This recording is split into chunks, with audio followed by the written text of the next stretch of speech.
Good evening, everybody. This is an unexpected stream, and I think I'm as surprised as anyone that I'm broadcasting right now. So it may Uh, be a bit shorter than what you might normally expect. But let me talk a little bit about the circumstances under which I bring this game to you. I'll talk a little bit about why I'm interested in it. And what my plan is right now is to, at the very least, um, go through the tutorial. Actually, you know what? I'll just maybe let me. I'll start from the beginning. I'll tell a little bit of story, and then we could jump into the game. So, some of you who've been longer term viewers of the channel may remember that there was a Kickstarter I was really interested in some time back called Terra Invicta. So, this is a game that's being made by a team called Pavonis Interactive, and I believe this is the team that made the Long War mod for XCOM. And then they were also invited to do Long War 2 along with some other, or actually, sorry, I believe they did Long War 2 on their own, but I believe they were invited to do some other content for XCOM 2, if I'm not mistaken.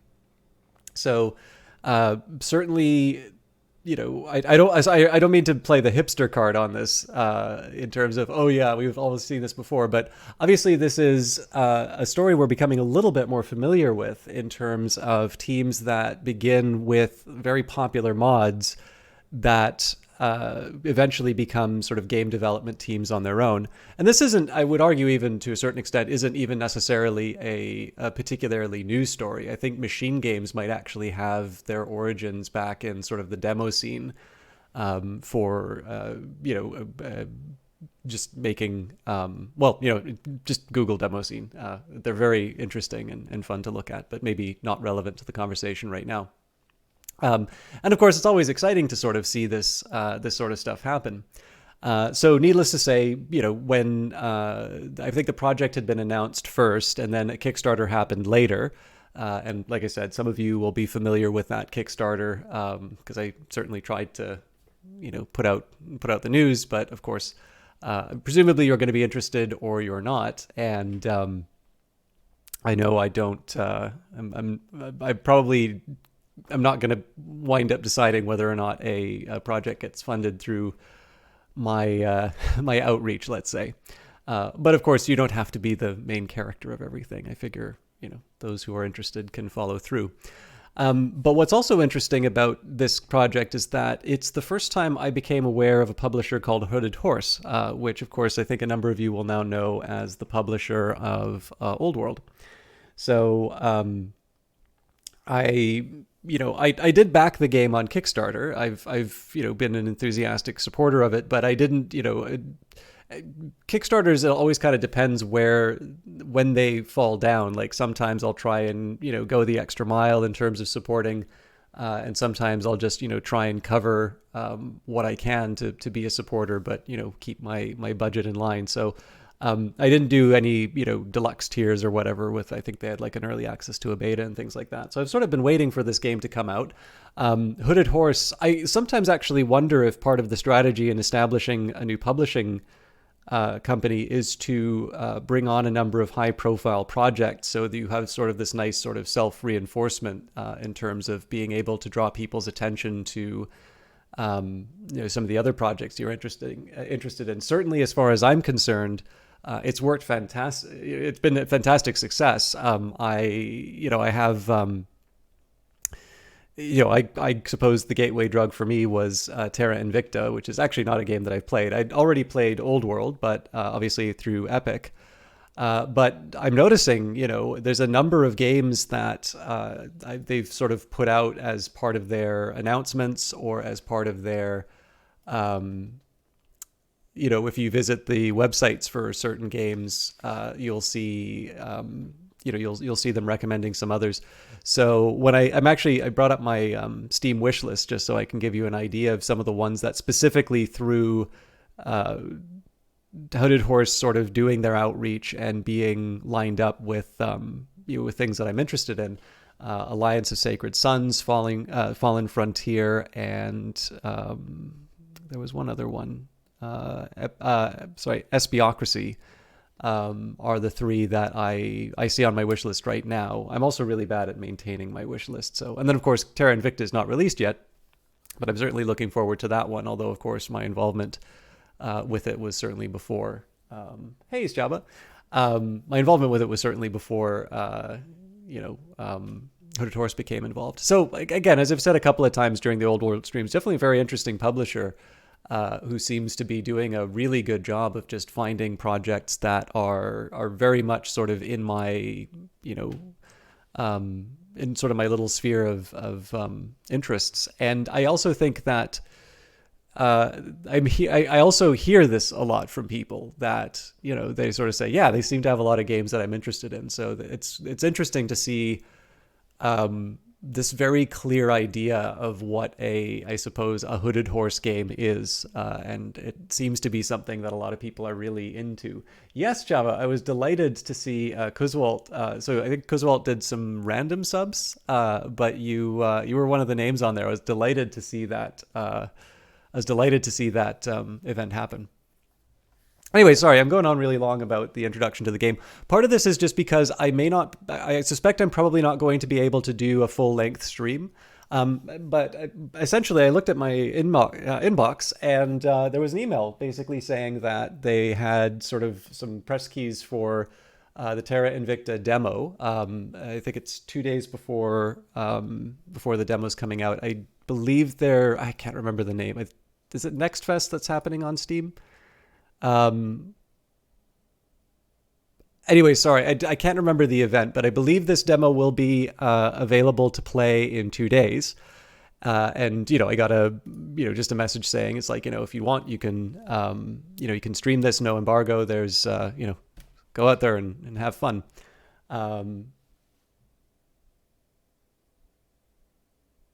Oh, cool. Yeah.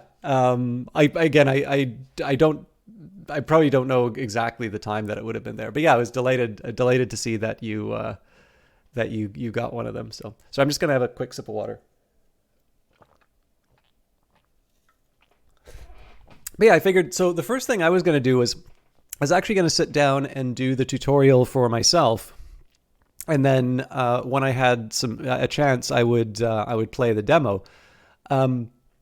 But I thought, well, I've been really looking forward to this. And I know, at least for some of you, you will know that I have been really looking forward to this. Hopefully some of you were Kickstarter backers because I've been really into this. And so I thought maybe it would be a little bit more interesting to, stream me going through the demo. Depending on how long it is, I might, try doing a couple of sessions of the game as well. But the thing is that I wasn't planning on streaming, and I actually have some stuff that I still need to record for tonight. So hopefully I won't be too late. But that's basically what we're going to do tonight. I'm going to start by taking a quick look at Terra Invicta. I'll try maybe to do another broadcast tomorrow that hopefully can be a bit more substantial. And it'll give you something to look forward to when the demo comes out on Monday. But of course, I'm very grateful to Hooded Horse for giving me an early look at this, because it's certainly a game that I've been very interested in, and I've been looking forward to cover. So I get to do it a little bit earlier.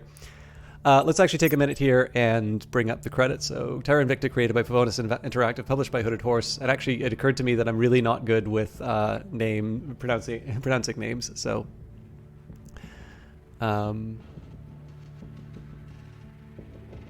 not the Michael Moore. So one thing I will just briefly mention for myself, if any of you know how to solve this might help me out. One thing that I've noticed for this game for myself is that I'm playing on full screen, and for whatever reason, I cannot seem to get the Windows bar to, like the taskbar to go away down below. So to give you an example, it says, I think, 0205p demo. Now, you'll notice that there's the cursor, kind of a little triangle with a kind of a dent in the middle. But basically, you can sort of see that there's a in-game cursor, and then if I go just down below here, right, you can see the Windows icon. That's basically because my like my taskbar is covering the game. I've not been able to force it to come to the front. I'm not 100% sure what that does. But what I might say when you try this yourself, maybe try it on windowed mode and maybe just a resolution slightly less than your own. Now, I'm not going to do that because it doesn't bug me too much. But number two, I also get the chance to see. Have I tried shift entering a couple of times? No, I'm on a PC, but shift enter I haven't tried. You're not talking about? So for me, it's normally Alt Tab to go between the two. But yeah, no, I just tried shift enter a couple of times here.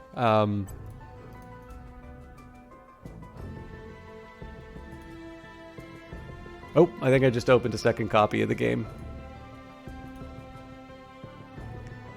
Sorry, I just gotta try and force this thing closed. There we go. Gives me a chance to go through the credits here. But yeah, I mean, again, like it's not a deal breaker for me, but I just wanted to say a quick. Wanted to say just as a quick word. This is one small. Not even gripe, but maybe one small, glitch that I've run into, and I unfortunately don't have an answer for. But we are going to do a new game, and like I said, the plan is to do the tutorial. And where normally I'd maybe like try to learn the game and then play it on stream, we're actually going to do this side by side. So I'm probably going to wind up making some really obvious mistakes, but that will be part of the fun. This is kind of the first time I'm trying to do something like this. So, Freya class frigate, length 102.3 meters, width 24.5 meters, mass 5,800 metric tons, mass acceleration 2g, cruise acceleration 10 millig's, component 74, armor 340 boron carbide, weapons 3.5 kps, 20 kilogram spinal mount railgun, 6 60 centimeter infrared lasers Mark 1, delta V of 120 kps, and propulsion drive 7.2 GW pulse Nerva 2. There will be a quiz on this later. Sometimes going full screen to windowed and back helps. I've definitely done that in the settings, and that's not changed it. So if you're talking about Alt Tab to go between different windows, I have tried that, and unfortunately it doesn't seem to have forced it to the front. Now, one thing they may be trying to do is make sure that in Unity, I believe this is made in Unity. And hi, King Brutos, thank you very much for the sub.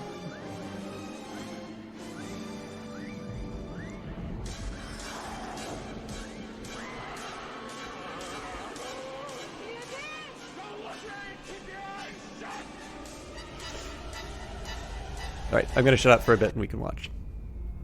As a familiar sun rose on an unfamiliar universe, some of us saw wondrous possibility and others existential danger.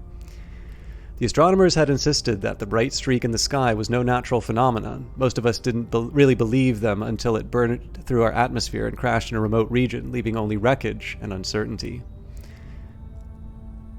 In our ignorance, we fractured, taking refuge in our most primal emotions. Each of us saw what we wanted to see. Everyone loves heroes, depends on them. Save us from evil, lead us through the darkness. Problem is, real heroes are always ignored. What no one understands is that being shot at is easy. The hard part is convincing someone they're drowning. Before it's too damn late.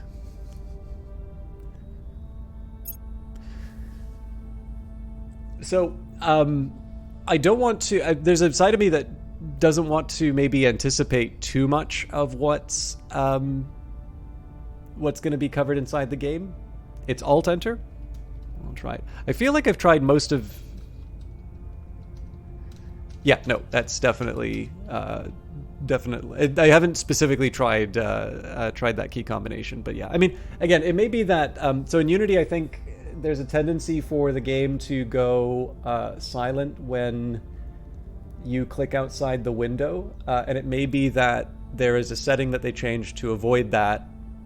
That's resulted in the taskbar sort of being overlaid, but it's not like I said, it's not a deal breaker for me. It's one of these things where, like, so I'll be honest with you, like, if I could, I would prefer it not to be that way.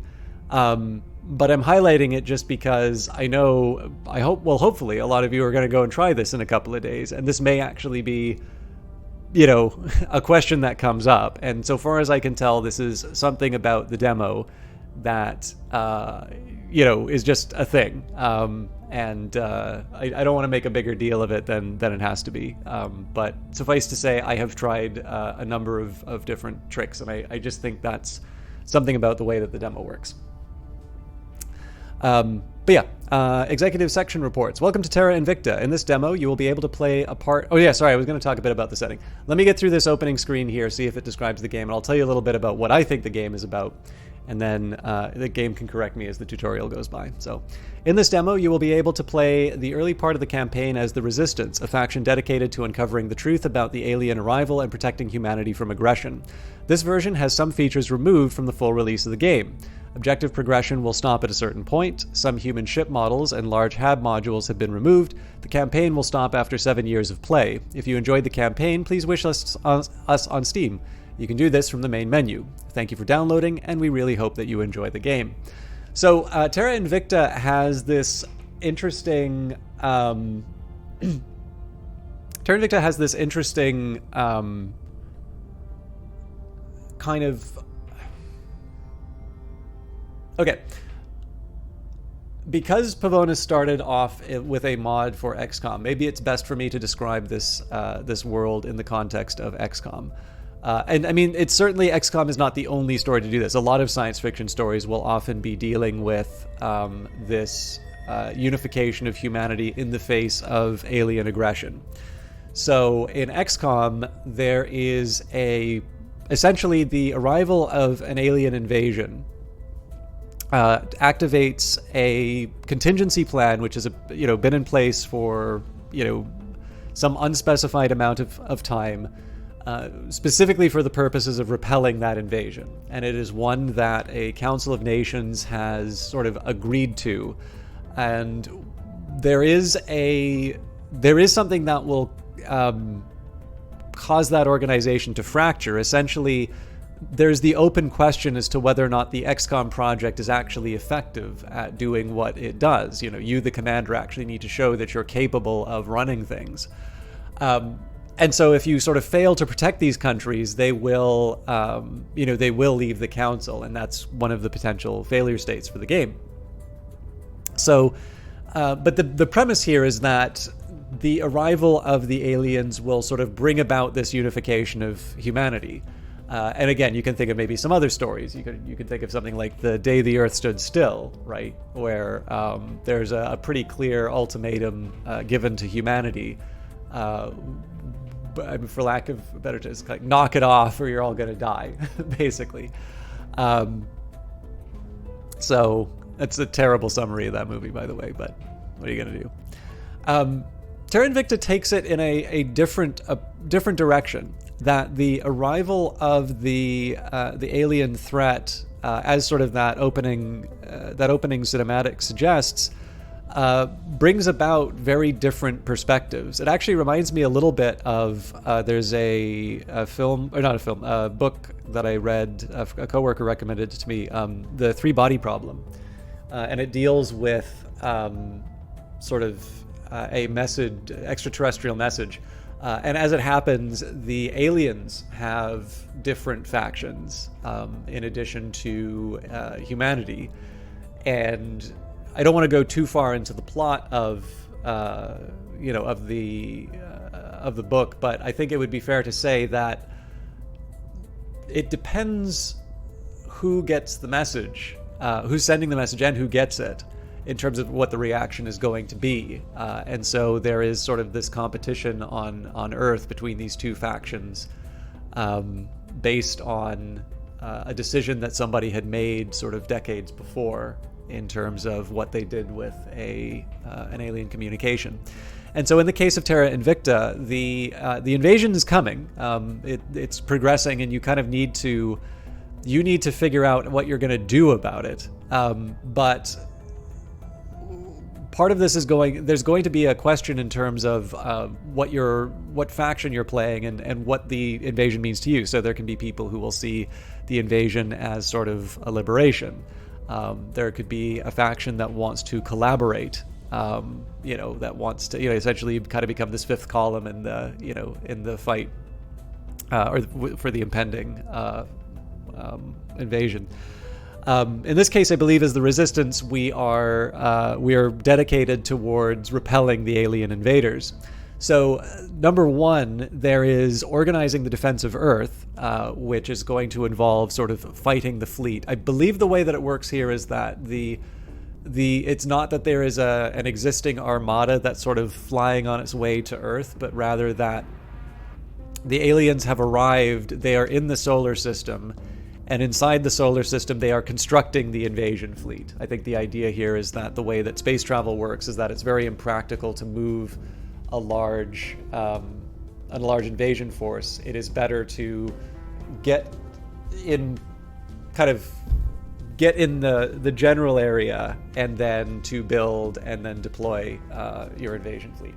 Again, I'm a little rusty in terms of the details about exactly how this works, but I kind of think how that goes. So this basically is a grand strategy game in which you are trying to unify humanity. You actually kind of need to overcome your fellow humans to a certain extent, in addition to dealing with the invasion. So I think it's a neat idea for a game, first of all, but second of all, it's definitely the sort of thing. Anytime you got a big global map and lots of decisions to make, it's the sort of thing that I think I'm going to be into. So, anyways, I've really gone on too long about this, and I'm sure it'll cover some of the details. So, welcome to the tutorial for Terra Invicta. This is the beginning of a standard playthrough of the game at the difficulty you selected, which was just the default, I think, like normal. The tutorial has two primary components, which function independently of each other. One, a set of objectives to guide you through key aspects of gameplay. Some of these objectives may take years to accomplish. Specific steps to take to accomplish these objectives appear at the top of the screen. These appear alongside your regular campaign objectives that move the story along. 2. A description of various elements in the game's interface when you first open them. These will help you understand the various tools that you have to complete your goals. In addition, many of the game's mechanics are described in detail in the codex, which can be opened by clicking the question mark box on many of the panels in-game. You may also reset the interface tutorial via the codex if you want to see it again. The campaign starts just before the first mission phase. To start playing, either run the clock using the controls in the top right-hand of the screen, or hit continue on all of these notifications.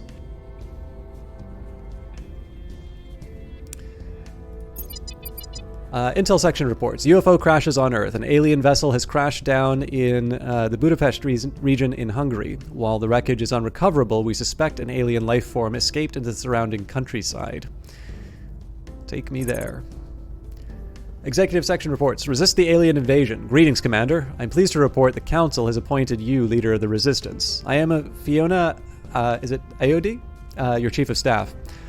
Most of the world is reacting with fascination at the arrival of an alien species on Earth. We represent a small group of politicians, scientists, and military and intelligence personnel who fear that the aliens' crash landing in Hungary and subsequent disappearance may not have been an accident. We intend to build an international organization capable of investigating and, if necessary, combating any threat that the aliens may pose. I recommend we send a counselor to investigate the crash site in the Budapest region as soon as possible. Our other counselors may be best used in trying to gain influence in nations that may be able to contribute resources to our cause.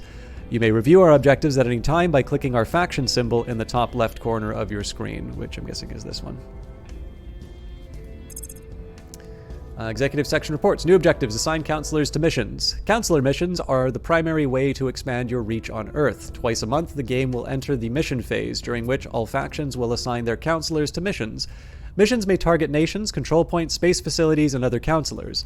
Missions will be resolved in a set sequence in the weeks between mission phases. Defensive missions will trigger before missions that are offensive in nature. While some missions are automatically successful, many are contested and require a success roll. After all counselors have been assigned missions, select the Confirm Assignments button. I think I've been really messing up by hitting the Take Me There button each time because I've been clearly jumping between different windows, and I suspect I've just missed out on a few tutorials. But it did say that we could reset them in the codex, so I will sort that out in just a second. New objective, investigate the alien crash. Our first knowledge of the alien arrival came when its spacecraft aerobraked into our upper atmosphere before crashing down in a remote territory, and apparently self-destructing. We should send a counselor to the site to learn what we can. So I will hit take me there one more time. View objectives. Welcome to Terra Invicta. These tutorial windows will describe how to access and manage various aspects of your faction throughout the game. The objectives panel, reachable by clicking your faction symbol, tracks all of the current and completed objectives here. These are necessary to advance the storyline and discover what is behind the alien arrival in our solar system. The tutorial also includes an extra series of objectives to guide you in performing basic actions in Terra Invicta.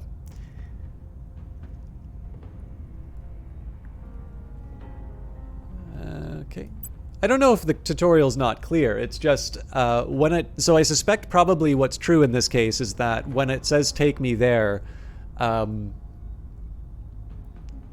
like I think as a habit, that's a good thing to do, and it's usually just going to be sort of these atomic like events that you deal with and resolve.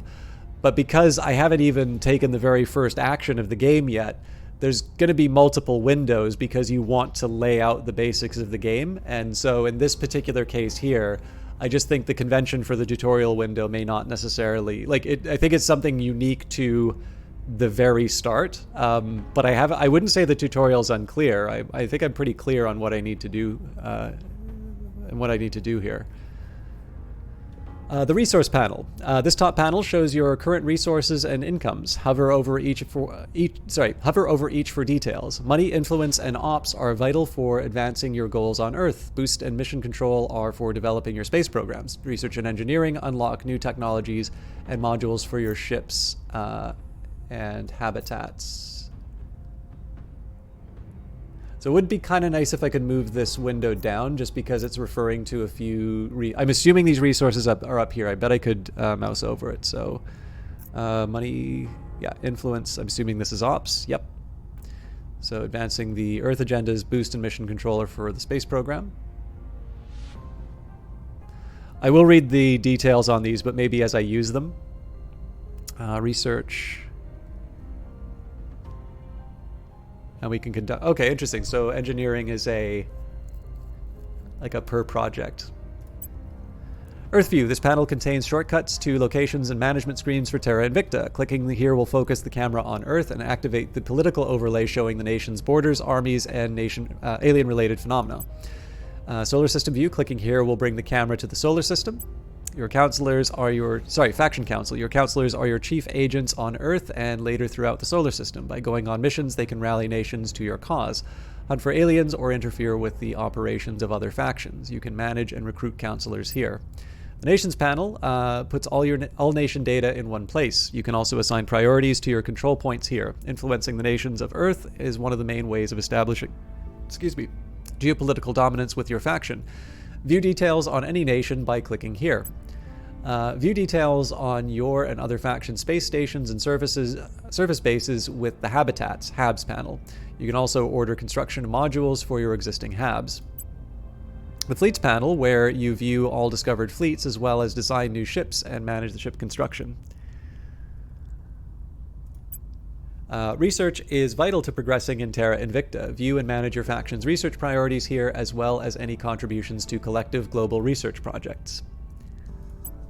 View Intel panel. The Intel panel is a collection of data that you have discovered about the aliens, other factions' activity on Earth, and any space bodies in the solar system. Check back frequently to assess your faction's current knowledge and help you make better decisions. I'm going through all of these now, so I think I could probably... Well, no, I don't think I should skip this tutorial.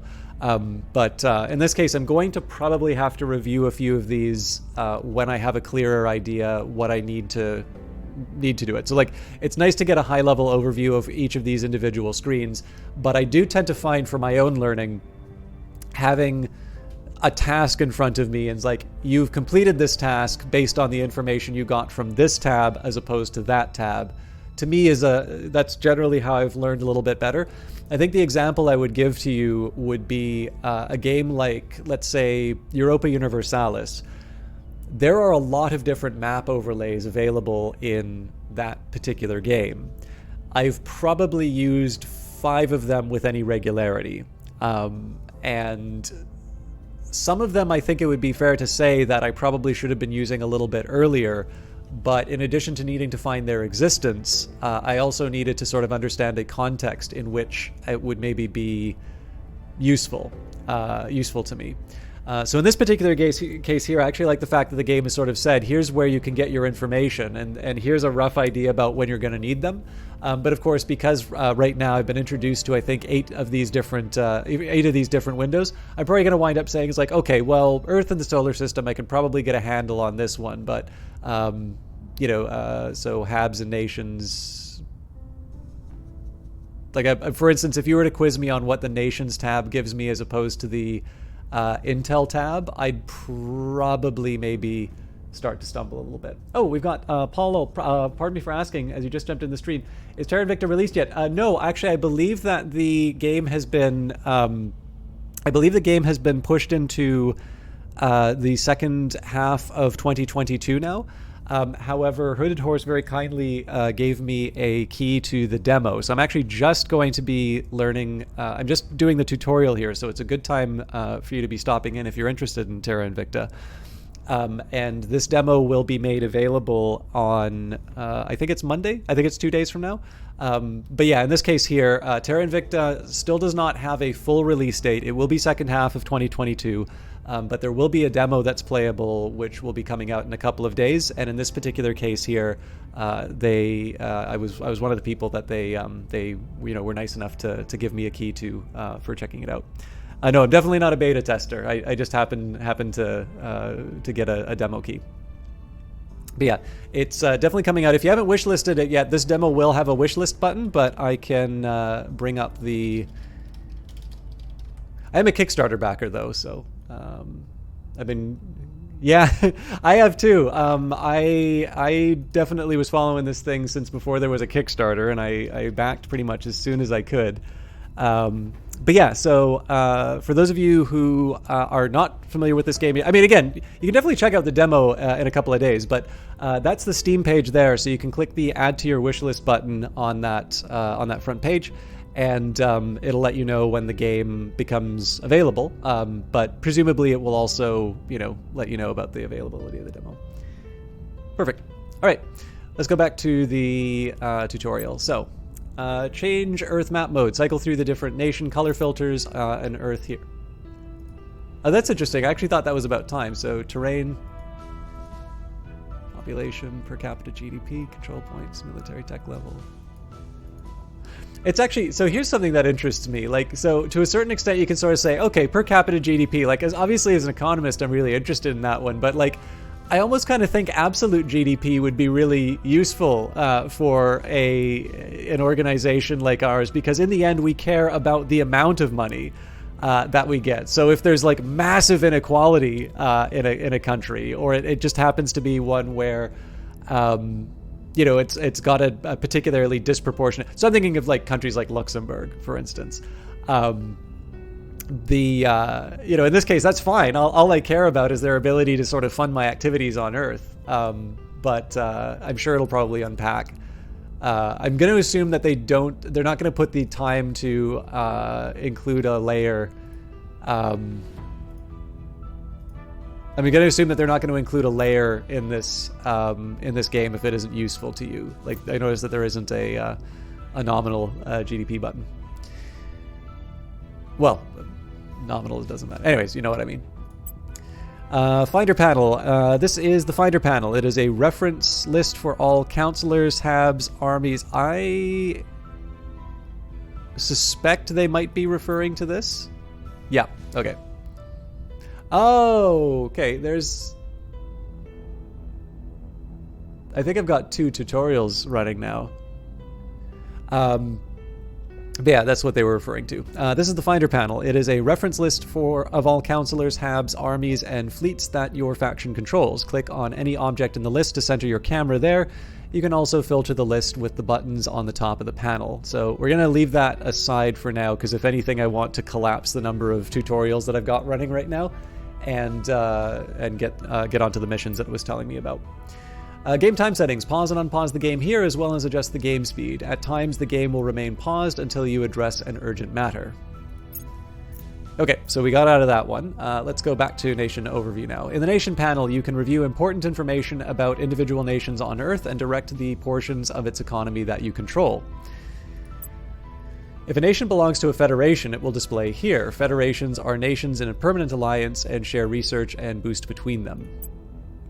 Control points represent nodes of political and economic power in a nation. Nations with larger economies may have up to 6 control points. One of the main goals of your council is to gain control points in nations useful to your cause.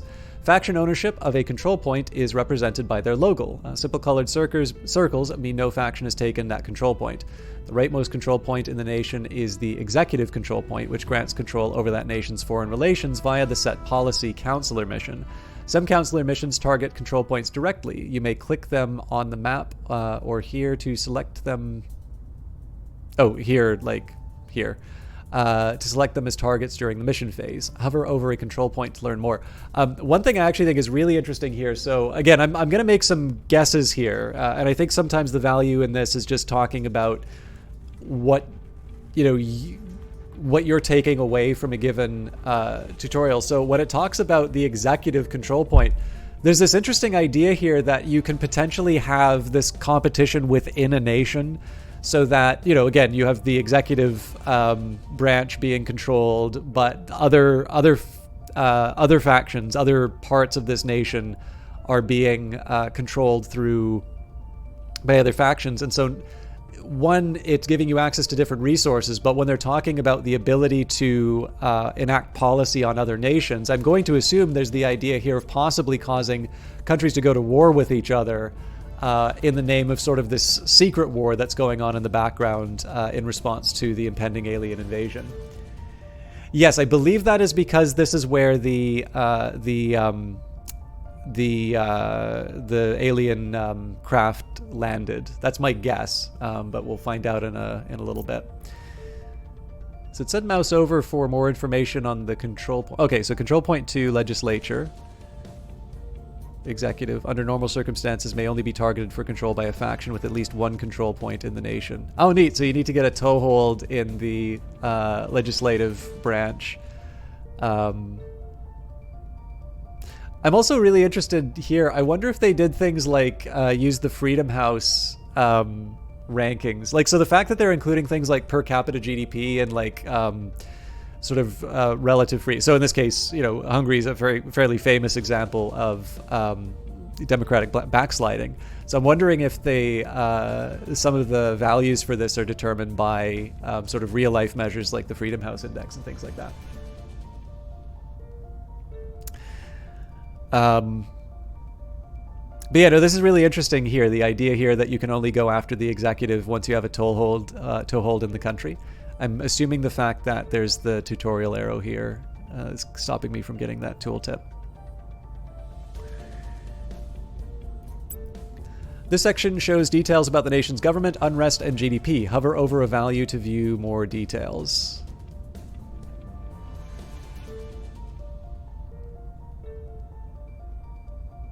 Well, I'm playing... So I'm playing a faction known as the Resistance. So if you play the tutorial, the tutorial is for the Resistance faction. I'm sure if you've been following the game, you'll know that there are a few different perspectives on the impending alien invasion. So as far as I can tell, you do not control a country. You control these factions which are attempting to wield influence on the various countries. Oh, first time exposure. Oh, sorry, Beepo. Sorry, it was Paul. Paul, you have the exact same color as Paul Lowell. So my apologies. I was going by color, not by name. But yes, this is a game. Actually, the demo will be available in not on my screen. I believe there is a very important lesson for life is that just because you think it or you see it does not necessarily mean that the world sees or thinks the same. This section shows the details about how the nation's government, unrest, and GDP. Hover over a value to view more details. Military overview. This section displays the military tech level, available strategic nuclear attacks, and the naval strength of the nation. Hover over a value to learn more. The fact that there's the fact that this is talking about using or the implied ability to use nukes makes me wonder if there is a possibility where you can actually end humanity before the invasion even happens. That are our efforts to draw back or fighting over the alien invasion actually does the work for them.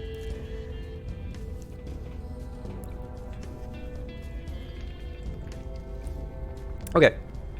Development overview. This section displays the nation's economic details and the distribution of incomes to control point owners. Hover over any value to learn more.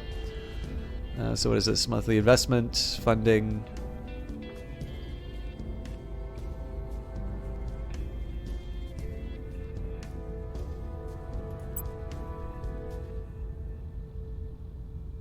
Okay, I think I get this here. So there's a certain amount.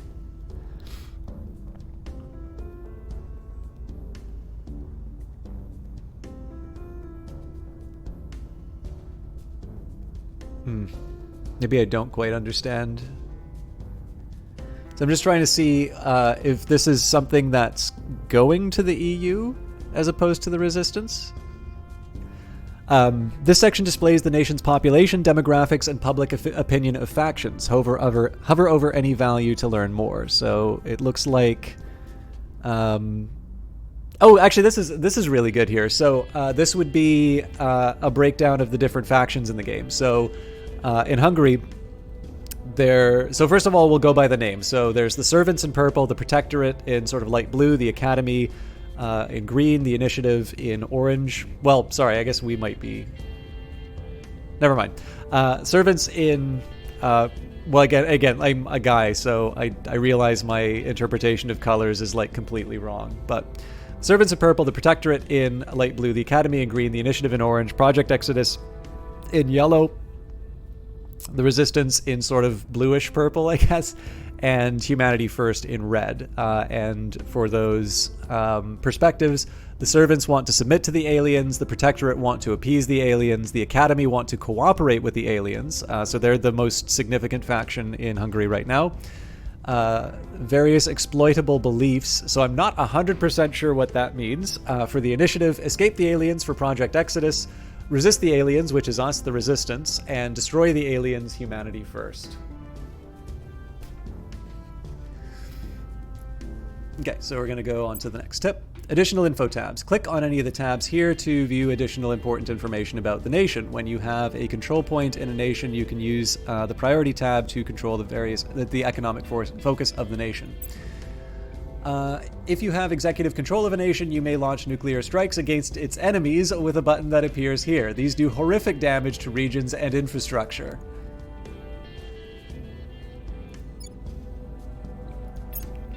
All right.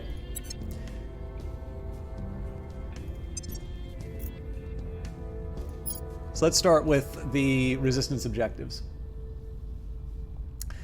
Counselor missions are the primary way to expand your reach on Earth. Twice a month, the game will enter the mission. Sorry, we did read this before, but I'll jump through this. Counselor missions are the primary way to expand your reach on Earth. Twice a month, the game will enter the mission phase, during which all factions will assign their counselors to missions.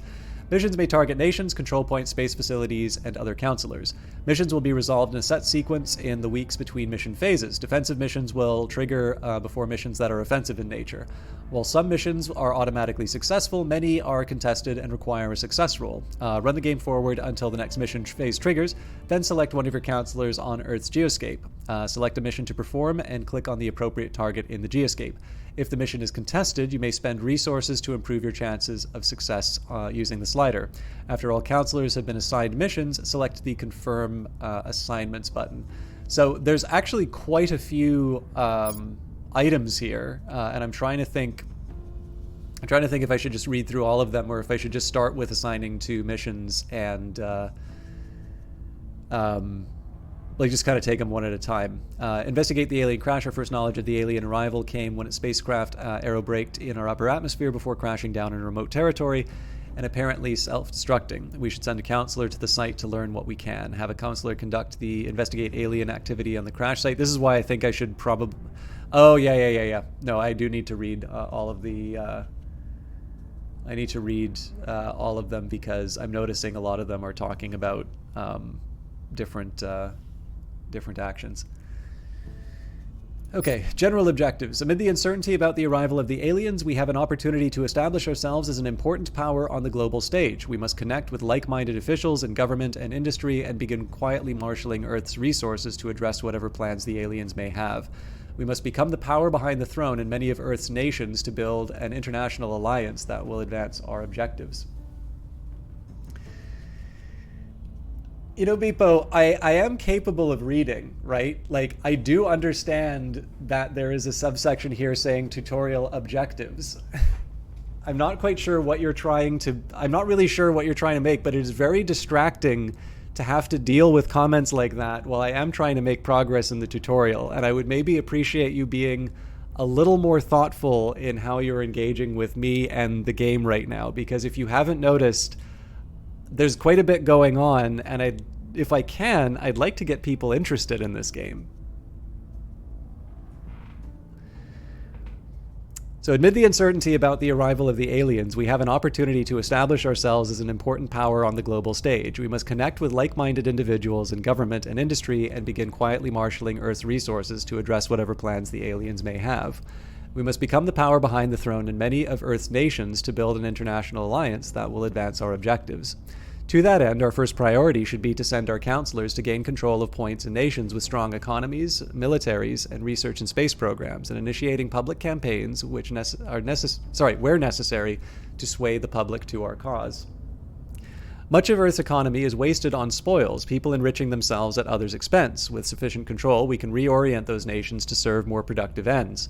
We are aware of other transnational groups like ours forming, and it may become necessary to oppose them directly if they turn too many nations to their ideology. Have your counselors conduct control nation, purge, coup, and unrest missions to gain control points in Earth's nations. If necessary, employ armies to invade pro-alien nations and impose regimes allied to our cause. Set the priorities of these nations to develop space and research programs, improve stability and economic output, and to field defenses against the invaders. So yeah, that idea of using nations' foreign policies to conduct the secret war, that's exactly what that's talking about here. All right, industrialized space. The alien arrival via a small spacecraft, along with additional sightings of suspected alien craft in our solar system, tell us that the coming conflicts will depend on space power, of which the Earth has almost none. Using what national and private resources we can align to our cause, we should develop an industrial base away from Earth. Stations and eventually bases can contribute to the construction of a war fleet. Stockpile the boost and mission control resources and use them to construct and manage industrial and research hubs in locations our current technology allows. And build the council. Our counselors will form the backbone of our efforts on Earth. We must recruit a diverse, influential, and loyal group of supporters to accomplish missions around the world. Counselors with high persuasion and the Control Nation mission will be particularly useful in our campaign. Spend influence to recruit counselors with attributes and missions that best advance our cause. Acquire orgs that improve their capabilities. So just double checking influence here. So one thing that I may consider so clearly we've got our first goal here of trying to check out this ship. But one thing that I'm interested in here is this idea that we want to build our counselors. Our counselors are ultimately how we're going to be able to take certain actions. And so this sort of says to me that I may actually want to be considering trying to find not necessarily counselors, but at the very least nations to influence that will be improving my influence. And the description in the game here says influence represents political capital and the ability to sway institutions and people to pursuing your goals. It is gained from favorable global public opinion about your faction's ideology, orgs, counselor traits, and hab modules. It is also spent on maintaining your control points each month. We are currently managing control points with a value of 0 against our cap of 85. Exceeding this cap will reduce our influence income. Okay, so again, there's been a lot of reading, and I apologize for those of you who don't care too much about the reading, but I think in order to get an idea in terms of how I might want to be deploying my resources, I am going to take a look at the individual tutorial objectives, because it's clear we're not going to be able to do all of them at once. But I should at least get an idea in terms of where these are going. I was hoping that maybe the campaign objectives would be enough, but select a project. Research in Terra Invicta is divided into two categories: public research and faction engineering. All factions may contribute up to three simultaneous public research projects, which represent a global move forward in understanding of broad scientific principles. The faction that contributes the most to a particular public research project selects the next public project for the world to pursue. Faction engineering projects are conducted privately and typically confer a concrete benefit. By the way, this is a really neat idea here in terms of the fact that, like, if a faction is pushing forward a particular project that you don't like, obviously this gives you the idea, it's like, well, I don't want to contribute anything towards it. But in fact, it gives you an incentive to work even harder towards achieving that goal, because that is how you stop them from controlling the improvement. Or like that's how you kind of dictate the pace of research. That's a really clever way of handling it.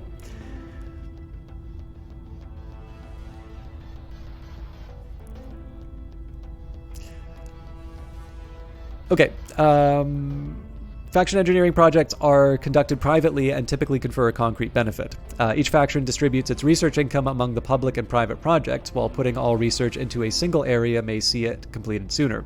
This will forego many faction bonuses tied to particular areas of research. 1. Go to the research screen and change the priority settings for one of the public research or faction engineering projects by clicking the cycler for a technology or project that you wish to complete, and select the new project for your faction to research. Well, it seems like we should be able to do that right away.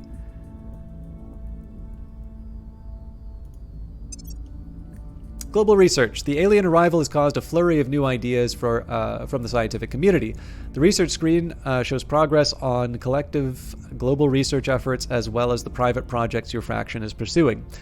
The top row of 3 pie charts describe the ongoing investigations into broad scientific principles, the benefits of which will be shared among humanity. All factions may elect to contribute some or all of its research income to each. The faction who contributes the most to a specific effort may choose the next one. Council engineering projects. The second row of pie charts represents your faction's projects. Unlike global research, these are internal to your faction, but they consume your research income as well. Projects provide tangible benefits, such as resources or new ship or hab modules. Project availability is primarily determined by what global research has been completed. The more you contribute to global research, the more likely you'll have quick access to the projects they trigger. You must acquire project-providing orgs and hab modules to be able to run multiple projects simultaneously. This is the priority cycler. Left or right click to increase or decrease the filled squares. Your research income is spent proportionally between all the projects based on the number of filled squares on each project. That's going to be hard for me to decide, I think. This shows the research income spent on the project and how close it is to completion. Okay. So, we are not alone. Sociologists consider what alien arrival means for human institutions. Okay, so this is just doing a division in terms of Skywatch, the consolidation and advancement of aerospace surveillance systems, and mission to space, we learn how to live and thrive in a vacuum. So these all seem really good. So I think if I were to say low priority for everything, this is just 25% to everyone. I think this is a slightly better system than sliders, incidentally.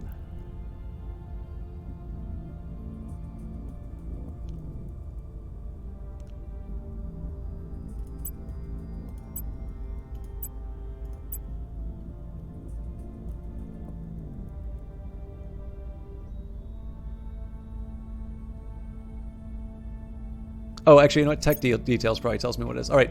This is a requirement for the following global techs. I don't really think this is meaningful to me right now unless I looked at like the full tech tree and the division.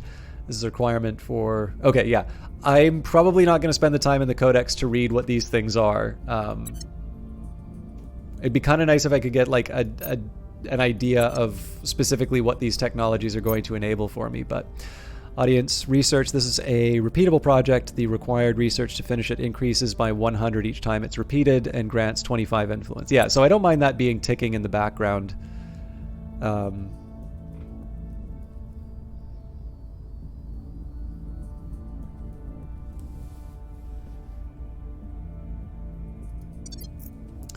Okay, back to...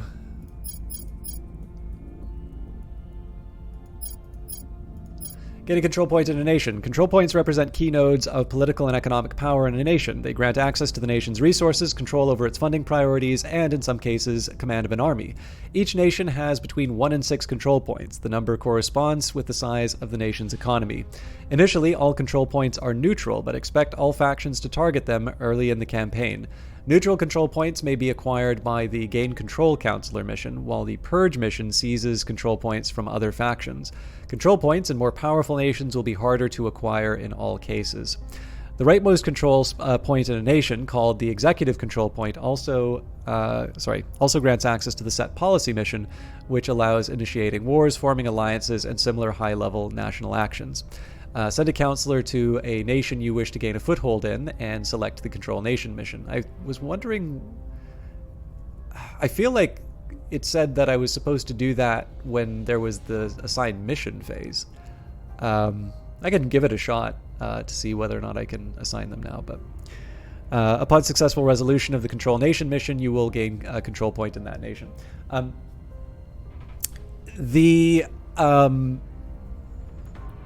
So one of the things that I find kind of interesting about this, and I know I've referenced this before, so it may just be that this game has been on my mind a lot, but a game that seems to have kind of the comparison I'm making in my head is the way that Twilight Struggle handles influence.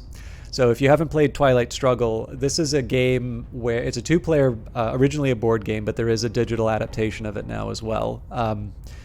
And this idea here is that you don't really... There is a representation of war in the game, but it's one that is very much focused on the sorts of things that were happening in the Cold War, along the lines of the space race, in terms of sort of this cultural and economic influence that's being wielded. There is certainly the threat of nuclear war, and in fact that is one of the ways that the game can be lost. But what I find kind of interesting inside of here is that there does kind of seem to be a sort of a similar flavor to the way that the influence is handled in this game. Because one of the things that I think happens a lot in Twilight Struggle is that you will have sort of these regions, these spheres of influence that develop, and it costs quite a bit more to do actions inside of rival regions. But what will tend to happen is you will play a card that creates a disruption in one of those regions, and then that brings about a series of actions that you can take to maybe try and wrest control from it from someone else. So let's actually try the... let's see if this idea with counselors is going to... Oh, that's interesting. This is one of the few times I've done a mouse over and it hasn't told me what to do. Okay, so it does say that they're awaiting the next mission phase. So incidentally, this is one of these cases where, remember how I said that it seems like the taskbar for me is covering it up? This is actually one case where the taskbar covering things will affect it. So I can take a look at my monitor for the broadcast and see Perception 6 I don't know if that's supposed to be inventory, or it doesn't seem like it would be. Maybe inventiveness? But in these cases, there's actually covered up by my taskbar. So I would definitely recommend, if you're experiencing the same thing as me, to play it in windowed mode.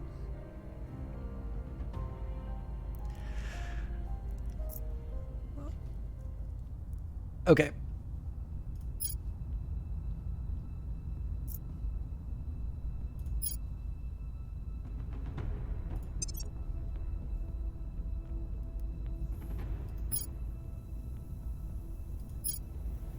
Wait, sorry, I wanted to see if I could assign people. So I was thinking the US might be a good choice in terms of gaining resources, although it seems like...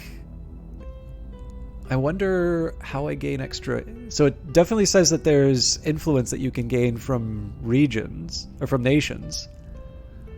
I'm just trying to think. It doesn't seem to be...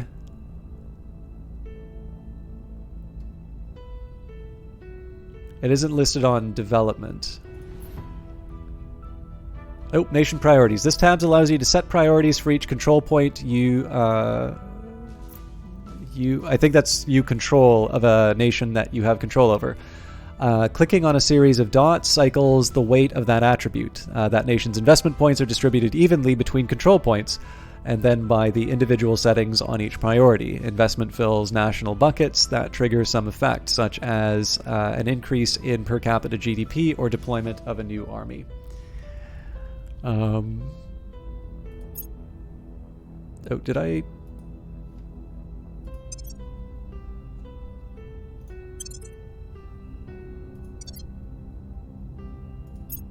So I've done a couple of these, but I wanted to see if... Okay, that was actually just the one. So yeah, what I'm trying to figure out right now is how I might get some extra influence, because I would have... It does seem to indicate that there's something that the nations can give me there, but it isn't in the main breakdown. So influence represents political capital and the ability to sway institutions and people in pursuing your goals. This is gained from favorable global public opinion about your faction's ideology, orgs, counselor traits, and hab modules. Is also spent on maintaining your control points each month. Huh. So it seems to be...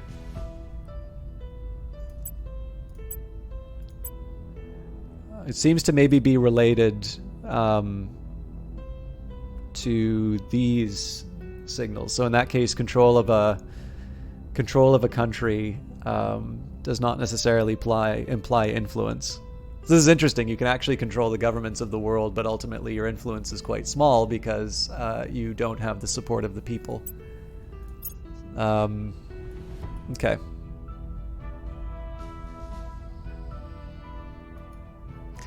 I wonder if there's a breakdown.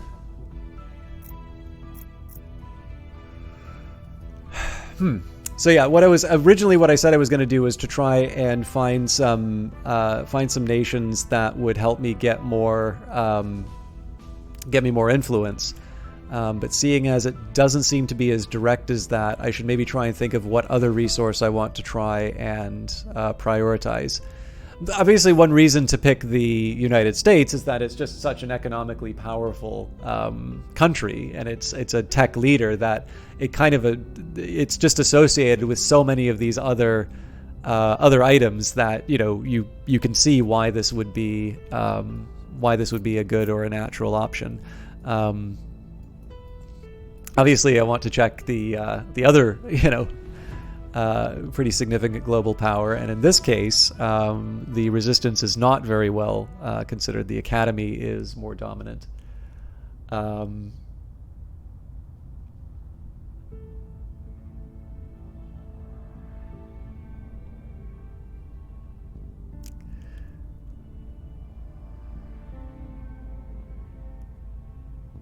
Beepo, I'm really struggling right now.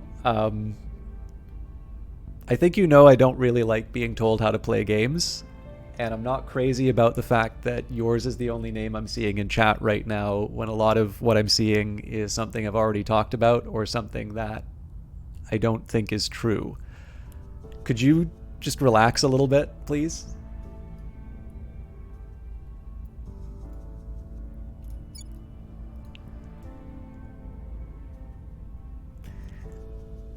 Okay. So yeah, what I'm trying to do right now is think about when it comes down to country priorities. Obviously, the world is a big place. So this is one of the drawbacks of a grand strategy game, is that you have you have lots of options. It's what makes them so interesting. But to try and learn them at the very start, it's you're really so the things that make it so interesting and replayable are the very things that make it quite challenging to kind of first get into. So I'm just trying to think.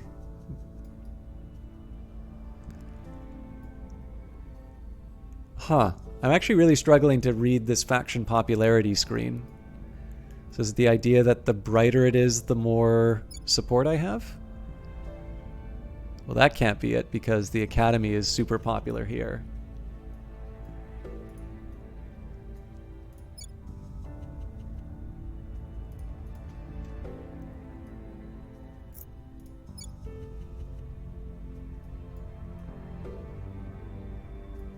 So I'm assuming these ones are for the Academy as well? Yeah, okay, so I think I kind of get it now in terms of the shading.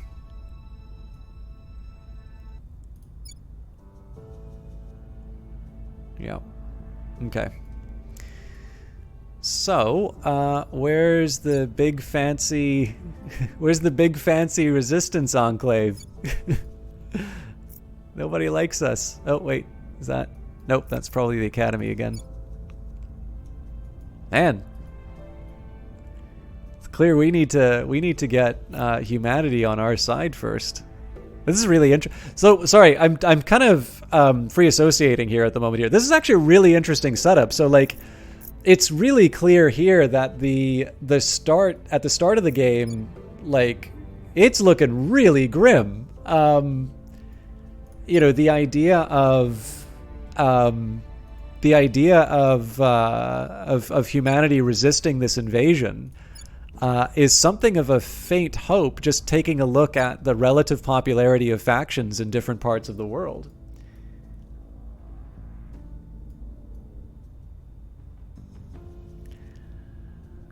Thank you, Paul. Yeah, this is neat. So, I mean, it's kind of implied by some of the description at the. It's implied by some of the descriptions inside of the game and what you're going to be doing, but like, I maybe didn't appreciate when I was first looking into this game how much of this is going to be dedicated to the idea of trying to win over public opinion, like to actually take that job of bringing humanity onto your side. Before actually starting, before starting the actual business of resistance. So, yeah, we definitely want to. I'm gonna skip this tutorial again. I'm actually slightly.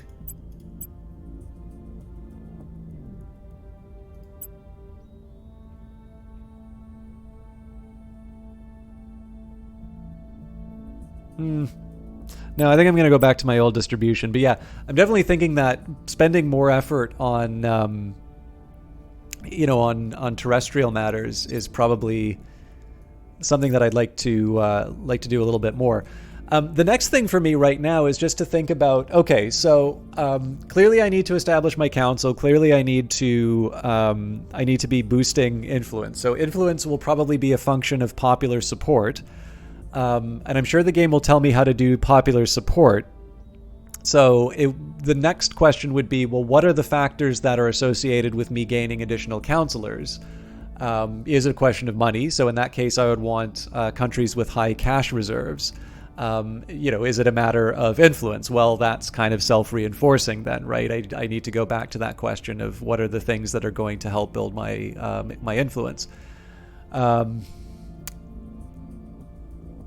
One thing that I could try would be the idea of improving research, because that'll help me determine the research agenda. But again, that research agenda is not necessarily going to be like the text that I get, other people are going to be able to get access to as well.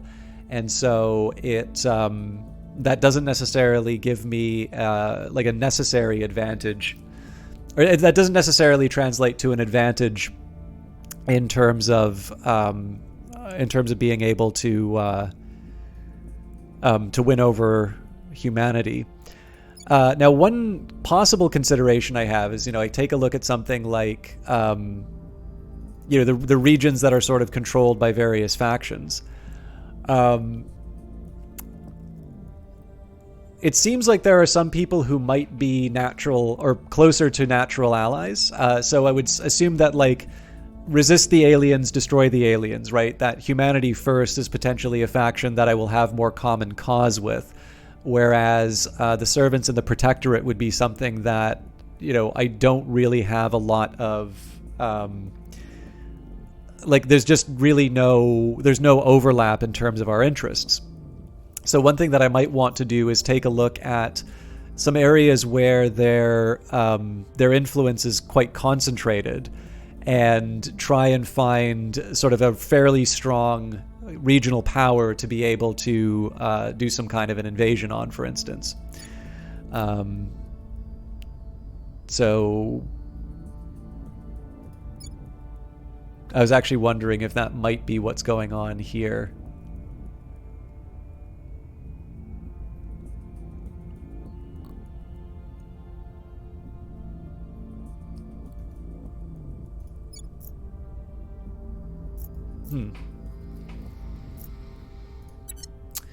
Okay, let me just go back to, so we've got Earth, Solar System, Council, Nation. I'm going to go to the Nations window, see if I can get a breakdown in terms of... Okay, nation sorting. This screen shows the data of all the nations on Earth. Click any value field to sort the list by that value. Click a nation's flag to expand the view to show each of the control points in that nation. If you have control over a nation, you can select an active priority template here. You cannot modify priorities for any nation you do not control. Click here to design your own custom priority template. That I'm going to use a lot in the full version, I feel like. Okay, so monthly investment points, these represents the nation's economic surplus that can be distributed by factions with control points in the priorities tab. This value is set by the nation's GDP and reduced by the number of armies it fields and high levels of unrest. That's a really cool idea, the guns and butter division. The nation's GDP provides a base of 4.09 investment points per month. It currently has 2.04 available. Okay. And then unrest is decreasing this nation's investment points by 50%. So yeah, actually, let's do a sort by public opinion.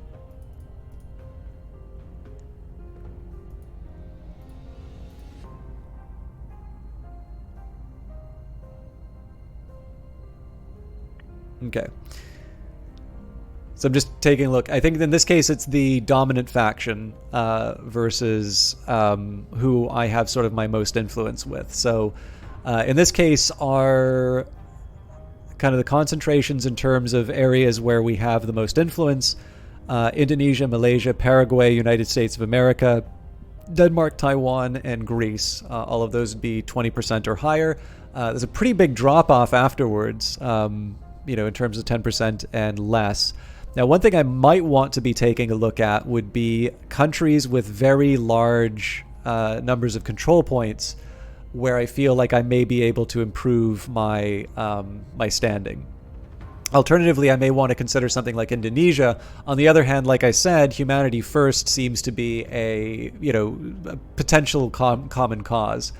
So in this case here, about 72% of the population of Indonesia agrees that the alien threat needs to be resisted some way or eliminated some way.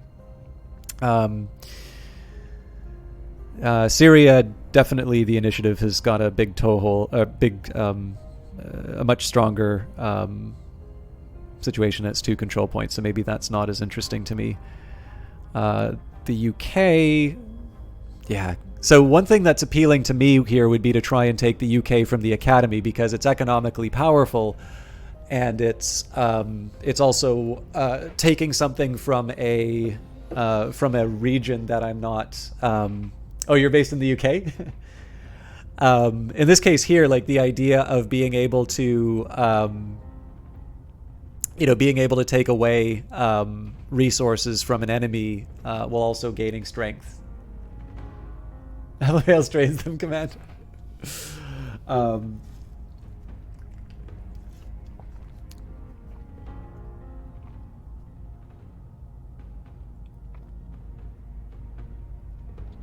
If anything, I feel like I should just make a decision and see where it all goes. The other thing that I could do... Actually, let's try designing a priority.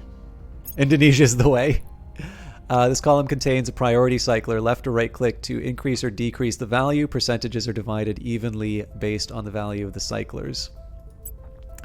When you are finished adjusting the priority values, you can specify a name for your template here.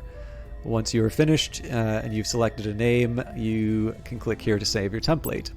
The drop-down selection allows you to load and view any saved templates. Oh, wow. There's a lot here.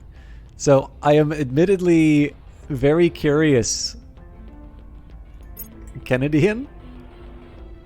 This can't be a reference to the horizon signal. I mean, obviously, so many of these all of these are science fiction writers. Actually, I just got a book by Arthur C. Clarke yesterday, but it's not a science fiction book. It's called How the World Was Won, ONE, and it's about telecommunications. Okay, I clearly do not need to make priority templates, but I am curious how I use these priority templates, because there doesn't seem to be a button to use them here.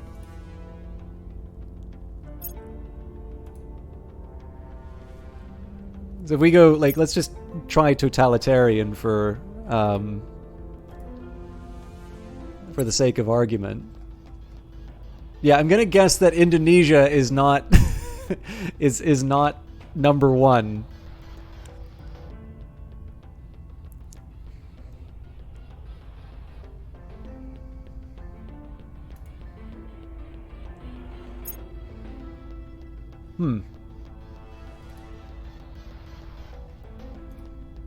Like, I don't want to set it as a default. I just want to see. Okay, I don't want to spend too much time on that. Like, again, if I try to, like, read my way through to victory on Terra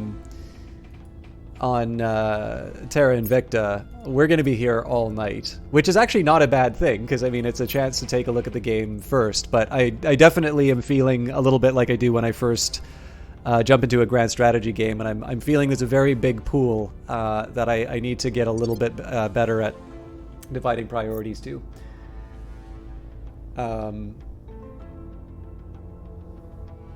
So let's take a minute here and go back to our list. So clearly we need to gain a control point in a nation. US is probably a very good place to start with that. We'll see where it goes, but let's just go through the rest of the objectives. I don't think I'll try and do these as I see them in order. Let's just get it out of the way. We can unpause and then see what the tutorial screens tell us to do. Your faction council is the backbone of your political efforts on Earth, and growing your council will allow you to undertake more missions each month. Councilors have a variety of attributes, backgrounds, available missions, and traits. Building a council that can handle a variety of tasks will help you keep peace with other factions. Recruit and maintain 3 counselors in your council. Recruit and maintain 4 counselors in your council. Research the Clandestine Cells project, which will allow you to recruit a 5th counselor, and recruit and maintain 5 counselors. It'd be kind of nice if it told me how to do that, but I think I can go to the codex for that. Assign a counselor to a purge mission. Controlling nations is vital to establishing a foothold and increasing your research and resources so that you can venture into the solar system. Sometimes an enemy faction may control points in a nation you seek to control. In order to gain control of the control points already in control of another faction, you must send your counselors on crackdown and purge missions. Crackdown will weaken the control point, follow up with purge to steal the control point for your faction. Use crackdown missions on enemy-controlled nations to weaken the control points, increasing the success chance for purge missions. Use purge missions on enemy control points to take steal control of them from an enemy faction. It is highly recommended to use Crackdown first to disable any benefits and increase the success chance. Defend Interest mission. Defend Interest is used as a useful defensive tool to prevent enemy factions from successfully completing Crackdown, Purge, and Coup missions. It is highly recommended to defend your most valuable nations. Its protections will expire and must be renewed periodically. Use public campaign missions to increase your faction's support in nations. That's definitely one of the ones that I want to do. And having a high level of public support increases mission success chances for missions carried out in that nation. Use defend interests on nations with control points under your control to protect them from enemy counselor missions. Hostile missions are much less likely to succeed on defended control points. Okay, so I'm getting a bit of an idea here that probably if I want to try and gain control of a country, what I want to be looking for are ones with high amounts of popular support where I don't yet control those points. Obviously, if I go straight into like academy territory, so I suspect if I tried to do these missions in the UK, that would not succeed. Assign a counselor to a coup mission. Coups are used to reset control points in an enemy-controlled nation. Coups are more likely to succeed in nations with high unrest. Use the increase unrest mission prior to attempting the coup. They had to have played Twilight Struggle in making this. There's definitely quite a bit of Twilight Struggle in terms of how these national mechanics work. By the way, wonderful game. Like if you're going to be inspired by a game, Twilight Struggle is definitely it. But this definitely reminds me quite a bit of the various ways that you can affect the globe. Use the increase unrest mission to weaken the target nation's economy, making coups, revolutions, and successions more likely to succeed. Send your counselor on a coup mission in a nation controlled by another faction. A successful coup will overthrow the government and reset all control points. Managing organizations. Organizations, or orgs, are government agencies, NGOs, criminal organizations, and private companies under the control of one of your counselors. Orgs provide stat bonuses, incomes, missions, bonuses to research, and bonuses to certain priorities for nations under your control. Again, this is reminding me of the three-body problem. These are acquired with money, influence, and rarely ops, typically for criminal cartels. Some orgs are available to counselors with certain traits or of a certain nationality. Go to the council screen, select one of your counselors, and acquire an org from the org marketplace by dropping its icon into your org's window and paying the cost. In the council screen, select one of your counselors with an org, then switch the org tab to faction orgs. Now right-click and drag the equipped org into the faction pool to unequip the org from your counselor. This will allow you to equip the org to another counselor. I think I'm going to have to read this again. In the council screen, select one of your counselors, then right-click or drag an org from your faction pool to equip the org. Okay, let me try that again. Acquired with money, influence, and rarely ops, some orgs are available to counselors with certain traits or a certain nationality. 1. Go to the council screen, select one of your counselors, and acquire an org from the org marketplace by dropping its icon into your org's window and paying the cost. In the council screen, select one of your counselors with an org, then switch the org tab to faction orgs. Now right-click to drag the selected org into the faction pool to unequip the org from your counselor. This will allow you to equip the org to another counselor. I guess the one thing that I wasn't clear on was the need to attach them to counselors. So I would assume that you're maybe limited to 5 orgs because of the... that's the highest number of counselors you can have. In the council screen, select one of your counselors, then right-click or drag an org from your faction pool to equip the org. I did say I wasn't going to go back into Windows again until we read these, so... Found a station. We're definitely not going to do this right away. Space stations are humanity's foothold in outer space and critical to industrializing space and building a war fleet. Stations are composed of modules that grant bonuses to research and other resources and allow construction of ships and other modules. Save sufficient money to boost to afford a platform core module. Zoom out on Earth to a distance that the nation boundaries are no longer visible, and then click on the planet. From the icons at the bottom of the screen, select the Found Platform icon. Select an orbit around Earth in which the station will reside, and confirm by clicking the Found Platform button. So that's something we're doing later. Launching a probe. The first step to constructing bases on other planets, moons, and asteroids is to launch probes to assess various sites on those bodies. Probes may be launched from Earth or from habitats with a space dock or larger spacecraft construction module. Once a probe arrives at a space body, each site's mining will be visible to you. Researching the Mission 2 technologies will unlock the operation to send probes to the respective space bodies. Select a space body within range, select the probe operation to target it, and confirm the launch. Found a base. Like stations, bases are built out of modules that confer a variety of benefits, but they may also host a mining complex, which can provide space resources to other HABs via electromagnetic catapult. Having a network of mines outside of Earth's gravity well will reduce your reliance on the scarce boost resource and help you grow your space industry rapidly. Okay, that's interesting. So you can change your priorities on Earth once you have enough of a an extraplanetary. once you've got a better industrial base in space. Research the mission to space technology, research the outpost HABs technology, research the outpost core project, which will allow you to found outposts, accumulate sufficient resources to found a base, and then select a space body you have previously sent a probe to. Select a site for the base and confirm the operation. So I suspect one I suspect that maybe one approach that people might take here, if you're in one of the factions that's not resisting the alien occupation, impending alien occupation, would be you win so mission to space happens, but you contribute enough technology to getting mission to space done that you then redirect those efforts towards things that won't be outpost habs and outpost core projects. So essentially you redirect. You could almost think of it as kind of being the way that the space program turned out, right? We land on the moon and then we don't really do anything beyond that. So in this case, to just, basically be the faction that keeps saying, we need to sort our problems down here on Earth. Okay. Build a mine at one of your bases. Again, this would be after we get those bases built. Mines are essential for gathering space resources. Research the space mining and refining technology. Research the Outpost Mining Complex project, which will allow you to build the mining modules on bases. Accumulate sufficient resources to build a mine, and then select one of your bases in the HAB screen and start construction of a mine, and then build a ship. The war against the aliens can't be won on Earth alone. We need to develop the technologies to fight them in space as well. Constructing warships at our HABs is an expensive and challenging task, and we will need a significant space-based industry to support it. This may take several years to accomplish. Build a space station, which is the first step to constructing ships. Research the orbital shipbuilding technology. Research the space dock project. Space docks unlock construction on space stations. Research the interplanetary warships project. Interplanetary warships allows you to design and construct gunship, escort, and corvette class ships.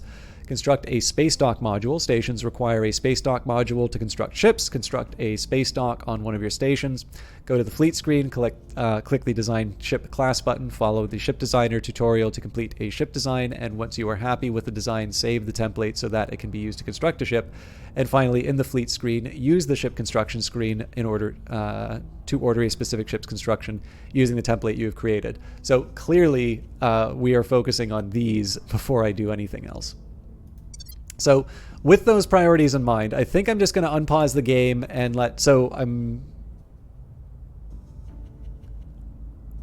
yeah, it looks like all of these, well,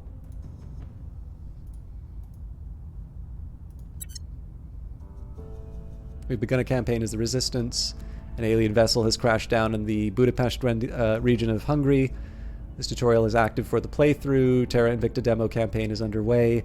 We have detected a Project Exodus station orbiting Earth, and we have detected an Academy station orbiting Earth. Jesus, the Academies... They're doing very well.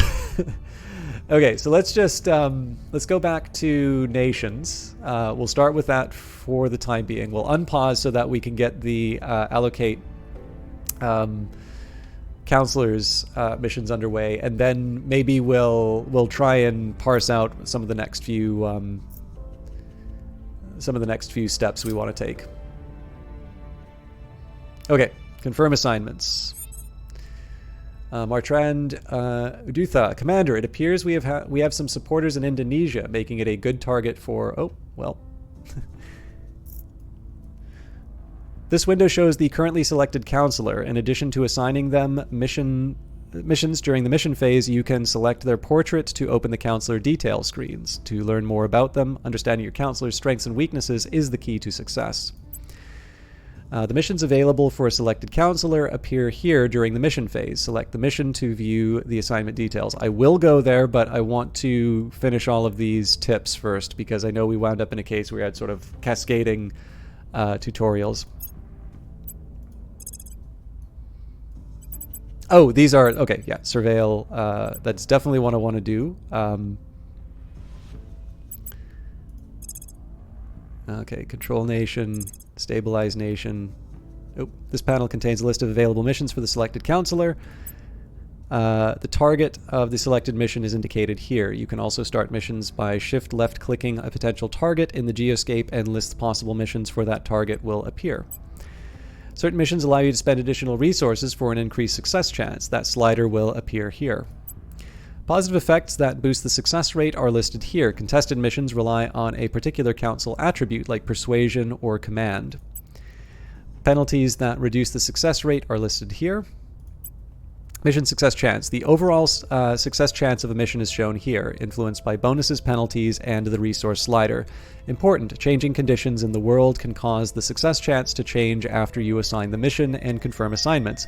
This is most common on missions targeting other factions' counselors.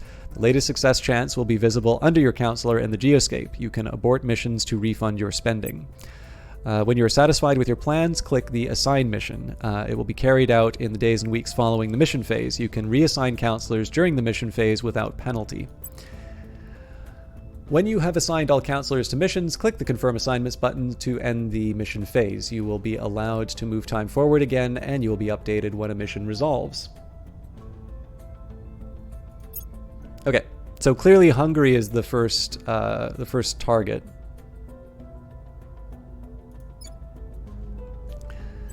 And we don't want to stabilize.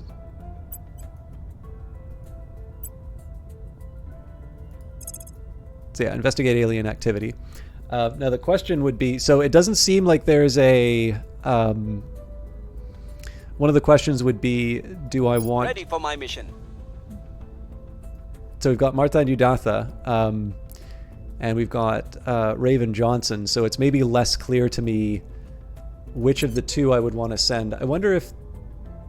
Assign missions.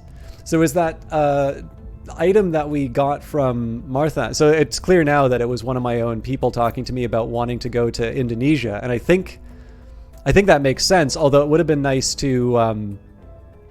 it would have been nice to get a better idea from them in terms of what kind of a mission they wanted me to go on.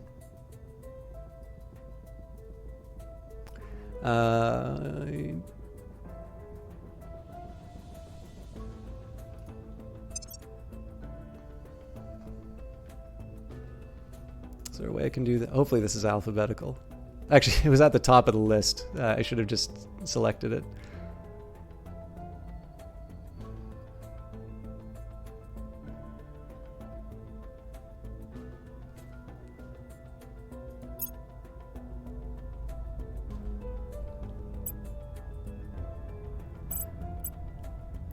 So if I try to control it, 67%.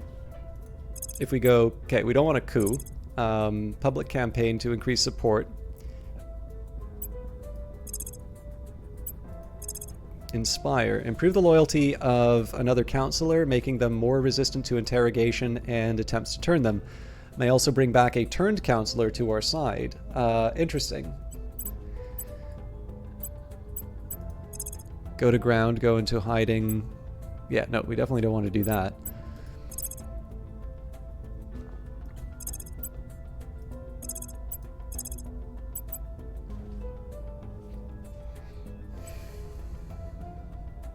So we could spend a lot of influence to try and gain control, but there is an open question as to whether or not that's worth it.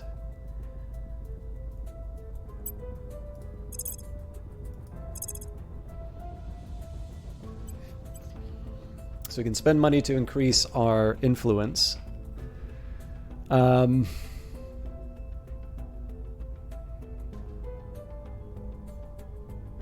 Yeah, so I guess the trickier part here would be, you know, I try and get one of these control points. Fair enough.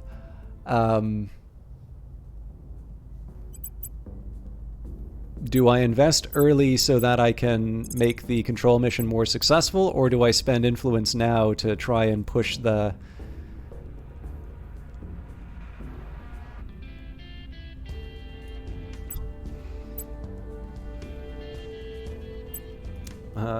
No, I don't want that to be... Okay, first of all, let's start with Indonesia. Okay, that makes a little more sense. Okay, so if I try to do control without spending anything... Okay, and if we did that with Raven... Ready for orders. No.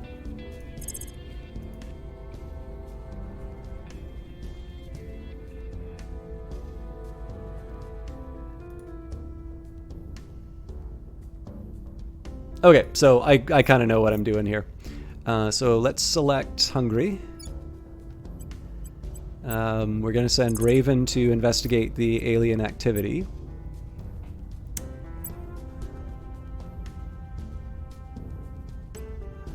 We'll see what we can find. And then Martin is going to help us out in Indonesia. And we'll go... So, obviously, 67% is not the... People's calling for blood. Sorry, I think I was missing the reference. So there's a side of me that kind of wants to spend some extra influence. Well, yeah, 2 influence to get a control point. That can't be that bad, right? Given the fact that this team worked on XCOM originally, I'm guessing 67% is still not a number that you want to be, relying on. So yeah, let's spend a little to... We'll be running this place in no time. Okay, so confirm the assignments. We've completed the assigned counselor's mission objective. You'll be able to assign your counselors to new missions at the beginning of each mission phase, which occurs weekly and will slow down to twice per month as the game progresses. Well, if I say take me there, new objective, select a project. Research in Terra Invicta. Invicta is divided into 2 categories, public research, and I think we already did this, but we apparently didn't get the credit for it. So all factions may contribute up to 3 simultaneous public research projects, which represent a global move forward in the understanding of broad scientific principles. The faction that contributes the most to a particular research project selects the next public project for the world to pursue. Faction engineering projects are conducted privately and typically confer a concrete benefit. Each faction distributes its research income among the public and private projects. While putting all research into a single area may see it completed sooner, this will forego many faction bonuses tied to particular areas of research. So take me there. And then select a new project for the faction to research. Okay.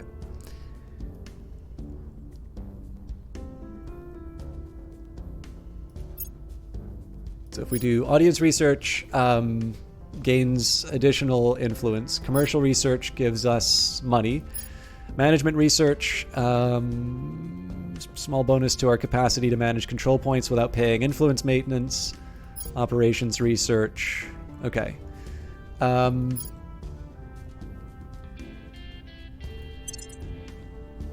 You've completed the select project objective. Contributing to global tech research will increase your chances of unlocking private faction projects to research. Certain hab modules and orgs allow you to pursue multiple private projects at once.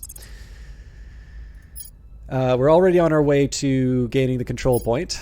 So yeah, recruitment is maybe a little less clear to me, but in this case we'll unpause, and then maybe what we'll do here is take a look at the codex. Recruiting counselors. Counselors are recruited by spending influence. Recruiting counselors with a diverse set of professions for your council will ensure that they have all types of missions available. Your pool of counselors to recruit will update on the 1st of every month as some of the candidate counselors leave. All right. So I think it took... Okay, council grid. Each of your counselors is shown on a card here, along with their attributes, incomes, location, and any mission that they are participating in. Up to 2 enemy counselors spying for you will be shown in the bottom right 2 cards. Click on the portrait of a counselor to open a detailed panel that also lets you spend experience to improve your counselor and acquire and manage the counselor's organizations. Click here to center your camera on the counselor's location in the game. Counselors are vital to progressing in Terra Invicta. Recruit new counselors here to make your council full. Make sure your council is full. Okay. Let's maybe start by viewing the kind of templates that they have here. And it does look like we are limited in terms of influence, in terms of what we can hire. So we already have an activist. An activist seeks social change through persuasion rather than violence. Officers are senior commanders and experts in military affairs. Evangelists are public figures whose influence is built around promoting an ideology to a sometimes fanatical cadre of followers. That's definitely one I would consider. Journalists uncover hidden information and deliver it to the public, sometimes challenging powerful interests. Tycoons are owners of older industries or come from inherited wealth. Professor, an academic who has developed expertise in important matters and conveys it to an audience. Executive is distinct from tycoon. Executives are senior leaders in government and business who may not have a high public profile but are good at getting things done. Let me just take a look at templates. So we also had a diplomat. So diplomats 1, officers 2, evangelist is 3, journalist is 4, tycoon is 5, professor is 6, executive is 7. So it would seem to me like you can have up to 5 counselors. So you could almost think of it as like, what 2 are you willing to go without?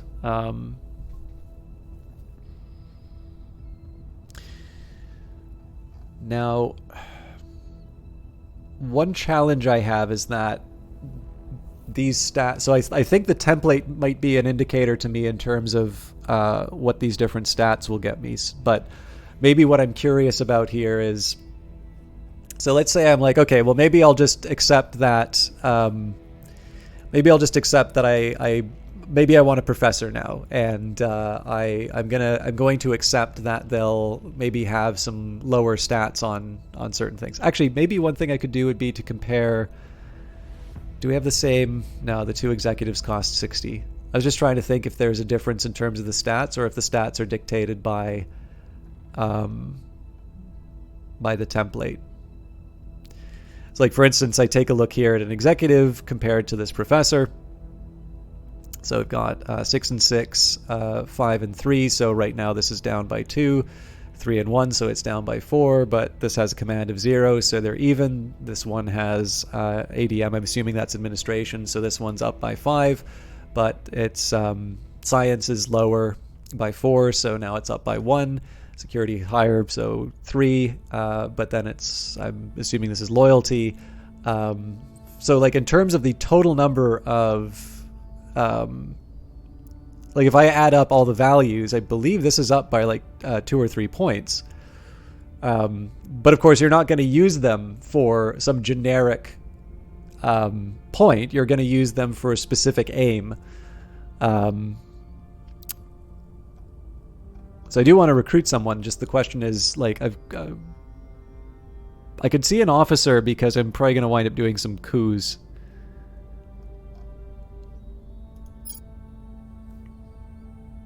Oh, here we go.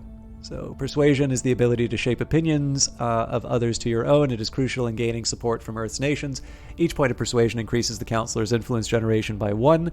Investigation is the counselor's ability to discover information someone would prefer to keep hidden. In addition to serving as the primary stat for a number of missions, it also determines the counselor's chances of sighting enemy counselors. Espionage is the ability to move in secret and conduct covert operations. High espionage makes the counselor much harder to detect by enemy factions.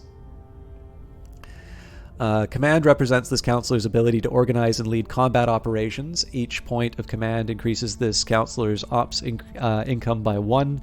Administration is the ability to manage large organizations. Each point of administration adds 1% to this counselor's money income and allows you to control 1 additional org tier. Science is the ability to investigate and analyze phenomena and derive new understandings of the universe and those who inhabit it. Each point of science increases this counselor's research income by 1. Security is the counselor's ability to survive violence, and apparent loyalty. The loyalty attribute determines how likely counselors are to betray their faction to another. This value displayed is normally an estimate based on the counselor's behavior. The counselor's actual loyalty may only be discovered by investigating this counselor, possibly multiple times. Now, what interests me here, so there's this influence income. Okay, yeah, so the evangelist would get me... Okay, this journalist would get me influence. So I was originally thinking of recruiting the officer because we might be trying to do some nastier missions, but I actually think the extra influence income may be something that I want instead. They are an opinion leader. Oh, but they could be turned fairly easily. And I don't think I want to double up templates. So opinion leader, a respected commentator on public affairs whose words reach many and free nations. And then cynic, difficult to fool but expresses little hope for humanity's future. +1, -3 to apparent loyalty, -1 loyalty, prohibited missions, inspire. Sounds like if the economy engine in the game might be outstanding, if not convoluted. Yeah, no, it's definitely... I think it's really cool to see how all these different systems interact with each other.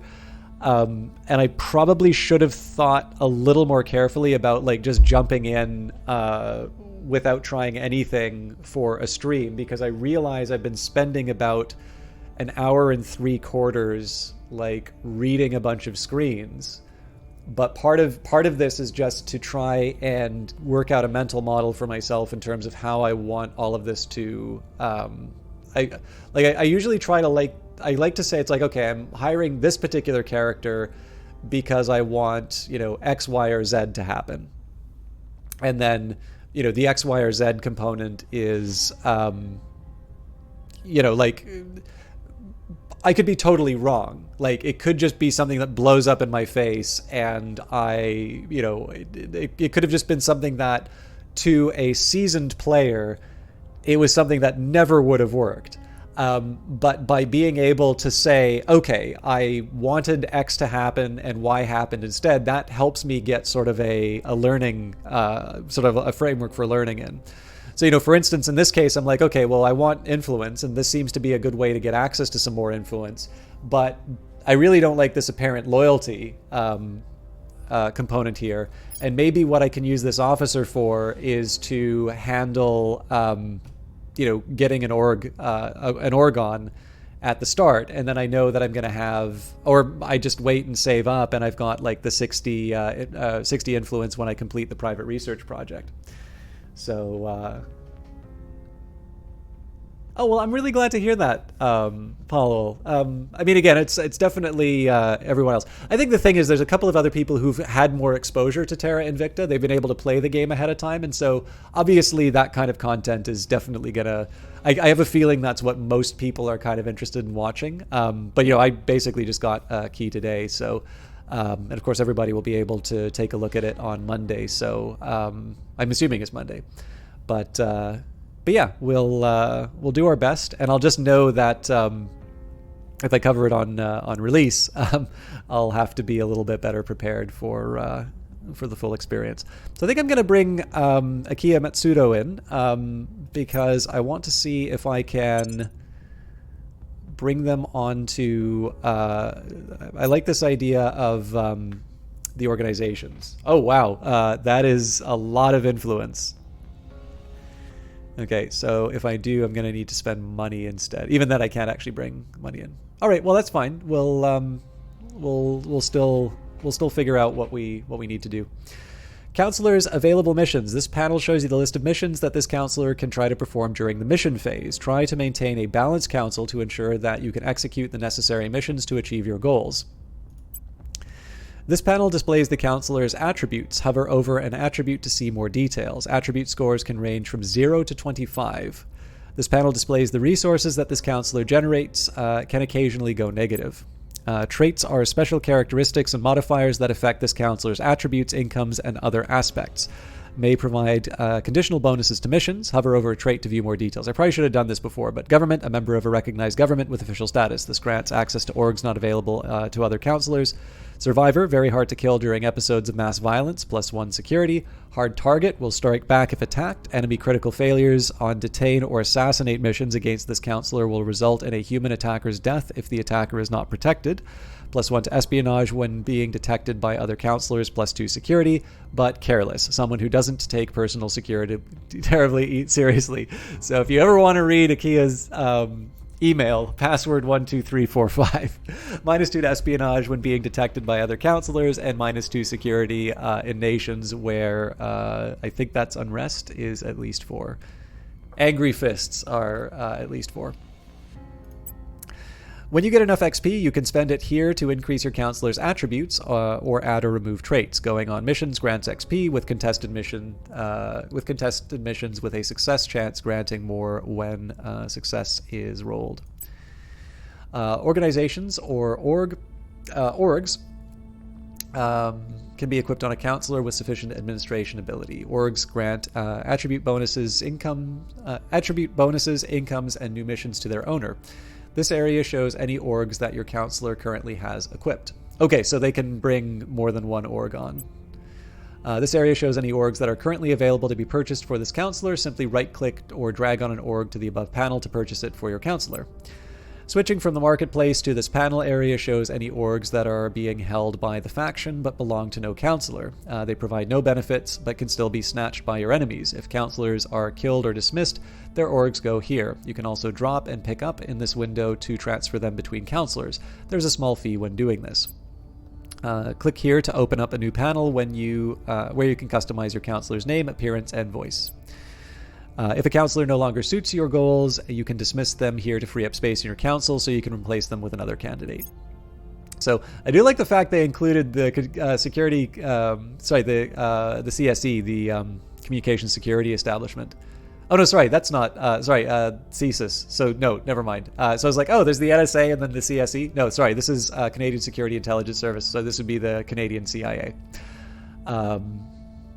So I was just going to compare the two because it's like obviously the influence cost is so much lower for the Canadian version, but on the other hand, the Canadian version doesn't have the budget that the NSA does. So, all right. So the counselor must have these traits. Government faction must have a control point of the United States of America or a counselor from there. Missions granted: investigate counselor, surveil location, sabotage project. It'll cost me 250. Wealth a month. It will gain 4 influence, gains persuasion, investigation, and espionage, and then plus 5% to information science research. The CSIS counselor must be government.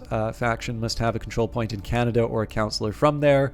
We can investigate a counselor or surveil a location. Now the monthly income here makes a little more sense, although if this is a monthly amount, daily income is 0.1. Oh man. Okay, so that's, I guess we get 0.3 a month.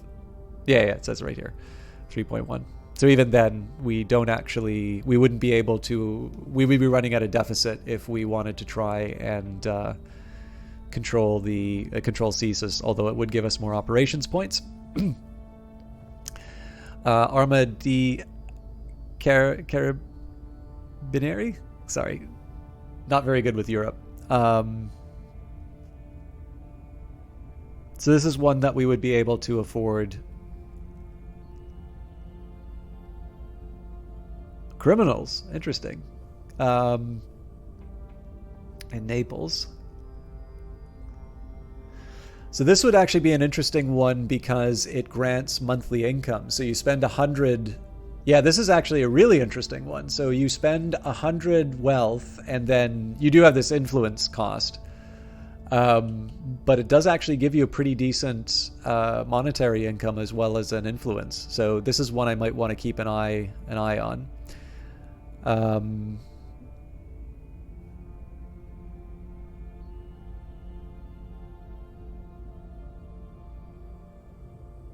Oh man, yeah. So what Paul Lowell was saying about the economy situation. So like the idea here that one of the things that you might want to do as the resistance is to build up enough wealth to be able to like buy certain organizations that will increase your income. And then like, so one thing I'm going to maybe consider here is to try and find a way to get 450 wealth in order to get Crossing Rivers for Humanity so that I can get a better monthly income. And so basically I'm making these financial investments in order to be able to sort of finance my activities. Now, I'm mildly curious as to whether or not I'm going to be able to assign Aika on a mission. So if I tried the United States...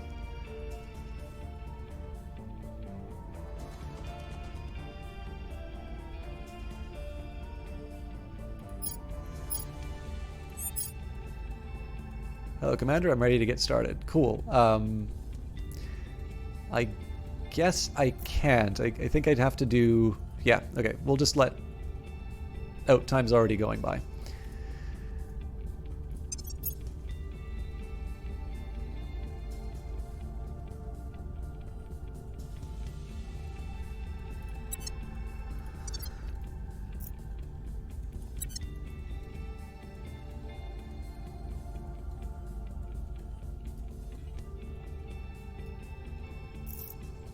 It says 100% here. I'm a little curious. I will report when my mission is complete.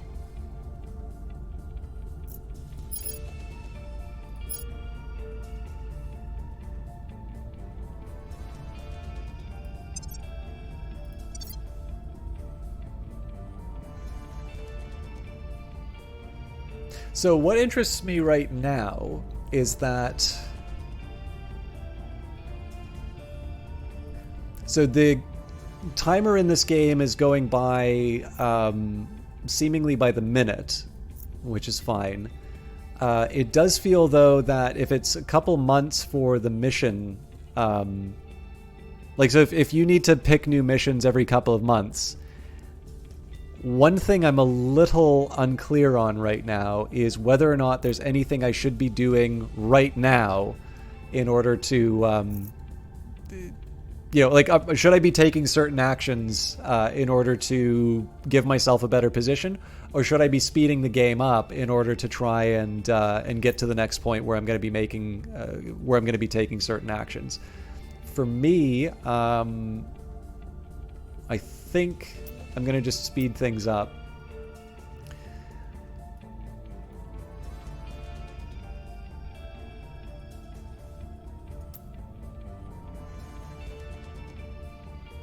I don't normally like doing this in games like this, but I don't know if there's a whole lot for me to do. One humanity? The growing realization that we are not the sole sapient species in the universe is causing many to see their fellow humans in a new light, leading to hopes that we can overcome our capacity for strife to address the alien arrival as one people. Let's try to set aside our differences and go forward together. Event unlocked, Wave of Fear, triggers the following effects. All nations gain 1 cohesion.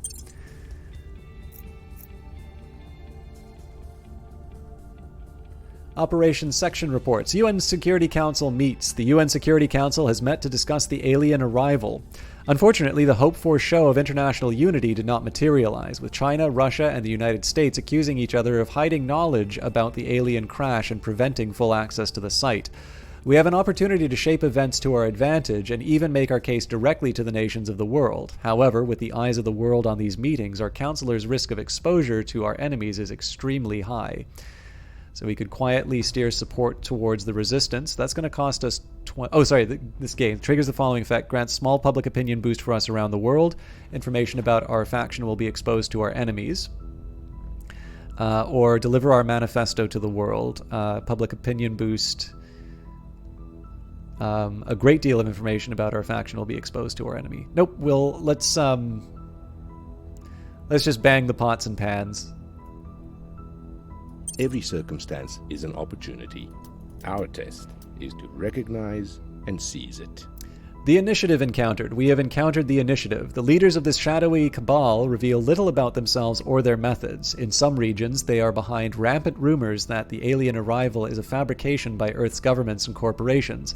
In others, they have founded companies selling products that allegedly protect from a felicitous alien disease that they seem to have made up.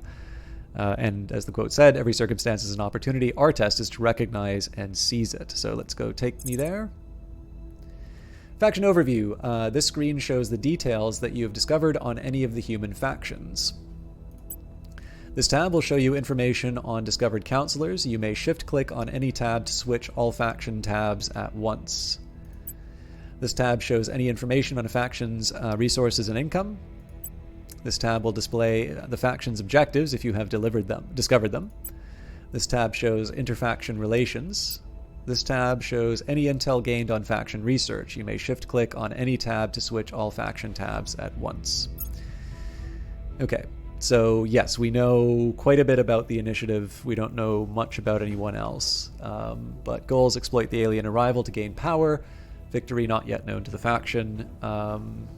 So they've got a diplomat. I'm assuming everybody's got something in Hungary. Actually, that would be an interesting strategy. So if you could maybe get someone to, in addition to sending an operative there, you could maybe send someone who does investigations to go to the crash site as well to find out who the other factions are. That's something I'd maybe consider for the next time I play this.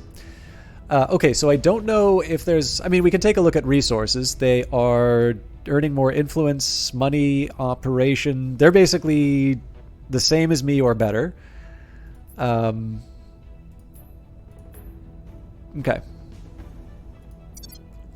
So, what I'm going to do... The reason why I went for that extra influence was so that I can get another counselor, and that's going to be a way that we can boost my influence. So we'll go back to the council screen. So, I mean, as always, I'm trying to think, okay, so I made a choice here, and then there is a, then there's the, did this pay off? So I've exposed myself to other factions, right? That's potentially a big problem. But the reason I'm doing that is because I now have 73 influence, and I can get the Evangelist, who has quite a high loyalty, and would get me 4.3 influence. This is as opposed to the... I may not even have that option anymore. It looks like the... Oh no, there's the journalist. The low loyalty journalist. In this case, I can go for the higher quality evangelist. So they're a firebrand. Appeals to the anger and fear of an uncritical audience. Earthbound, this person refuses to travel to space, and inscrutable, never seems to express a strong opinion, apparently. Oh god. So they may not actually be.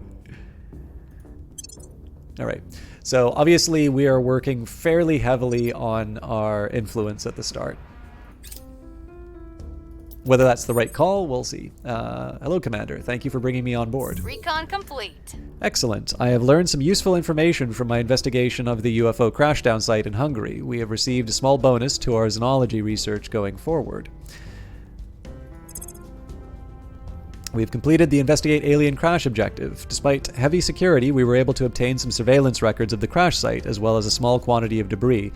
We should have a project ready for research shortly, and we gained some influence as well as science.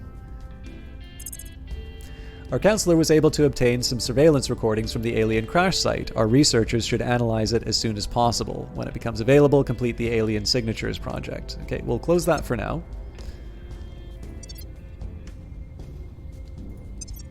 Now, there is an interesting idea here in terms of switching between different projects.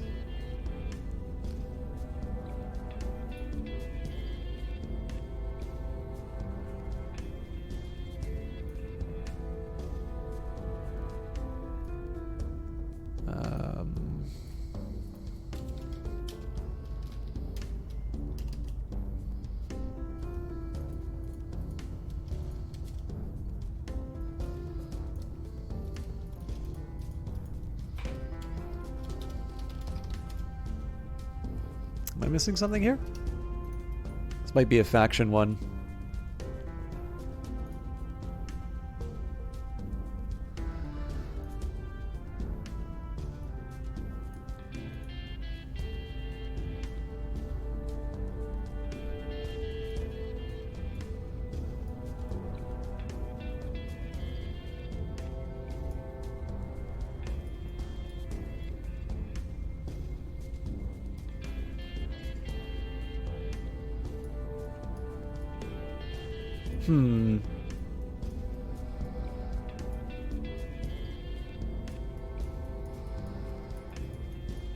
Well, I for one love seeing a big tech tree like this, but I'm not 100% sure about this.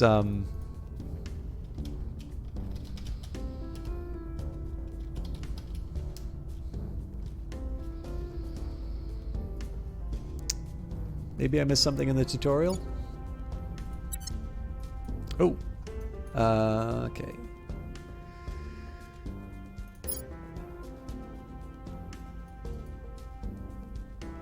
Or maybe this is an engineering project.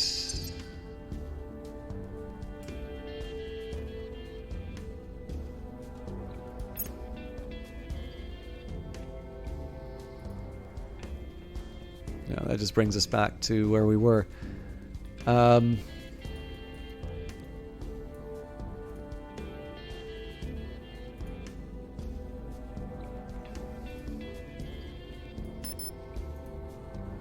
Okay, well, we'll leave that be for now, because again, making some progress in the game would be better. Oh, here we go.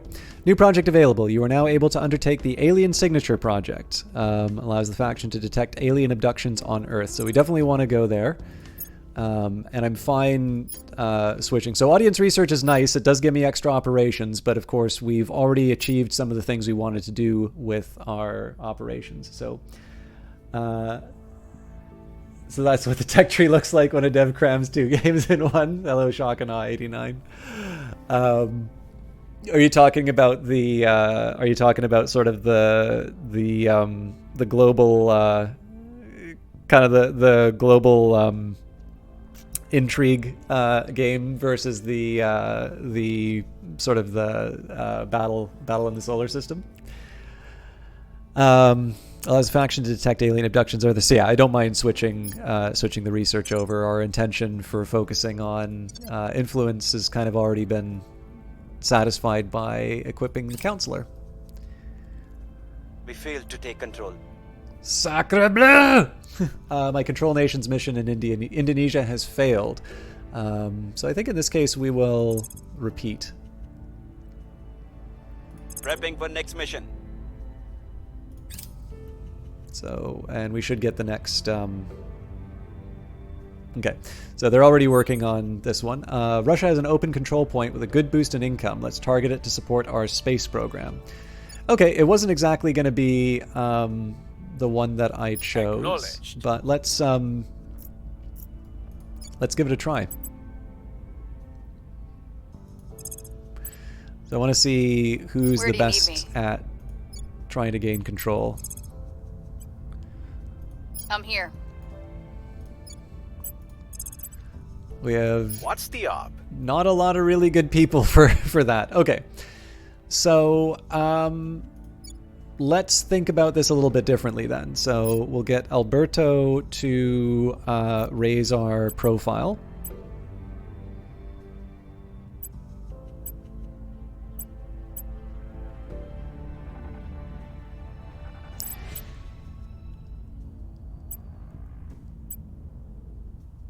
Yeah, so let's do a public campaign. Ooh, 31%. I wasn't originally planning on spending money here. But maybe it would be a good idea. Oh, wow. Yeah, even just putting a little money in that. Okay. We'll just sprinkle it around. So. I will try to sway the public. Reporting in. Okay, let's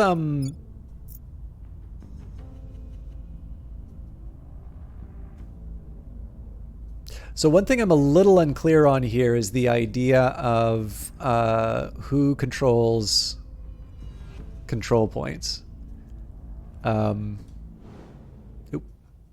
So, for instance, I've been seeing sort of these solid colors, and that could just be the color of the nation. But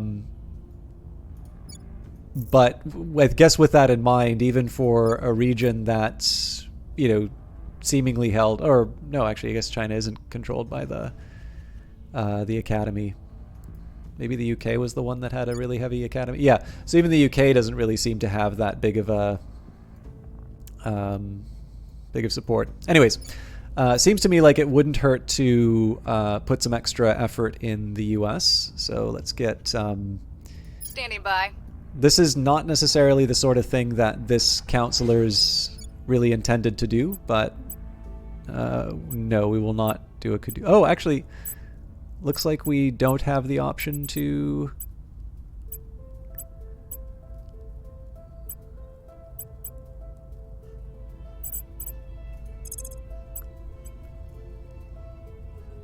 Interesting. Okay, so this counselor is actually not very helpful for...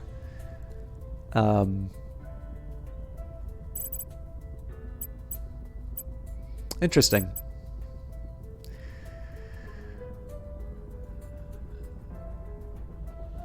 At your service. Okay, so let's maybe get Raven to work on... Yeah, so again, I'm not trying to control, I'm actually trying to build... Okay, yeah, so I'm actually really starting to see how... I'm really starting to see how having people with their...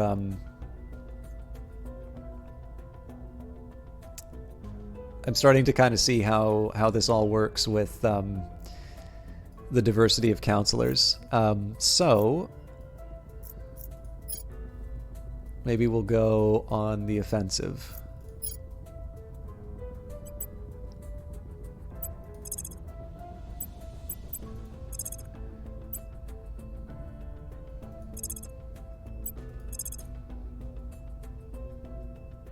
I don't know if I want to do a contact yet.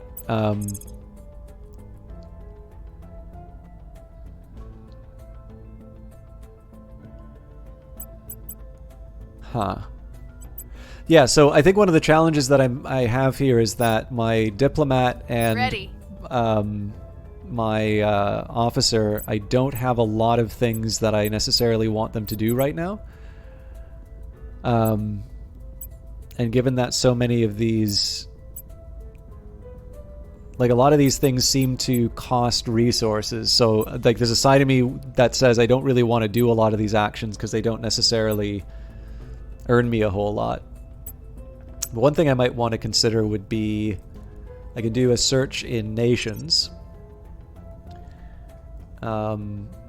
So we'll sort by support for me, and then maybe I'll just try and take a look at ones with high unrest. So for so we've got strife in Indonesia and Malaysia, Syria even higher. So maybe what we'll try and do is, given these are targets that are ones I'm more likely to be wielding influence in, perhaps I want to try and reduce the unrest in these regions, just to be able to gain advantage of their resources. So let's send Aika to Indonesia as well.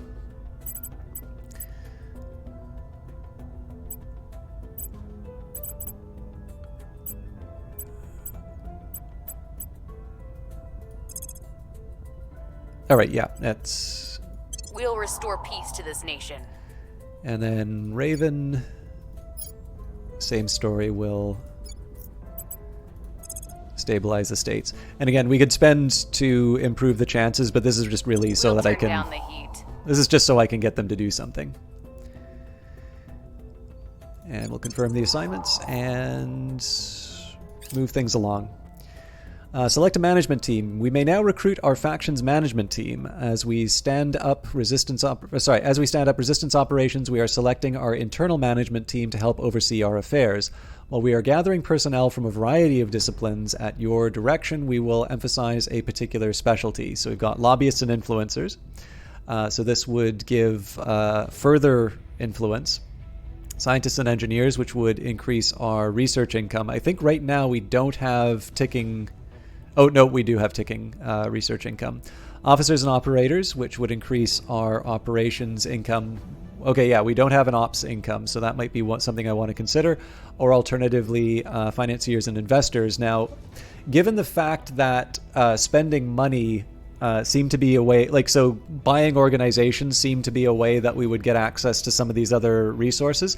I think we're actually going to go down the financiers and investors path, because I'm not 100% sure how I would be improving my income, or like I'm maybe not 100% clear on how I would be achieving some of my financial goals otherwise. So I'm going to try and advance those issues earlier on, Violence so that is we can abating. that way we can start buying up organizations with my counselors. All right, we've reduced unrest in Indonesia by 0.25 to strife. I think in this case, let's just repeat that mission.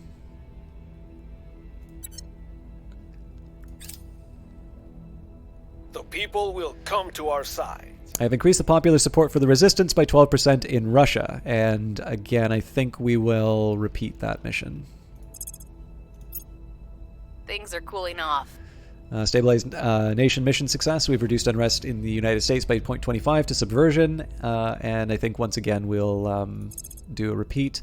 Remembering 2 of these missions were just sort of throwaways, but I think they're reasonable. As far as Martin's actions are concerned, though, it depends whether or not we've gained a control We are point. taking over. All right, we've completed the gain a control point in the nation objective. We have gained our first control point. This gives us access to some of the nation's resources, control over the nation's priorities, and possibly an army. Control points may be attacked by other factions via the crackdown and purge missions, so it may be wise to use the defend interests mission in this nation to discourage this behavior. So in this case, we're going to go take me there. Oh, nope, that's under resistance objectives. Okay. New objective, build your council. Your faction council is the backbone of your political efforts on Earth, and growing your council will allow you to undertake more missions each month. Counselors have a variety of attributes, backgrounds, available missions, and traits. Building the council that can handle a variety of tasks will help you keep pace with the other factions. New objective, assign a counselor to a purge mission.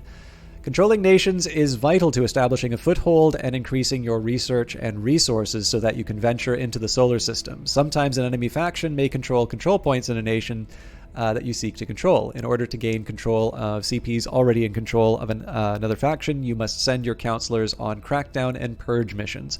Crackdown will weaken the CP, follow with a purge to steal the CP for your faction. Purge missions on enemy CPs to steal control of them from an enemy faction. It is highly recommended to use Crackdown first to disable any benefits and increase the success chance.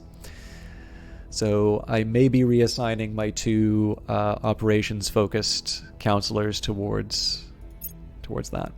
Assign a counselor to the Defend Interests mission. Defend Interests is a useful defensive tool to prevent enemy factions from successfully completing Crackdown, Purge, and Coup missions. It is highly recommended to defend your most valuable nations. Its protections will expire and must be renewed periodically. Use Defend Interests on nations with CPs under your control to protect them from enemy counselor missions. Hostile missions are much less likely to succeed on defended CPs. Assign a counselor to a coup mission. Coups are used to reset CPs in an enemy-controlled nation. Coups are more likely to succeed in nations with high unrest. Use the increased unrest mission prior to attempting a coup. Control mission a success. I have gained a control point for the resistance in Indonesia. We now have 1 of 4 control points there. So it's actually tempting to kind of double down on that mission. I'm going to hit continue, though. Okay, so we've got a few things to try and do now. Ika says our control point in Indonesia would be better protected from enemy purges with defend interest missions. I Ready for my mission. think that makes a lot of sense. So we're going to change her priority. Where do you need me? Oh. Where to? Oh, wow. That's a fairly high influence cost. It's worth it, though, so. Securing our interests. Your orders? We have completed the Assign a Counselor to a Defend Interests mission objective. Use Defend Interests to protect your valuable nations against enemy crackdowns, purges, and coup missions. Now, I think we're going to double down on our advantage in Indonesia, so let's go for another control button. 76% on its own. We can raise that to 82 by spending 1 influence. 86, yeah. I can see... Like, so there's an advantage here. I spend 1 influence and I get an 8% increase. When I spend 2 influence, that's 12. So really the difference is 4. And then when we go up, it's 3, 2, you know, like... I don't know. Let's even just go maybe... We'll bring this nation to our side. Without spending. Okay. Now, I suppose one big question here would be... Like, it's all well and good for me to want to try and crack something that's held by an enemy faction. But we don't necessarily know... We don't know... I don't think we have any regions where we actually know that there's... Okay, well, no. North Korea, the initiative, has some control. So we could try doing offensive actions against the initiative, which is the only one we know, or we could try and do an investigation. So let me just take a quick look here at the... list of tutorials.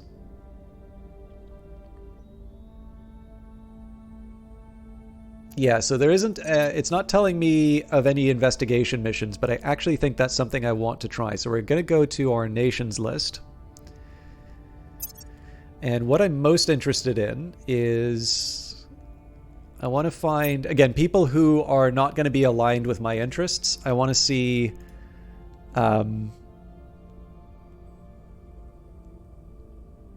so Saudi Arabia, this is not a bit... Oh, actually, sorry. It looks like we do have some examples of countries with... okay, so actually there's going to be a slightly different approach I take. So we're going to rank by investment points.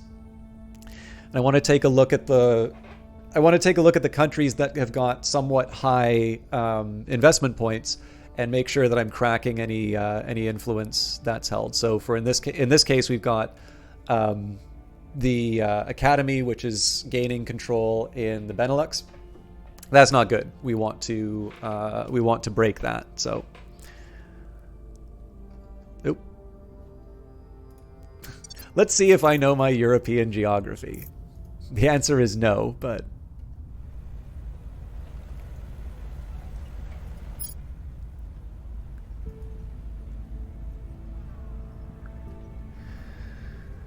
Okay, so this should be something that Raven Standing Johnson's by working for on. orders.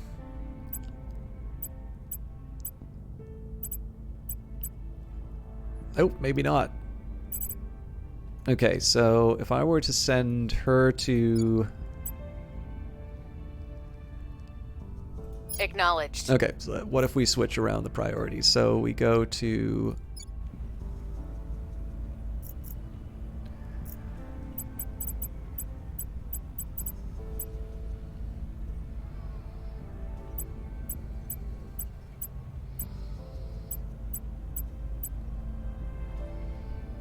Am I missing something here? Do I just not have some... I would have thought that my officer would have been good at... Ready to go.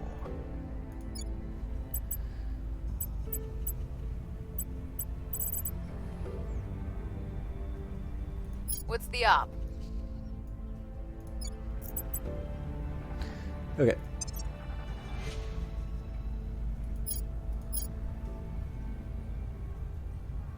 So we want a crackdown mission and a purge mission. But it seems that none of my counselors can do crackdown or purge. Which again, I'm maybe a Standing by little for orders. surprised by... Your orders? So again, I would have maybe thought the officer would be...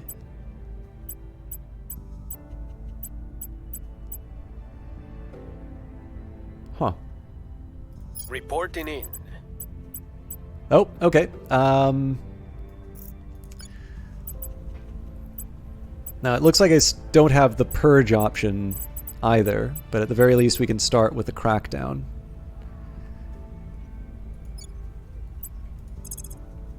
Oh wow, we've got no chance. Okay. Presumably because of our public opinion, so... Well, I think I'm actually going to keep him on his task then. Ready to go. And it's clear that we need to find somebody with the purge ability. So I think I'm going to lock in these choices as they are now. We'll maybe try and build our presence in Russia like the game had advised. But we'll confirm assignments here. And let's go to my recruitment pool. So we need clandestine cells to build things up. Oh, does it not let me show the... okay.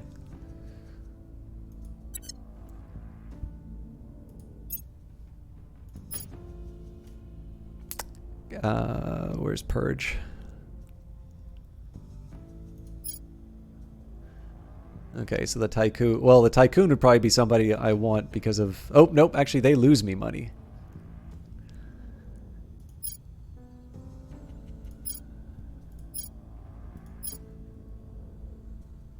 Okay, I would have thought the executives would get me money, but...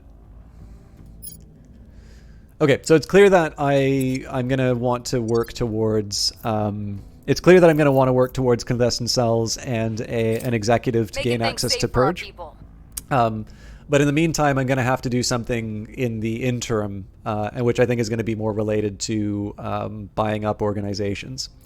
So I put the right people in the right places, and our control in Indonesia is now protected until the 22nd of April 2023. Enemy factions trying to wrest control from us there will suffer significant penalties. So clearly we don't want to repeat the mission. We're covered for over a year, or slightly under a year actually, but we will hit continue on that.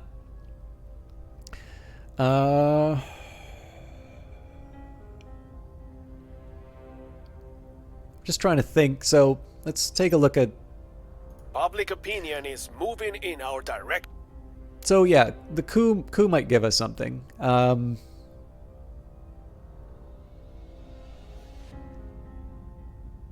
debating about whether or not I want to try improving things in Russia or not. let's repeat for now because I think it's going to take. So here's the logic behind how I'm thinking of this turn. Order is returning. We'll continue here because I feel like there are better things I can be doing with Raven. So the reason why I'm building influence in Russia at the moment is partly the game sort of made a recommendation, but I'm keeping. Our supporters are in place.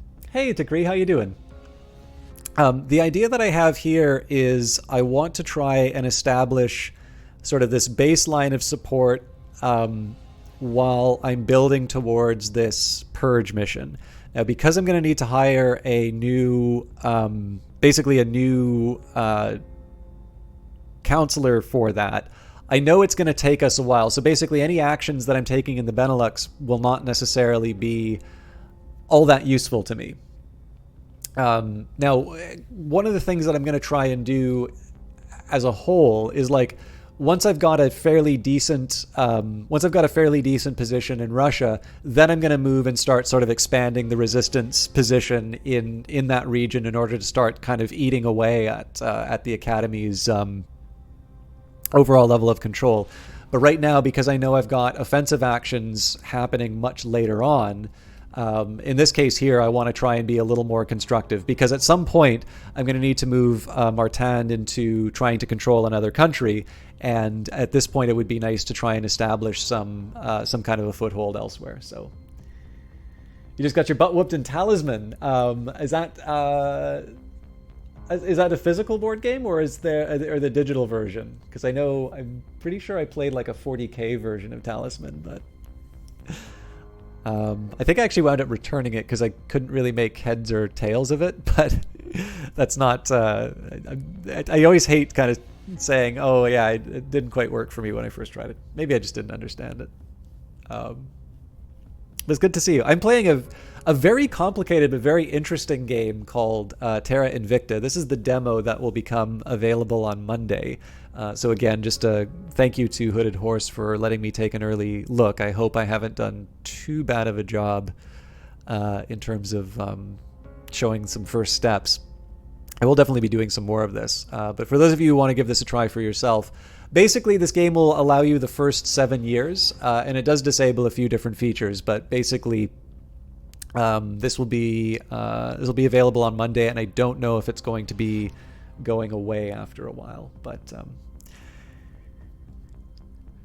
yeah, I mean, I think there's some people who've had access to the full game earlier, but I don't know, like there's not a lot of point in sort of focusing too much on what other people are doing. Like I've been very interested in this game. It's actually how I first found out about this publisher that's partnered with Pavonis Interactive, the team that's developing it.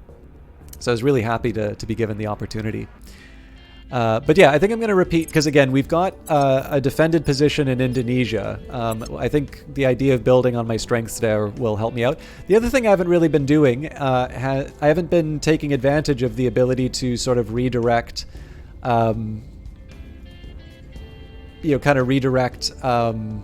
priorities. So these are resistance, kleptocratic. Yeah, no, we're not doing that. Go for resist. Yeah, I should actually maybe take some time. God, this is a very complicated, but again, interesting game. Okay.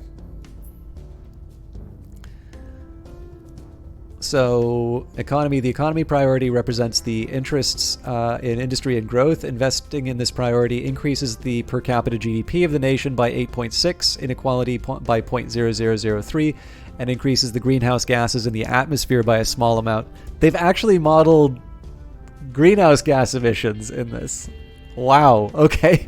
The number of core economic and resource regions in this nation impacts these values. Higher levels of democracy and middle values of cohesion lead to more innovation and higher increases in income.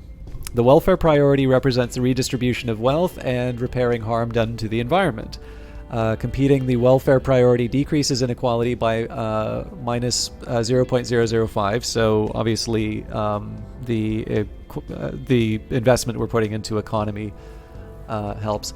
Oh, actually, that gives me a whole lot of ideas. So, like, also just being able to find countries that are acting against your global interest. Oh God, there's so much to this simulation. This is fascinating.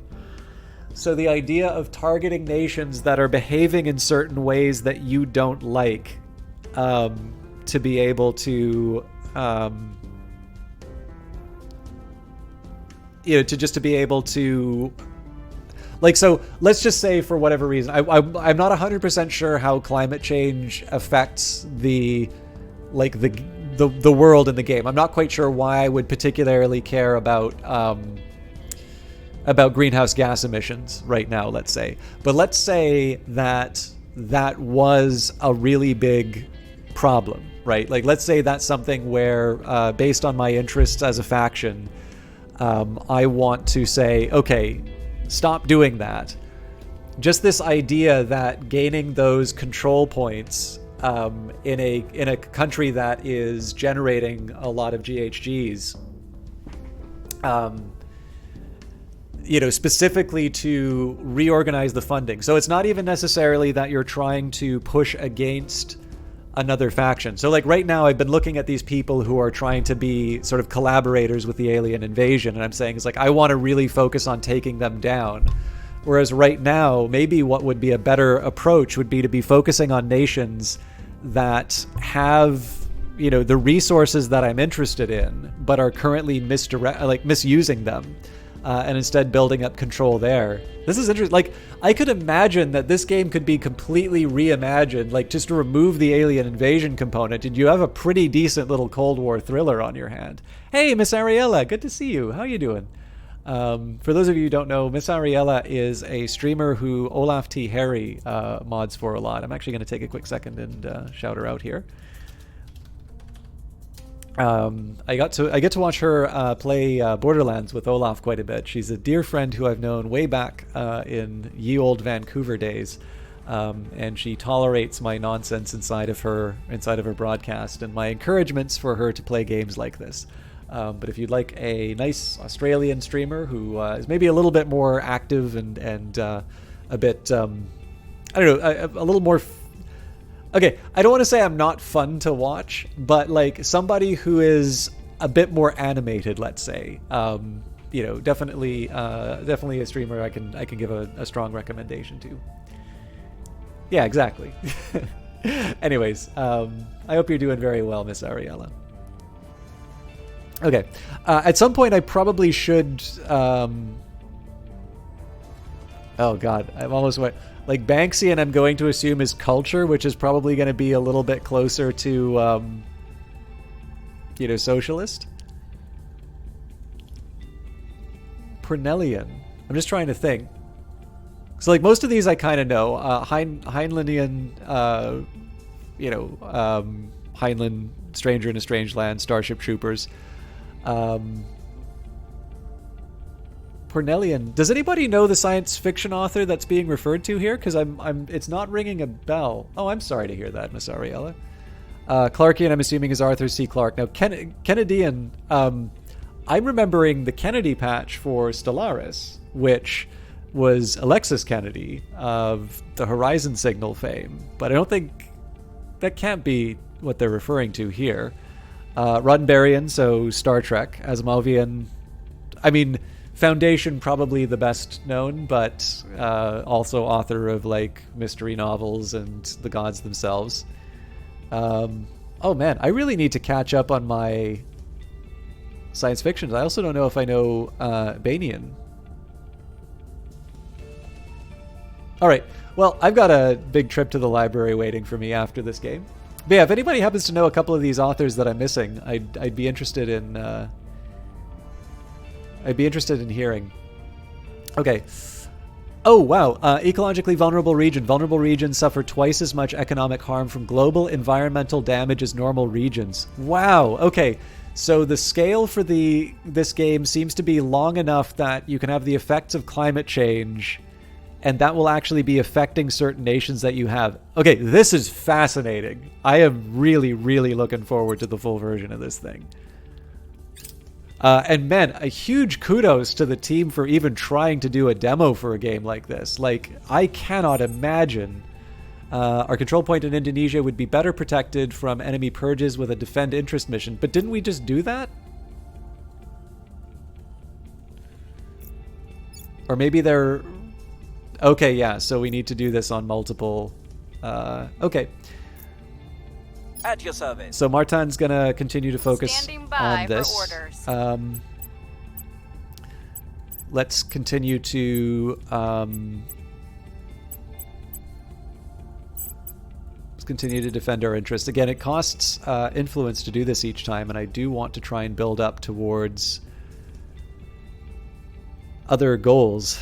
Protecting our interests. But I don't think it's a bad idea to keep defending interests, right? So I think I'm actually going to continue to reinvest in Indonesia. So for Raven Johnson, we're going to send her over to decrease strife. It actually looks like that's going up.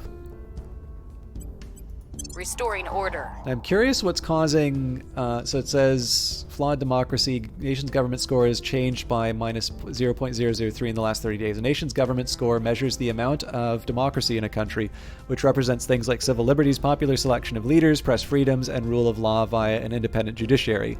This impacts many things, including national stability and cohesion, research production, corruption, economic growth, and the effectiveness of the military in controlling unrest. Government increases by 0.005 per 2 investment points in the knowledge priority and changes it by minus 0.001 per 2 investment points in the unity priority. So we aren't putting any points into unity.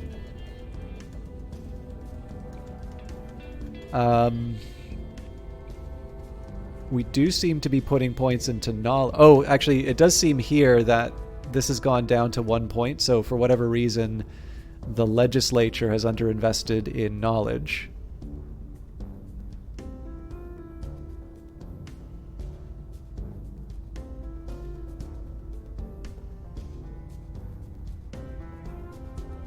So yeah, what's kind of interesting here is when we take a look at spoils, once we bring the resist priorities in, spoils get a lower priority, and so ultimately just more of the economy is not being directed towards waste. So spoils represents the direct extraction of wealth from an economy accomplished by avoiding the true costs of obtaining it. This covers such behaviors as crime and corruption, regulatory capture and tax avoidance, economic rents, unmitigated pollution, and exploitation of labor. Completing the spoils priority grants a 70.7 directly to the owner of each control point. Increases equality by 0.0035, decreases democracy by negatives 0.001, and significantly increases global greenhouse gases in the atmosphere. If this priority has a warning symbol, the nation's elites are receiving insufficient spoils to fulfill their desires. Elites in this nation require at least 34% of investment points directed to them, a value that will decrease with investments in education and democracy, or very high national cohesion. When the elites are dissatisfied, coups d'etats are more likely to occur. Interesting. Okay. So we need to... I mean, obviously we're investing a lot in Indonesia here, so we do need to try and... reduce the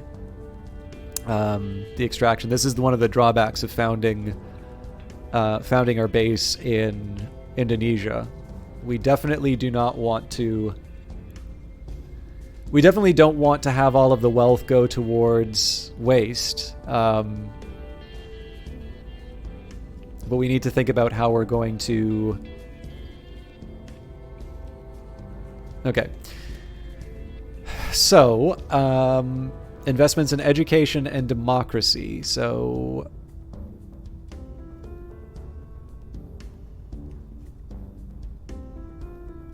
Education. Developing nation's education value is scored based on the average years of schooling of a citizen in this nation. Nations with higher education scores produce more research and are more resistant to extreme propaganda, but gain less cohesion from the unity priority. Education increases by 0.005 per 2 points in the knowledge priority.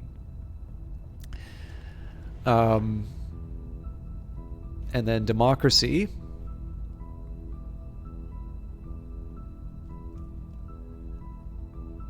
per 2 investment point. Okay, and yeah, so if we put a lot into knowledge, then okay. So if we move from the resist priority, so if we say developing, what happens? Oh God, no. No, no, no, no, no, no.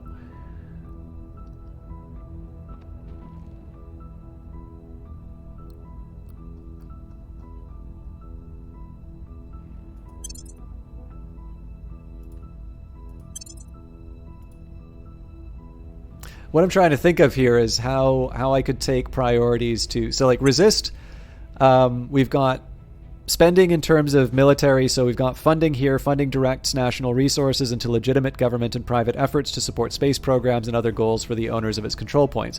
While not as profitable as the spoils priority, it does no harm to the nation. Completing this priority permanently increases the nation's annual funding by 8, which becomes income for owners of control points in this nation.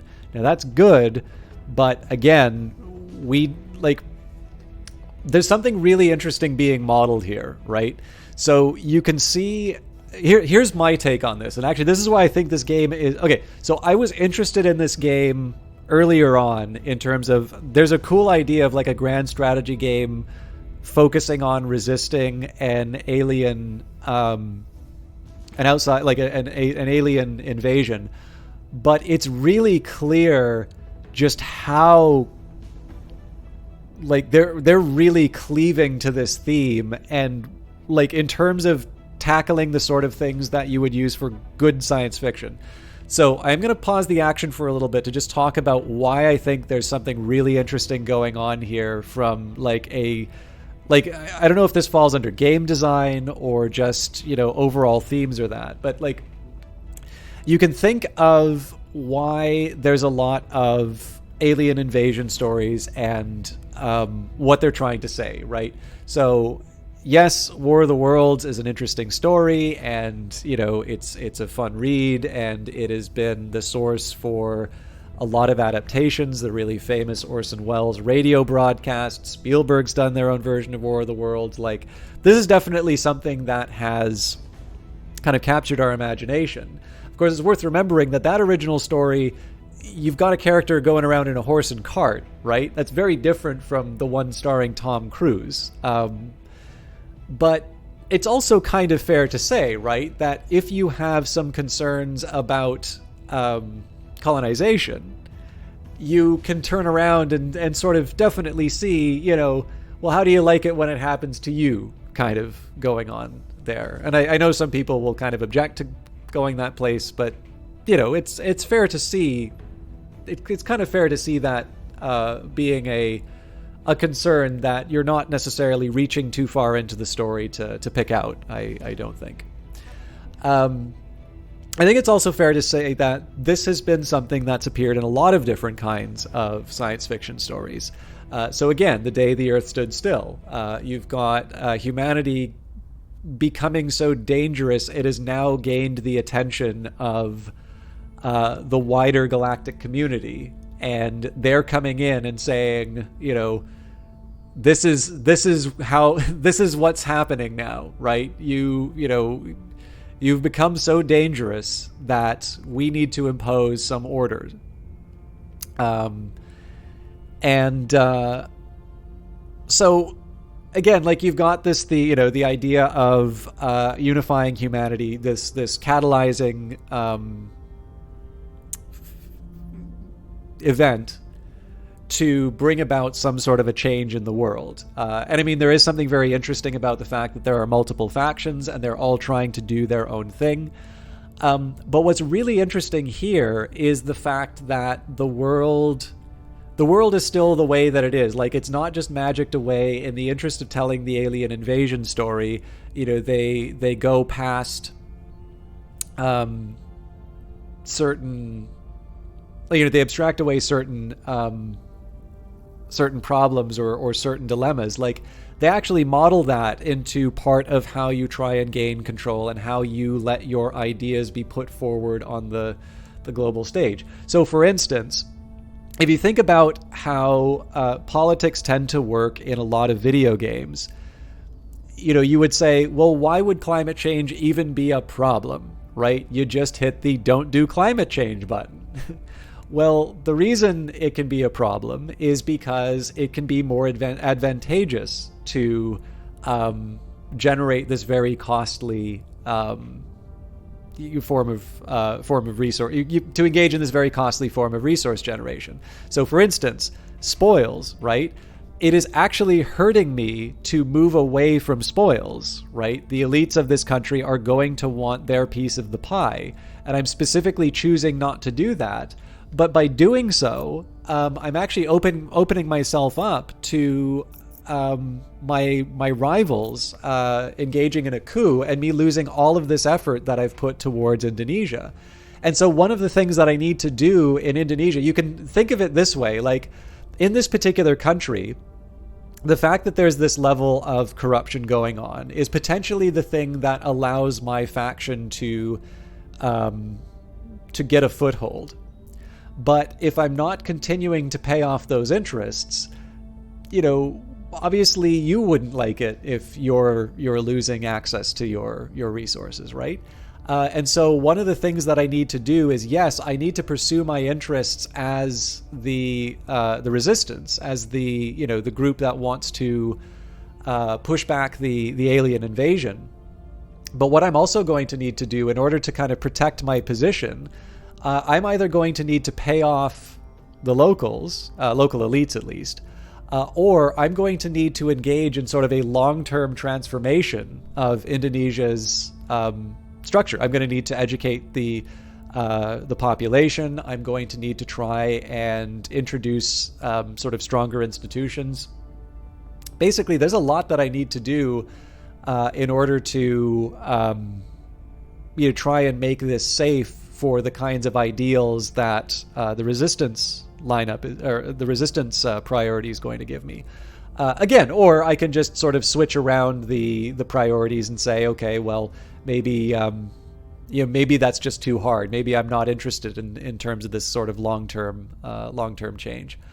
And again, when you kind of just go back to that theme, right? The alien invasion being the thing that's bringing about sort of a change in perspective. Again, the cool thing about science fiction stories being that they are basically about us and about today. In this case here, it seems like Terra Invicta has not sort of abandoned that really interesting part of science fiction, that they've still taken the, alien invasion being this catalyst for potentially for change or cooperation in humanity. But instead of just it being the moment that humanity wakes up, it's about the effort, the politicking, and the fighting that's going on in order to bring about that unification. I think it's a really interesting way that they've done this. So again, it does make the game complicated to understand, right? Like I was saying, it's like, oh God, there's climate change. How am I going to figure that out? But it's pretty clear here that I have some goals now in order to try and reduce spoils and such. I also want to take a look here at welfare. So the welfare priority represents right. This priority has a warning symbol when inequality is increasing in a nation. Now, the resist template does not really do that much about inequality. But what I want to be focusing on here, again, are the sorts of things that will... so, again, we want to worry about spoils, because basically the less I need to worry about spoils, the better, the more wealth I'm going to be able to unlock for my other purposes.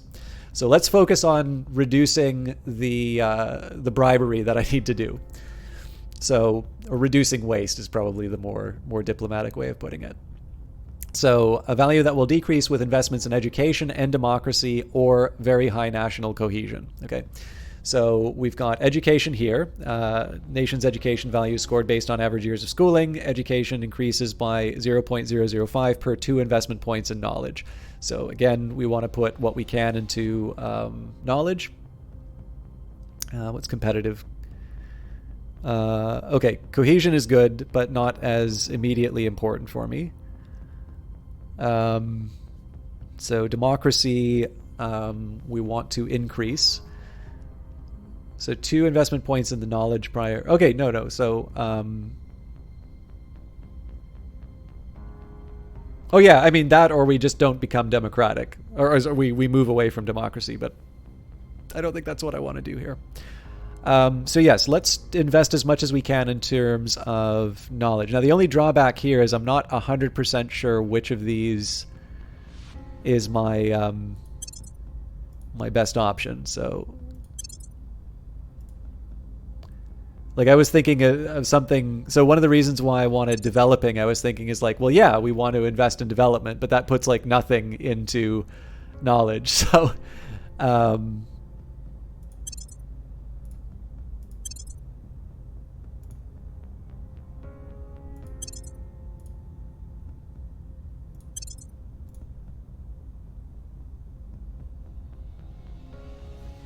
technocratic, maybe? Nope.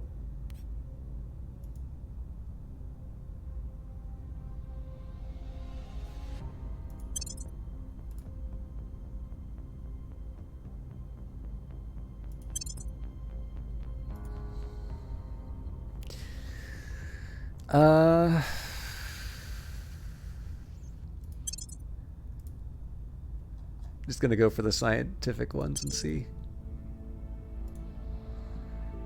I mean, there is maybe something else that I should be reflecting on, which is that if there aren't that many, if there aren't a lot of options that go all in on knowledge, that might tell me something.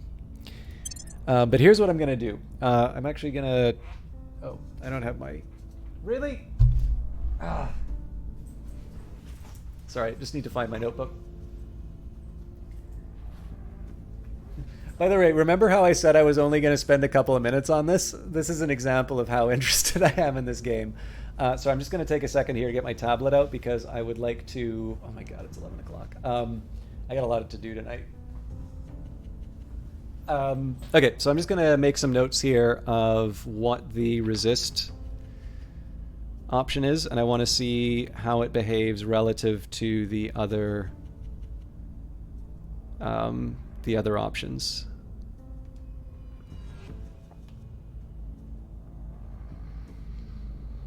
Okay, so econ 2, welfare 1,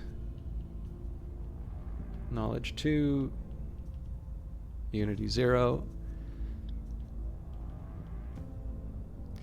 Military 3 makes sense because, you know, presumably you want to be able to deal with the alien invasion. The military priority represents investments in internal security and military technology. It will lower unrest by negative 0.0329. I'm assuming when it says lower, like that's the value that the... Like, I'm assuming it's not lowering it by negative 0.0329 because that would be raising the value. I'm assuming that the number for resistance is going down by 0.0329. An increased miltech by 0.00498. The impact on unrest is higher in nations with low democracy. Miltech will go up faster in nations with no unrest. A warning symbol will accompany the priority if unrest is increasing in the nation or it is in a civil war. So spoils 1. Prefer it to be low 0 actually, but funding 3.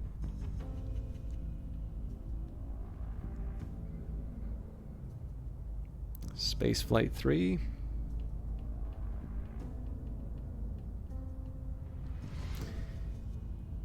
Build army.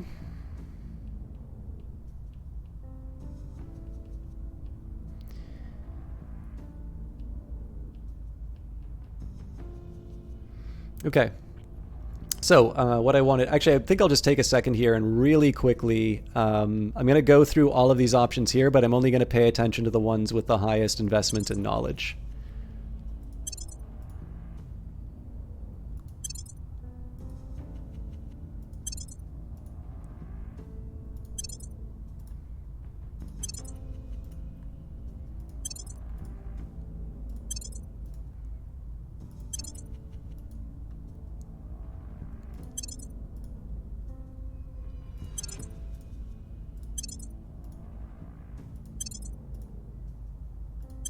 Obviously, some of these I'm not expecting to see knowledge go up. It's just a chance for me to sort of see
Okay, so I'm going to write down Asimovian just because...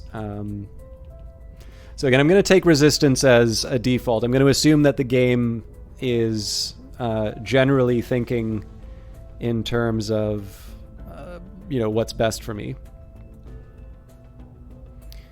So it does seem like it severely undervalues military relative to my priorities.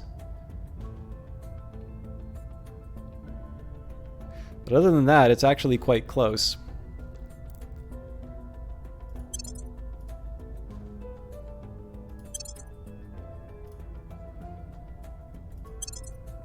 Okay, cool. So it really does seem that there's only one that's focused on knowledge. So here's what I'm going to do. I am going to focus, I'm going to put in the Asimovian priorities. And the reason I'm going to do that, we can do a comparison to resist. I mean, it's a 5% difference in the grand scheme of things. But essentially what I'm trying to do here, it does say that the cost or the percentage that elites of this country are going to want will fall in accordance with knowledge. With education and democracy. Education will be affected by knowledge, as will democracy. So in this case, I'm going to put high investment inside of knowledge in order to achieve a longer-term increase in terms of just the This is a long-term investment that I'm making because I don't plan on leaving Indonesia. And essentially the idea here is going to be that I'm putting this extra investment in knowledge now so that I don't need to worry about the spoils trait. And that will essentially unlock more of the resources in Indonesia for my own access. Now this may blow up in my face and that I'm facing a coup d'etat, but that's going to be the strategy that I'm employing here. Okay, moving on. I think we're pursuing stability in the region. Yeah, I think we're going to keep with the remaining assignments. Again, at some point I'm going to want to crack the academy in the Benelux region, but no point in going too crazy. Securing our control. Defend interests mission complete. I put the right people in the right places, and our control in Indonesia is now protected until the 30th of April 2023. Enemy factions trying to wrest control from us there will suffer significant penalties. So we're not going to repeat the mission because we don't know if we have a control point. Our counselor is spotted. Resistance counselor Eka Matsuo was detected by another faction in the Jakarta region of Indonesia. Detected counselors are targets for enemy investigation or attacks. This counselor may consider using go to ground mission to shake any pursuit. Future notifications like this will only appear in the notification queue on the left-hand side of the screen, which I've kind of been ignoring. So we'll do close. Let's take a look at how research is progressing. So January 1st, 2023 for alien signatures. How have we been contributing here? Things are stabilizing. We've reduced unrest in Indonesia. We'll do continue here instead of repeat because I may want to change priorities. Is increasingly with us. I've increased popular support for the resistance by 8% in Russia, so I think we're going to repeat that mission. And okay, so the resistance has contributed 23, so looks like we are actually falling behind on all of these. So, I had this intention to sort of spread out my my efforts, and this is translated into me not driving the research agenda for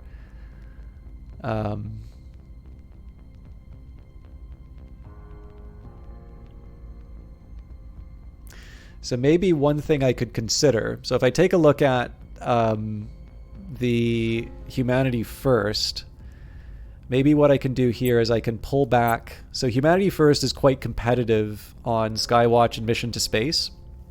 So maybe what I'm going to do here is I'm going to double down on my efforts on We Are Not Alone. I'm probably just going to blow it here in terms of overall contribution, because that gap with this faction is pretty wide. But given the fact that this faction's pretty competitive in both of these two, we'll try and keep they're going to be more likely to pick a tech which is in line with my interests rather than these groups which are less likely to, let's say. So we'll redirect those efforts.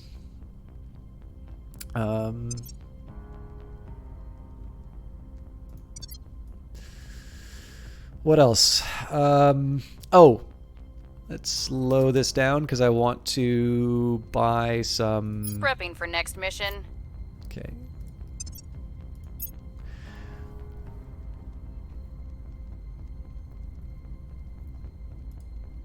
So it was a criminal organization that was going to give us a bunch of money, but looks like we've lost...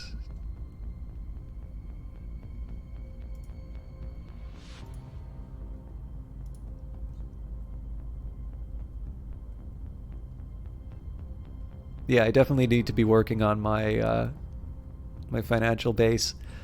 Like this truculent logistics, that's not really going to help me just to increase my monthly income by 1.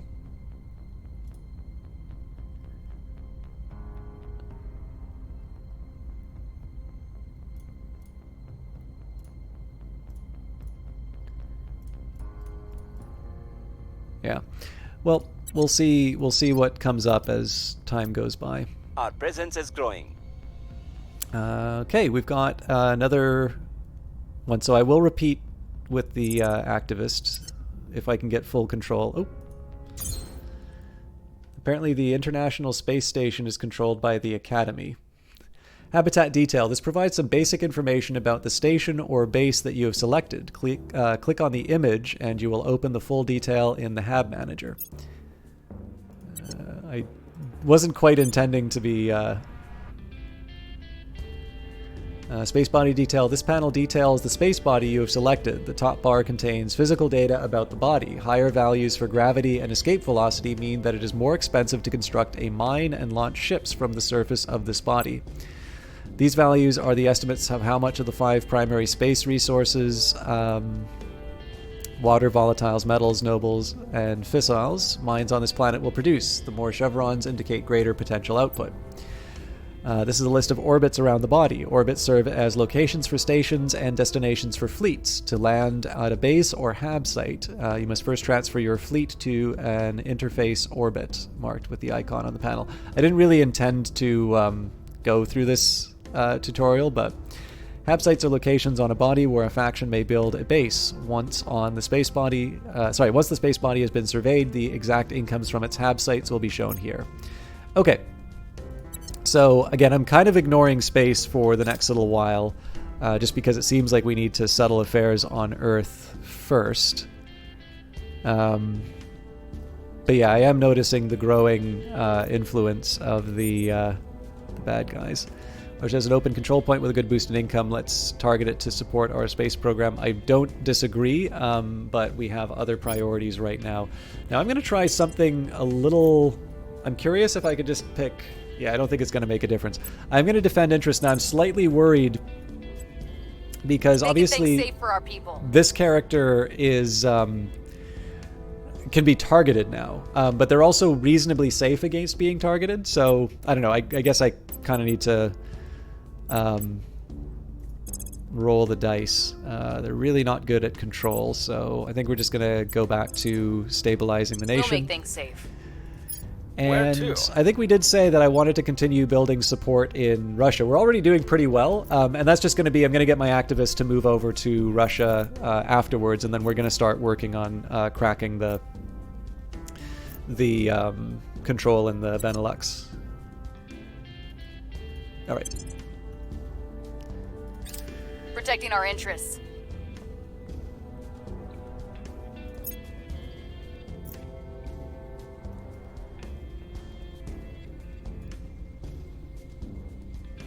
Select advisory teams. We may now appoint our faction's chief advisors. With our management team on board, we may now recruit our core group of advisors to assist our interactions and oversight with nations aligned with our cause. We'd focus on economic development. National investment points we direct to the economy priority are increased by 10%. Hire some steely-eyed missile women and men. National investment points we direct to spaceflight program priority are increased by 5%. National investment points towards the boost priority are increased by 5. Call in the generals. National investment points we put towards military are increased by 5, along with build army. or emphasize international aid. National investment points we direct to welfare and knowledge are increased by 5%. Given the fact that we are trying to bring about some larger changes. So Indonesia, obviously, we're trying to improve democratic values and development. And then we're working in Russia, which I'm going to assume does not have a very strong democratic value. I mean, so there's a certain point where you could say it's like, well, why even bother? Like, maybe just work on the higher unity, and you can, you can achieve your goal in a simpler way. And I'm actually not, I'm not necessarily opposed to that. But again, it does involve a certain amount of waste. So we will go back to emphasizing international aid. What are we looking at here? Yeah, so authoritarian. Our efforts didn't have any effect. Let's repeat that. We've moved the needle. Public campaign, critical success. We've increased support for the resistance by 17% in Russia. So you can just take a look at how much is being directed to spoils, and in this case, we're definitely gonna want to change that. So let's repeat that one more time, and then we're gonna move towards. I'm basically gonna find sort of the most valuable country with a presence for the academy, and we'll start. We've gained significant support. Excellent. Okay. So essentially, we have all the control points in Indonesia now. We're going to spend 20 points to protect that last little bit. Commander, it appears we have some supporters in Russia, making it a good target for us to control. I agree. But first things first. So we will defend the interests in Indonesia again. Securing our interests. Ready for orders. Martin's going to go up to Russia to... Oh, wow. It's a considerably more difficult mission. So I'm basically ending my...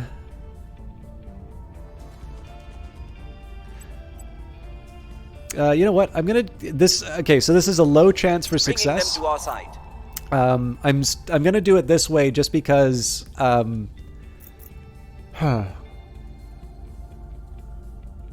Yeah, I don't mind spinning my wheels a little bit here. We need to get our influence back up. Okay, now let's go to the Nations tab.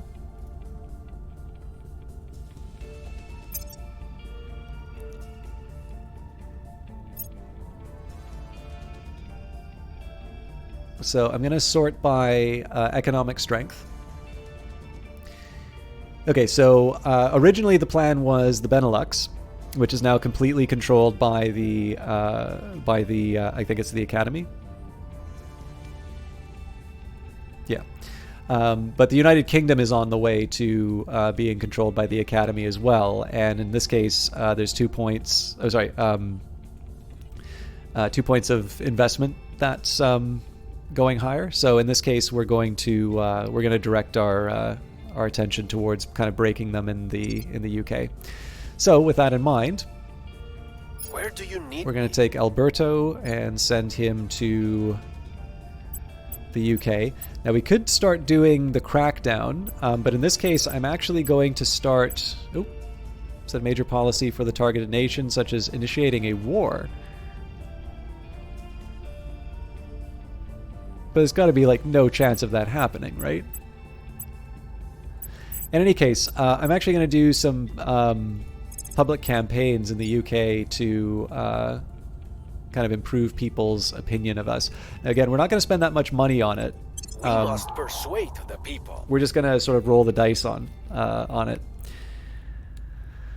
Now, Ready Raven. for orders.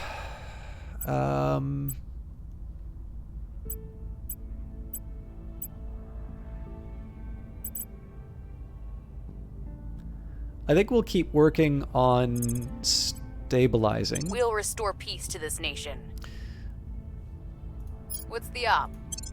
Okay, so the other thing I want to do is just try and find any options I have for making some money. Looks like it's the same same pool. Yeah, so the org marketplace is something I think I'm going to be locked Protecting out of our for a while. interests. Okay, that's good. Defend interests is now done, so we can move Ica to other tasks. The UK's currently got... Order is returning. Okay, so we'll continue to repeat. We're winning their hearts and minds. I've increased popular support for the resistance by 5% in the United Kingdom. So we're going to keep repeating this. Now, again, we're sort of pushing against the tide, but it is going to take us a while before we're able to sort of do... enemy counselor detected. Operatives with the resistance have detected that someone in the Yangon region of Myanmar, acting as a counselor for one of the other secret organizations, has formed to address the alien arrival. We may send one of our counselors to investigate and learn more about this person. So I think I'm going to go take me there. And maybe what we can do is we'll send Wrapping up here. Raven to investigate that site next. We still lack support. Okay, that's fine. We knew that was a possibility, so we're just going to keep rolling the dice. Okay, so we have a few things to do. I'm here. Russia has an open control point with a good boost in income. Let's target it to support our space program. We know we're kind of already working on that.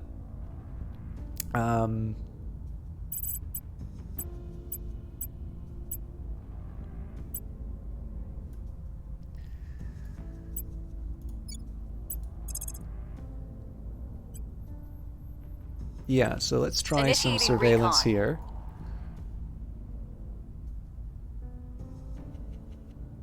And in fact, let's also get At your service. Raven. So they are...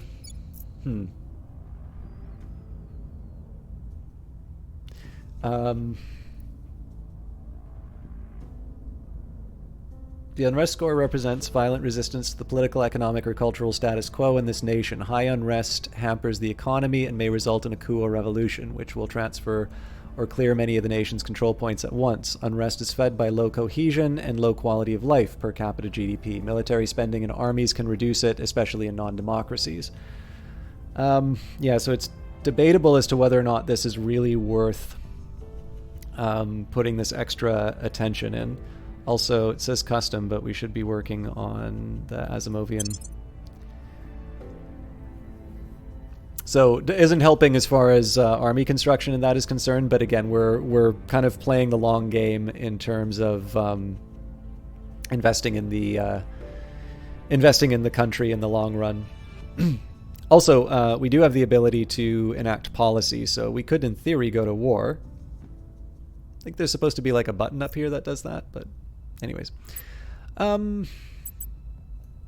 Maybe let's try and get some better...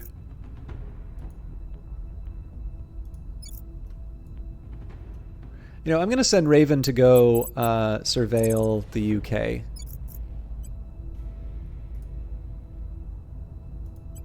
Eyes up.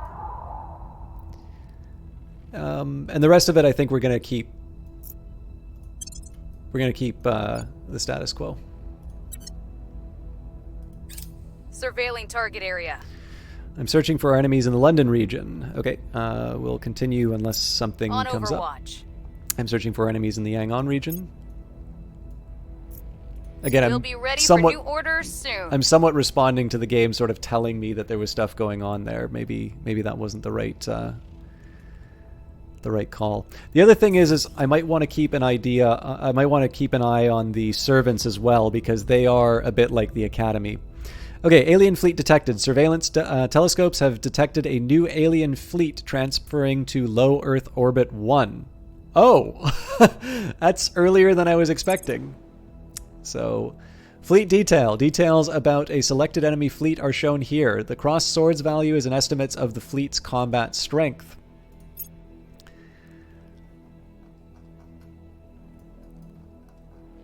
Well, there it is. Transferring to low Earth orbit, its arrival will be on December 14th, 2022. So I'm interested in seeing how this turns out. The people will come to our side. Okay, so resistance support is growing in the UK.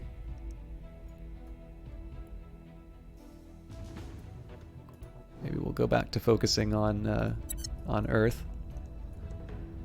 We were unable to establish control. So again, we'll keep... I will eventually spend resources on Russia, but we're not quite at that point yet. Global research complete. Scientists around the world have gained a full understanding of We Are Not Alone. The Protectorate contributed the most to the effort and has selected arrival sociology as a new direction for global research. The dreamer in me wants to believe that it would bring a golden age of advancement and prosperity for all mankind, but I'm a realist. I know better. Any race advanced enough to find us would be advanced enough to end us, likely without even regarding us. Commander Fiona Aod, The Resistance, NATO Symposium on First Alien Contact. The quiet assurance that humans have carried for so humans carried for so long is gone. The knowledge that we share the universe with at least one other sapient species has caused reverberations throughout our entire society. The very fabric of our civilization is being stretched to its breaking point as conflicting voices shout ever louder above one another.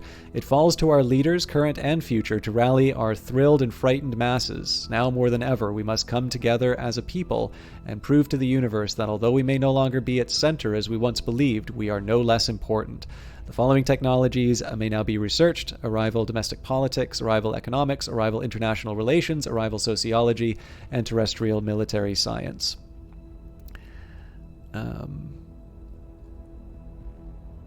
The following projects may unlock for us to research in the future: clandestine cells.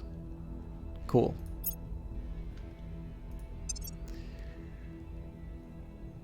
Okay, more assignments. So that didn't really give us anything. Commander, it appears we have some supporters in Russia, making it a good target for us to control. I agree, although we haven't had much luck so far. I mean, one thing I could maybe try and do is send Taking control. multiple members to try and make things happen.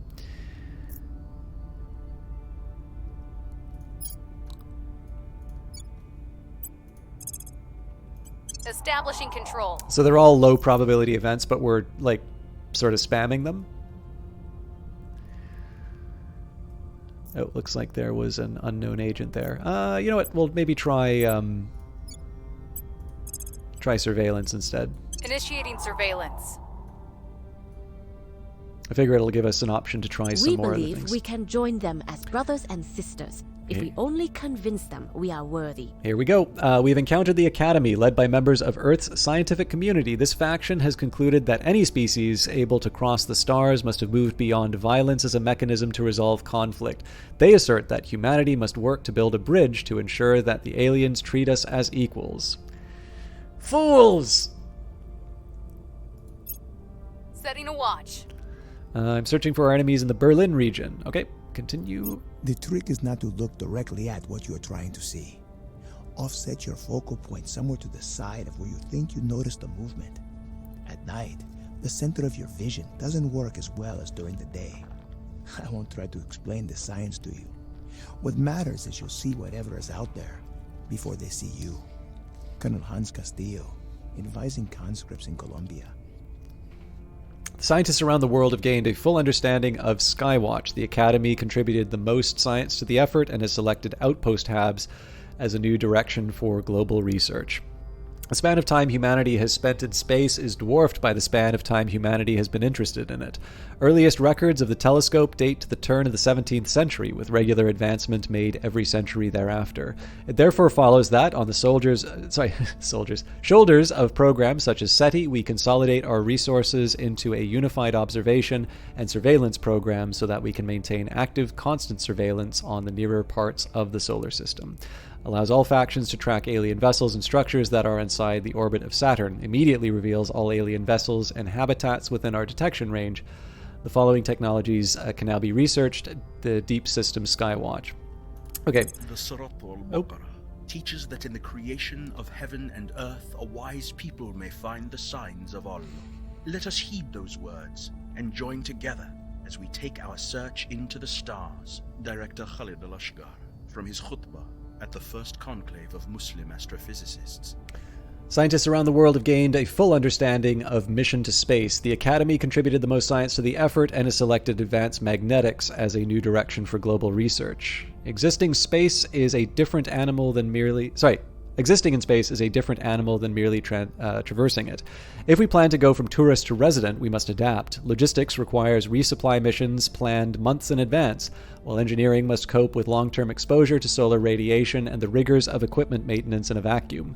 Likewise, our psychologists must develop a training regimen so personnel are able to maintain peak performance in an environment where up and down do not exist. We have, of course, been able to travel into space for some time, but now we must establish how to do so easily, regularly, and cost-effectively, and in far greater numbers than ever before. This renewed mission to space thus entails a mission to change many of our most fundamental preconceptions, yet all of these hardships are entirely necessary, for only once we are comfortably beyond Earth's orbit can we hope to explore, exploit, and ultimately even settle upon neighboring worlds, and, in time, perhaps far beyond. Following technologies can now be researched: deep space propulsion concepts, orbital shipbuilding, outpost habs, and space tourism. So, the approach that we took towards research sort of failed. One of the ideas that we had was we would focus on kind of the social research on the side here. And the fact of the matter is, if we look at just the fact that I'm kind of cramming everything into research on this in this tech, we're still being outdone by this faction. Likewise, the Academy was able to outdo the Humanity First faction. So what I'm going to do here is I'm actually going to abandon research in these. I'm actually going to leave. So it seems to me the big advantage at the moment of contributing to the research along these lines is just advancing global research overall. Now, I have terrestrial concerns. I need to be building my network of counselors. So what I'm probably going to do in future playthroughs is actually focus on things like alien signatures and clandestine cells, because ultimately I need to be able to build my presence on Earth to actually be able to meaningfully contribute to global research. I'm going to be outdone by my rivals at the moment, and so in this case here, I'm going to invest a little bit more in my ability to influence the situation on Earth.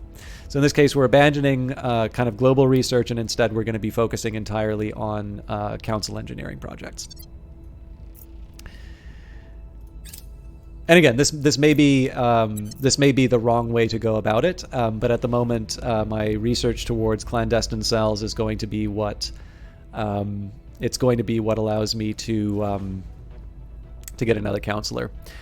We've completed the Alien Signatures project. There is no doubt extraterrestrial life has touched down on Earth. The many questions we have regarding its origin, its species, and its intent will have to wait. All that matters now is finding it. By cross-referencing reports of unusual events in the vicinity of the landing site with similar data from our global intelligence network, we have developed a tracking system able to reliably identify disappearances most likely resulting from alien activity. Irrepressible says, for a split second, I thought Raven Johnson's portrait was a streamer cam. Yeah, no, did I tell any of you in chat the story of the first time Miss Ariella met me and saw me in person? I can tell you the story. She'll love it. The following projects may unlock for us for research in the future. Objective complete. We have completed the Research Alien Signatures objective. Our studies of the crash site have determined that a motile sapient life form survived the crash down and moved with purpose into the nearby wilderness. We have no footage of the creature nor any further sighting reports. Worryingly, however, we are receiving reports of strange occurrences in nearby communities, including disappearances of both animals and people. So far, we have no hard evidence that these events are related to the alien arrival, but should our agents detect concrete evidence of abductions, we should investigate immediately. You want to hear? So I met Miss Ariella at a big streamer meetup. And in the streamer meetup, basically, she'd known me from broadcasting. I'd actually started broadcasting relatively early. It was fairly close to that meetup, but we were on a stream team, and we'd known each other through broadcasting. And Mr. Ariella does stream with a cam, but of course I don't. But in any case, I go to this place, EXP, which Brian on the Rocks, some of you have known him from the hosts that I give. He's now at Respawn, but he tried running a bar and restaurant for a while. So we're all meeting up there, and I look over, and there is Miss Ariella. She looks exactly like she does on on camera. Certainly a fine model of humanity. And kind of look over, and she's also making eye contact with me. So I'm kind of like, oh, I bet she knows. So, and of course, she can tell you I'm also very shy in person. So she's the one who kind of comes over and meets me, and it's like, oh, you must be Miss Ariella. She's like, yeah, System Chalk. I'm like, yeah, I'm System Chalk. She's like, oh yeah, now I know why you don't stream without a camera. Other than that, we get along really great. So.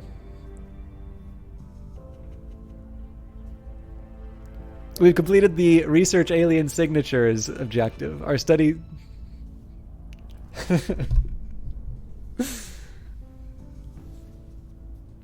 Yeah, so chat liked it. Miss Ariella gets really mad at me whenever I tell this story, because that is definitely not what happened. I think she was the first one to make eye contact, and was kind of able to pick me out from the crowd, even though she didn't know what I looked like. But she does get a little annoyed when I tell. I've told that story in her chat a couple of times, although I didn't put the double negative in the now I know why you don't, or now I know why you stream without a camera. But yeah, that is definitely not that is not in her character to be so blunt. All right. Objective complete. We have completed research alien signatures or studies of the crash. No, sorry, we've already covered that. So our research division has been studying the fragments of debris our counselor recovered from the crash site. The volume of material is very small, but our researchers have nevertheless drawn some important conclusions. The debris is made of some kind of metallic alloy that is unusually hard and strong, with properties that do not fully match to anything that human engineering can reproduce. Several of our researchers suspect that some fraction of the substance may be extrasolar in origin. However, we have definitely established that the majority of the mass in the debris bears the unique signatures of our solar system's formation. In all likelihood, the ship was built somewhere within the orbit of our sun. If our analysis is correct, it suggests that the aliens have at least one base of operations within or very close to our solar systems. Locating it would be a valuable intelligence windfall. Research the Skywatch and Deep System Skywatch global technologies, and then research the Alien Origin project when it becomes available. Now again, we're going to still focus on clandestine cells when we can. What a rom-com beginning. It's too bad about your face, System Jock. Yeah. Hey, I was born with it. I just do what I can. Reports are continuing to surface of missing animals and people in the regions near the alien crash site. Using the surveil location mission in those regions will help us detect those events. When we confirm such a report, we should investigate it for any signs of alien activity. Conduct a surveil location mission in regions near alien crash sites. If abductions are detection, send a counselor on an investigate alien activity mission to that location. Okay, so maybe the surveillance missions I've been doing have been a waste. Maybe I should... maybe we should just double check that. Okay.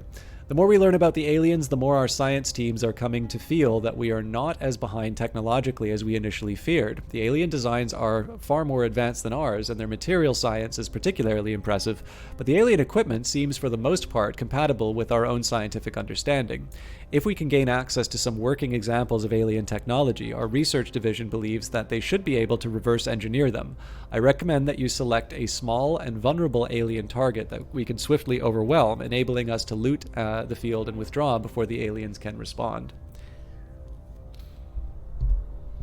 Well, we know that, Irrepressible, we know that there was a crash in Hungary, and we also know that there was a specimen that escaped. So I'm actually going to do surveillance in that region when I can. Oop. Oh, am I still...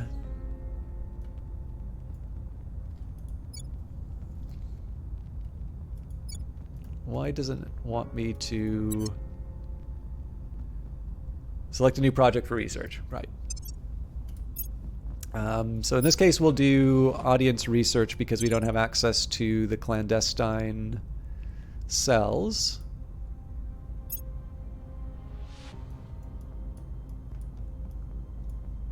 But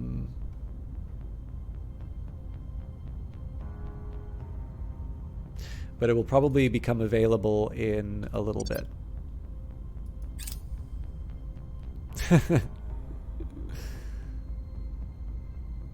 We've moved the needle. I've increased popular support for the resistance by 9% in the United Kingdom. Okay, we'll continue repeating the mission because we can't... we're still waiting on a new counselor before we can do things. Oh, in today's world of international intrigue, Aika Matsuo has found government connections to be a very useful asset. Yet, as the smartly dressed young woman sipping coffee across the table from Akiya Matsuo explains, Japan's assistance doesn't come for free. Working for the resistance is all well and good, but it would be good for Akiya Matsuo to remember her patriotic duties. So we can refuse to do Japan's dirty work for them. 40% they lose the government trait, unpersoned. 30% they lose the government trait and become an enemy of the state. Or 30% detained. They'll be detained at their current location for 4 mission phases. So agree to carry out an undisclosed mission on behalf of Japan. The smartly dressed young woman is pleased to hear that. After informing Akiya Matsuo to expect a contact with further details soon, she finishes her coffee and leaves with a smile. Alien abductions reported. We are receiving reports of possible alien abductions in the Madrid region of Spain. Future notifications like this will only appear in the notification queue on the left side of the screen. So I gotta do a better job of paying attention to... We failed to take control. So again, we'll repeat the mission. We're not expecting... We failed to take control. Yep, that's fine. I'll hit continue here, though.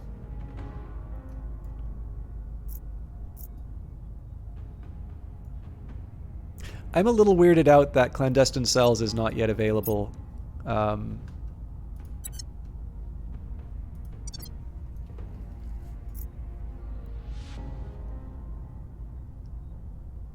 This is a really nice looking effect. I mean, I know it means horrible things are happening, but...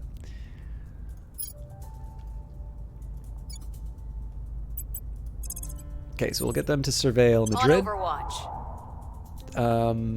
Now, I was under the impression that she was working on a sort of an undisclosed mission.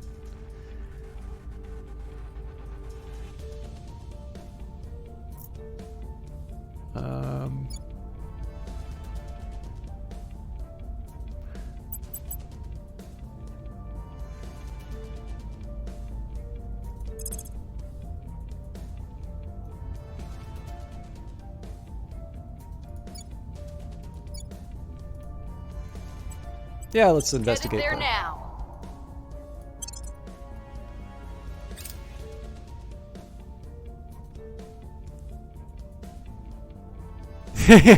Everyone in chat is walking towards the light. We are now able to undertake the Clandestine Cells project. Allows us to recruit an additional counselor. Well, that's what I was looking for. So we enact security protocols that will allow us to expand our council size without fear of penetration. Okay, so let's take a second here and see. I wanted to be improving my financial position. So we are doing a bit better in terms of all of these levels. Let's just take a quick look and see if... Okay, so we don't seem to have any options here. The Gulf Cartel would have been nice. But I believe we would need a... So we need a control point in Mexico or a counselor from there. So maybe we do want to send someone to be working on that, assuming that we could... So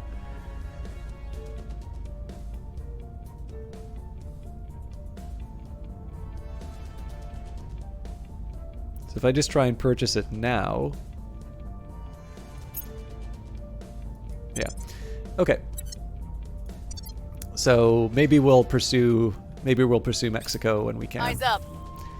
Xenoforms detected in the Barcelona region. We have detected what appear to be alien microbes and plants in the Barcelona region of Spain. They are thriving and threaten to displace the native biota, which strangely does not seem to be resisting their advances to the degree that we would expect. A direct application of force via a counselor mission or an army operation should be able to reduce or even eliminate its spread. We must begin preparations for a research project to better understand this phenomenon. And we've done the surveil. Now, that doesn't seem to have really done much. Unless... Oh, actually, maybe that's what the... I'm unclear as to... No. Okay, Raven Johnson's mission was done. So, yes, we are going to need to work on this. And we will work on alien flora, but not... we got to give that a... We got to wait on that. Now, there was an enemy fleet heading towards Our us. gaze remains unheard. What's our support looking like in Mexico? I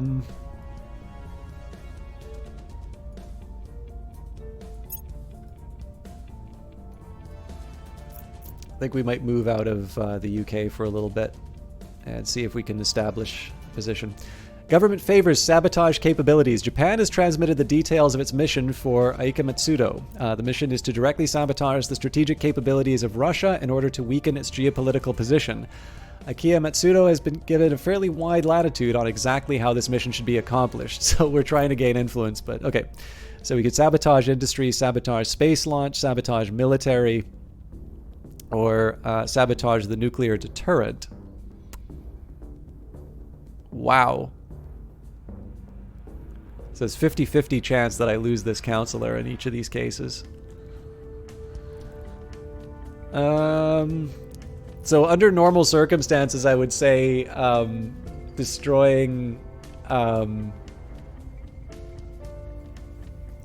destroying nuclear weapons would be a good thing.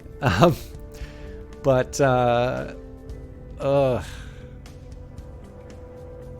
like, we might need them against the aliens. Yeah, we'll still take out part of the deterrent. But man, a 50% chance to get lost. Unfortunately, Akia Matsuda was caught and killed while attempting to sabotage Russia's nuclear deterrent. The government of Japan is sorry for the resistance loss. Yikes. Okay, well, I guess that's a chance for us to recruit someone. So, it's worth remembering one of the reasons why I was focusing on clandestine cells was in order to be able to do a very particular kind of mission. So, going back, build our council. So we wanted purge mission. So we want to use crackdown and then purge. In addition, there's a small priority for me to have a Mexican counselor.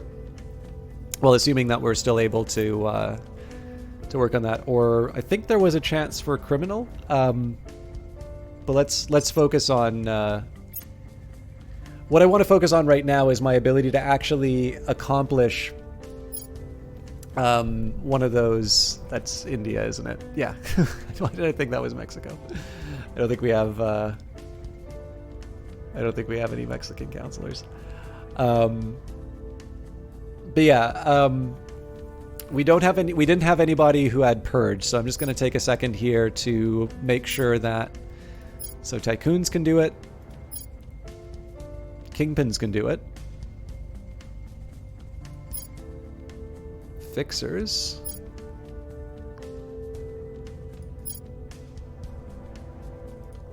Yeah, there's quite a few. Okay.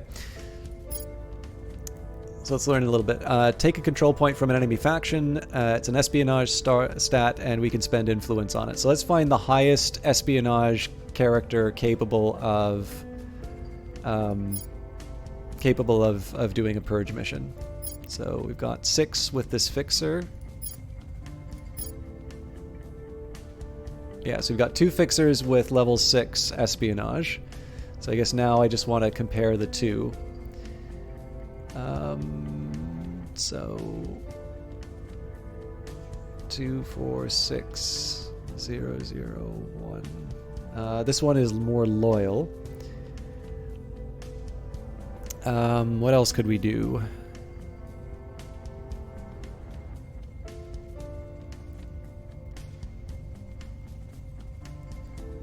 So protect target would... That doesn't say it's aligned with a particular skill. Investigating alien activity. Also, okay, so defend interests. Nope. So what I'm trying to think of is for the missions, like, are there any other particular numbers that I would care about? Oh yeah, So for those of you looking for viewers, followers, and primes, I hope you wrote that down because the bot is gone. I'm curious, by the way, what do you guys think of this game? I'm really into this, but I also know I've kind of been in my own head for some of what's been going on, so I don't know how well I've been showing it off. It definitely makes me think. So one of you in chat knows the videos that I need to record. I was originally going to record tonight. I still have a little bit of time, but I definitely this took more than I was expecting.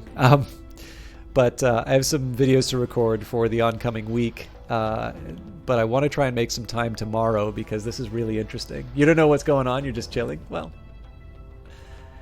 I'll go from the very beginning again, Miss Ariel, and I think it'll all make sense to you. But this demo will be available on Monday, and I suspect that you'll play it on your channel, right? Like the second that it becomes available.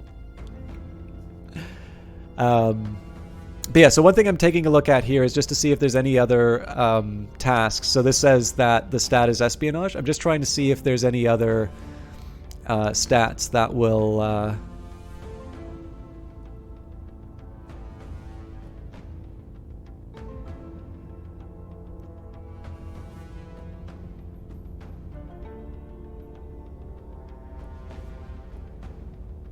Yeah, so espionage, command, and investigate are the three big ones.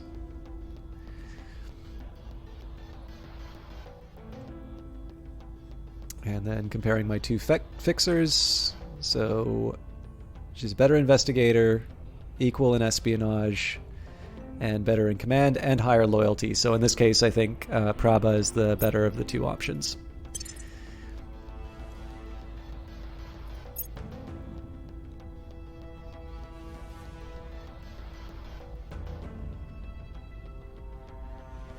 But yeah, I do want to work on the Gulf Cartel at some point. So in this case, we need to start working on Mexico. We still lack support.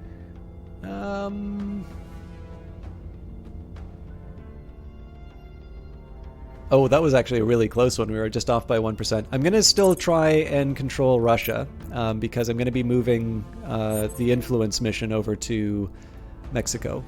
Prabha says, hello, Commander. Thank you for bringing me on board. No problem. Okay. At your service. Oh, actually, first... Okay, hang on. So, can Prabha do a...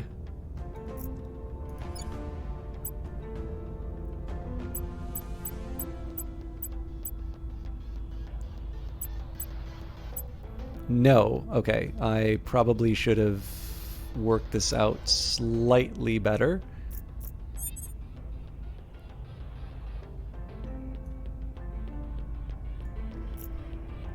Okay. Ready for orders. So first things we're going to do, I do want to get the purge underway. So we'll start with crackdown, 0%. Yeah, I needed to put more. It's always going to be 0%. Oh God. Okay, so council administration, size of national economy, popular support. And because they've got defend interest. Wow. Okay.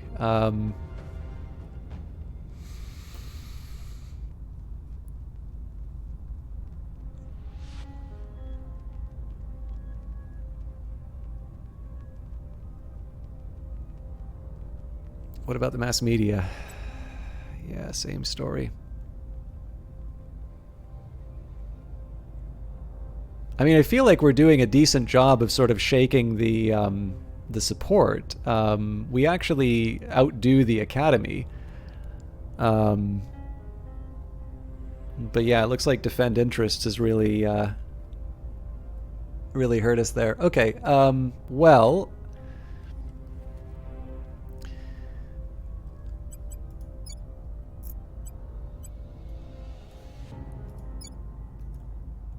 They're all listed as 0. Well, we can have a 3% chance in Israel.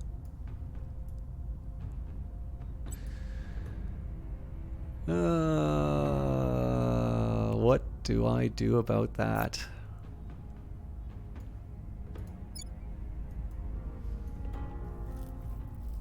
Yeah, this whole, I mean, it makes sense, right? Like, you don't want to play a game where, you know, it feels... Like, I'm just thinking, I'm assuming I'm going to be on the receiving side of this at some point, and I'm going to assume that it's really frustrating to get hit by, one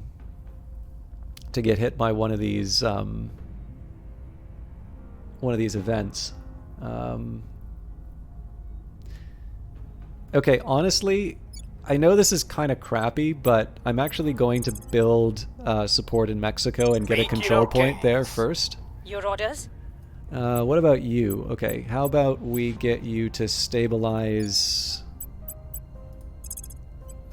We'll restore peace to this Indonesia. nation. Where do you need me?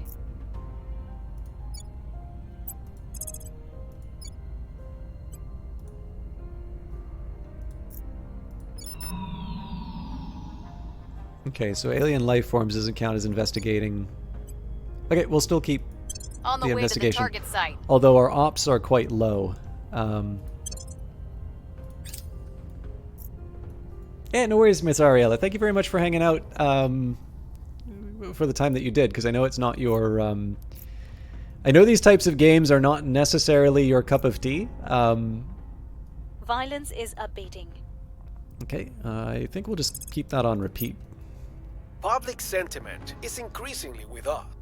Okay, we will repeat in Mexico. And again, at some point I do want to crack the... We found something. I've learned some useful information from my investigation of the alien activity in Spain. We will receive a small bonus to our xenology research going forward. Okay. Objective complete. We have completed the investigate alien abductions objective. Our counselor has investigated some of these reported abductions, interviewing residents and local authorities. The local government continues to deny that anything has happened, and in fact has done its best to actively hinder us. Though we have no proof as yet, we suspect that other organizations are pulling strings to block our investigations. Despite the obstacles, our counselor has confirmed that a small but statistically significant number of people and animals have gone missing in the area since the alien crash landing. This is disturbing news. Many among our faction had clung to the hope that despite their secrecy, the intentions of the aliens towards our species might be benevolent or at least neutral. These apparent abductions leave little chance of that, but what is their purpose? All evidence suggests that the aliens are abducting human subjects, but why? Are they trying to communicate, studying us, hunting us? Or do they have some other purpose, something so truly alien that it is wholly beyond our understanding? We have many questions and few answers. For now, all we have to go on is the abductions themselves. Our analysts have proposed a more detailed study of the abduction data in hope of recovering some of the patterns or avenues of research. So, research alien methods when it becomes available. And we have completed... Oh yeah, we're able to undertake it, that's fine. And mission control reports, Alien Fleet Victor 1 completes transfer. Alien Fleet Victor 1 has arrived in low Earth orbit. So we'll see... Our supporters are in place. I have gained a control point for the resistance in Russia. We now have 1 of 4 control points there. So we're going to repeat that mission. So this is good for us in Russia. What I am going to do is keep working on the Asimovian priorities, and again, this is to try and bring about more democratic government and to improve... I mean, the education will be reasonably high already, but the main purpose here... also looks like the servants. Okay, well, actually, this gives me a chance to... actually, I have a couple of ideas of how we can do this. We want to... we actually want to break the servants. The servants are still a faction who we're worried about. So they are... In fact, arguably, I want to take them out more than the academy. So we're going to try and dislodge them from Russia. UFO crashes on Earth. An alien vessel has crashed down in the Quetta region of Pakistan. While the wreckage is unrecoverable, we suspect an alien life form escaped into the surrounding countryside. So quite a bit to do. The 20th Guards Army in Russia is now under the control of the Resistance. Good. Our control point in Russia would be better protected from enemy purges with the defend interests. Okay. So again, lots of things going on. So first of all, we want to head to Pakistan to check out the crash. So that's going to be something for Raven to do. We'll recon the site. Ready. Now, Prabha, we're going to start... Oh, sorry. Actually, that's Alberto. We're going to move over to Russia. And we're going to get them to do a crackdown on this. Now, I'm thinking... If I spend 32 influence, it's fairly high. Applying pressure on their people. Yeah, I don't want to do that quite yet. Ready to go.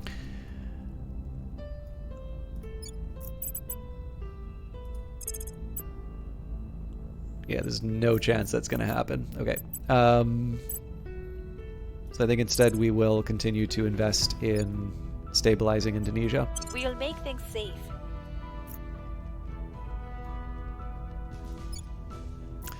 Army operations. After selecting one of your armies, its available operations appear here. Armies may move to regions in the home nation, allied nations, or nations at war with its home nation. They will engage enemy armies and occupy enemy territory automatically.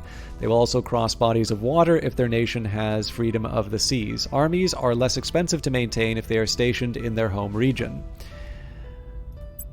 Other army operations allow them to target specific locations in their region. When you select a planet, moon, asteroid, or Lagrange point, a selection of space operations will appear here. These operations allow you to work towards building habitats at this location without the use of your fleets. Various mission 2. I'm really trying to figure out what this, what the highlight is for. Various Mission 2 global technologies unlock parts of the solar system for exploration. To build bases, the surface of space bodies, you must first prospect the body with a probe or a properly equipped fleet to learn about potential base sites. You may launch probes here. They can either come from Earth or a nearby shipyard if you have built one. With the appropriate construction and exploration technologies unlocked, you may also found HABs at the space object via launches from Earth or from nearby HABs with a construction module. These may take some time to arrive. Okay. Okay, so I believe that is specifically because I selected the 20th Guards. So, no, I am not doing that here.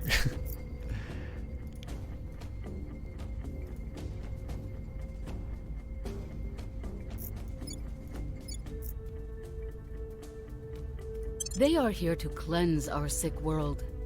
The aliens are our saviors, and all who oppose them are enemies of the future.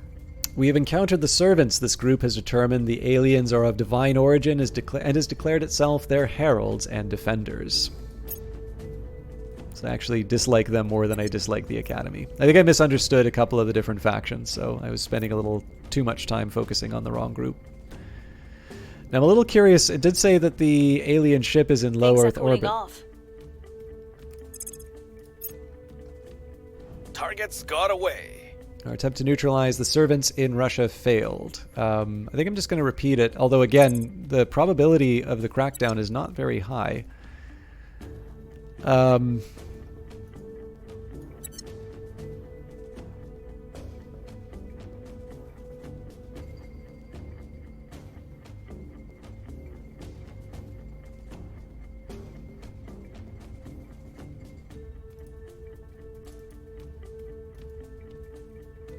Okay, so I can clear the queue, it seems like, but I'm a little weirded out. So it says that this alien ship has arrived in sort of low Earth orbit, which, fair enough, but, like, what happened to it? Surely it just doesn't, like, vanish. It's a little... yeah, I kind of wish I knew what happened.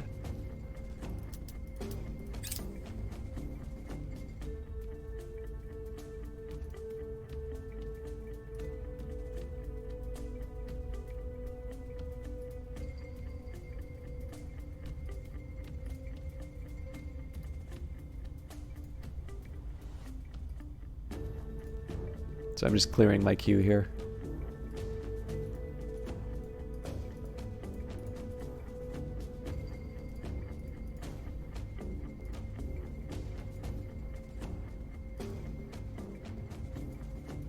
So one thing I'll say for the tutorial, I kind of like that it's directing me towards certain tasks, but I do kind of question one part of it. So I think I can completely get why you want the chance of neutralizing and purging a control point to be a somewhat rare event, or at the very least you want it to be something that is very costly for someone to do. But one thing that is a little tricky for me here is that I'm sort of trying to follow the different objectives that the game has gone through.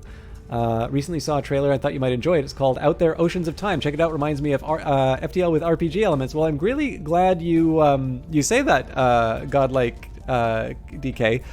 Because I've actually played Out There Oceans of Time on the stream. I put I think the video for that, the archive of the broadcast just went live on YouTube today, and we will definitely be returning to it. So I actually kind of likened it a little bit to Starflight. So I'm glad you're interested in it, because I'm probably going to be putting some extra time into Terra Invicta for sure. And Old World and some of the other things that I'm playing right now. But out there is also on the list of things that I would really like to make sure I'm doing somewhat regularly. So if you're interested in that game, you can see my first my first encounter with it. That's now VOD, and we will definitely be doing more as as time goes by. So thank you for the recommendation, and you were 100% right. Like it was definitely something I was interested in. But yeah, so one of the things that's a little tricky for me in the tutorial, I like that it's guiding me on certain actions. I wonder if maybe there might be a little bit more detail that it could be offering me in terms of why I might want to take certain actions. As you can see, I've been trying to do certain things in terms of like increasing my influence. It does feel like influence is a very important trait for me to have, that I've been working towards. But one of the things that I'm struggling with at the moment is the fact that the tutorial has told me that I want to purge one of these control points. Okay, fair enough. I've now got a character that's capable of doing it, but even in a region where the public opinion for a group like the Servants is very low, and the public opinion for me is quite high, and I also have a presence here, it's a very, very low probability event. And so like I'm almost at the point where it feels like a waste to even try, which I don't necessarily think is how the game wants me to think about it. So I completely understand why you want it to be a rare and costly event, because it's going to feel very crummy when it happens to you.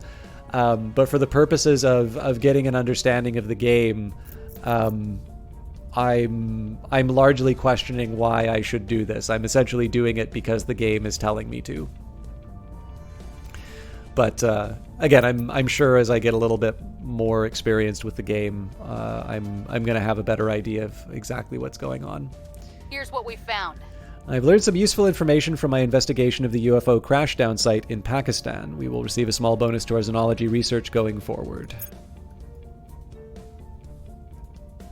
We were unable to establish control. Okay, I think we're going to continue that priority.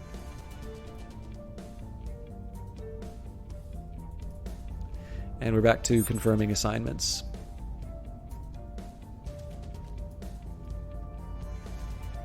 Standing by. So it's now a 20% chance. What I'm going to do here, we'll do the crackdown action. So counselor, so investigation trait is a determination, popular support 7.7, so we can improve things with popular support. We control, okay, so the more control points that we have also, interesting. I think I'm still going to try the crackdown. Ready. Martin, Standing by. 43%. If I spend the influence, I'm going to spend 2 influence here because it'll maintain our existing control points. So we'll try and go for a slightly better Establishing our presence. chance. Standing by. I think we'll continue At your to. service. I think we're going to continue to stabilize because we're not ready to We'll do turn down the the heat. purge. Your orders? Okay, and there's no alien activity to check out, but maybe we can try to... So I could try and do control in Russia. Let's just do a flyer in Mexico. Putting our people in place. I suspect that there is a problem with the strategy I'm employing of like sort of wasting my actions each turn. There may be a better way of me directing my resources. But I also don't want to spend particularly ops, which I don't have an ops income for right now. I want to make sure that I'm not... Order is returning. I want to make sure that I'm not spending... Targets lost. Okay, we'll repeat that. Basically, I don't want to... I don't want to be taking scarce resources and directing them to... I don't want to be directing them to... like, to me, it's better to waste the counselor's action than waste the counselor's action and the associated resources. That's basically kind of the logic that I'm employing. Agents for the Resistance have positively identified a counselor for the servants in the Dublin region of Ireland. Our counselors may target this person with a number of missions. We are taking over. Okay, cool. So we now have 2 control points in Russia. So I'm going to continue with you because we're going to do something else with my activist. We were unable to establish control. Okay, well that's not surprising. Maybe we'll repeat there. What's the story in Saudi Arabia? Explosion occurred on an ammunition depot.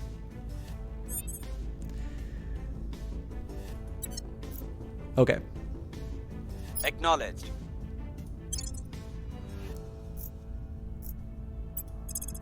Can we try to get the executive?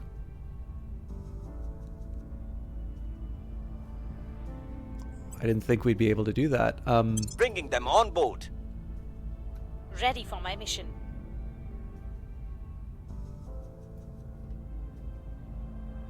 Ready for my mission. Standing by for orders.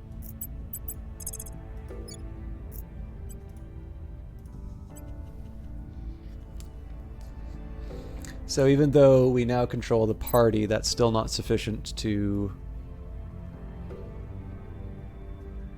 We can go for a 65 if we spend quite a bit of influence. I think I will give this a shot. Going after but their people. Standing by for orders. I do feel like this was maybe not... Oop, not Russia. Restoring order. Yeah, I don't know if that was the... I don't know if spending that influence was the right call there. Okay. Let's take a look at how... Okay, so even though we've put quite a bit of investment in knowledge, the value for spoils that's expected is still quite high. Now, I'm not going to change. I'm still going to be focusing on, like, we control the country. We're still going to put the investment in terms of, bringing up the education, bringing up the, GDP values and all of that. But it is kind of worth saying that this looks like a very long-term investment that we're making. Our only hope is to understand what the aliens want with us and determine how to satisfy them without losing our independence. We've encountered the Protectorate. The leaders of this organization are an alliance of officials who believe the clandestine nature of the aliens' arrival marks them as a threat, but have concluded that any species that can cross interstellar distances is nothing that humanity is capable of opposing. It has always been true that we must leave the cradle if our species is to survive. If these aliens are indeed hostile, the time to go is now. The organization we've encountered Project Exodus. The organization has its foundations in a group of tech magnates who are already funding space exploration before the alien arrival.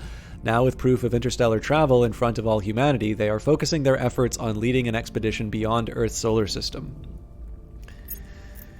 Okay.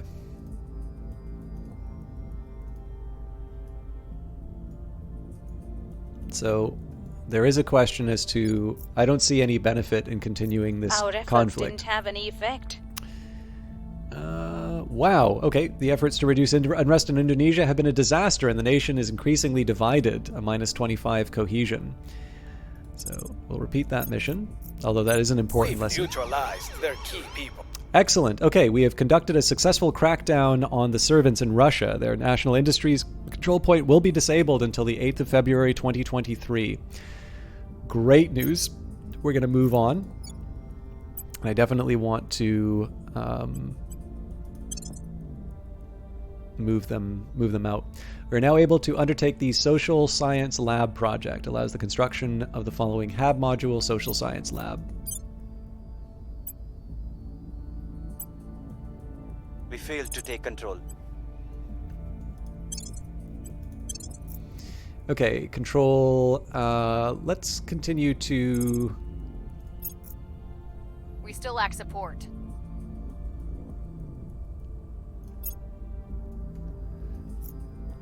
I'm going to wait till deployment. Okay, so there's a few things we want to do. First of all, Standing by. we want to do what the game has told us to do, which is to purge.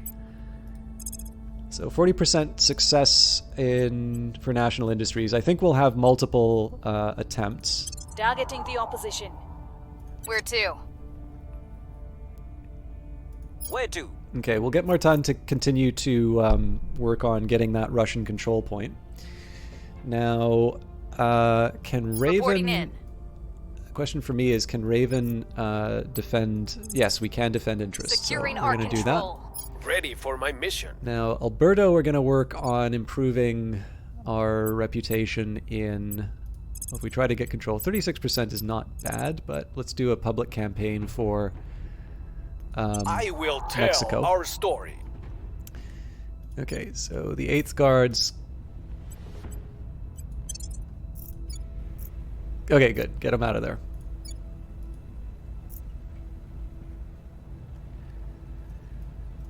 And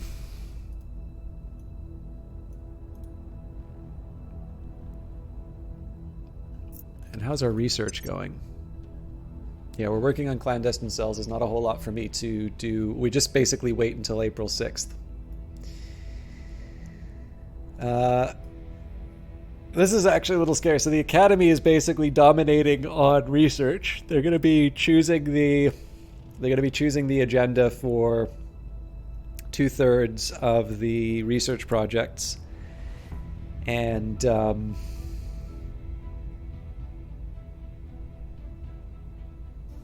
looks like the protectors, I think it was, the ones who like want to negotiate, basically.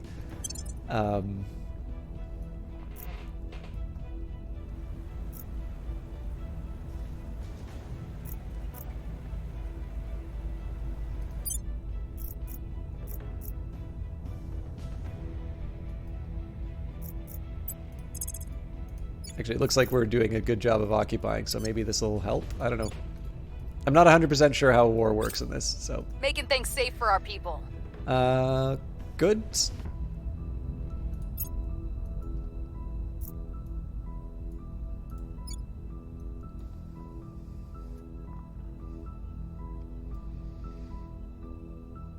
Definitely feels like the other factions have been able to... Public opinion is moving in our direction. It definitely feels like the other factions have been really effective at gaining these control points. So I think we'll probably repeat the mission in Mexico. And one of the things that I wanted to do was take a look at my counselors and just see whether or not... Yeah, so the criminal organization is not an option for me anymore. Our presence is growing. But we can buy Crossing Rivers for Humanity. Oh, awesome. Okay, so we now control the executive in Russia.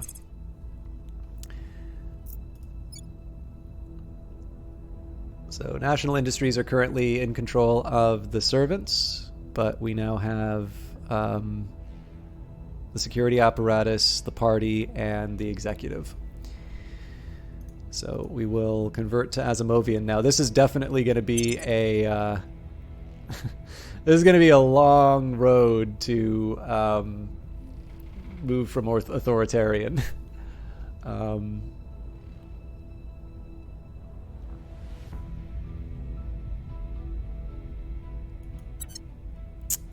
Okay. So I'm a little confused here. So we've got Crossing Rivers for Humanity.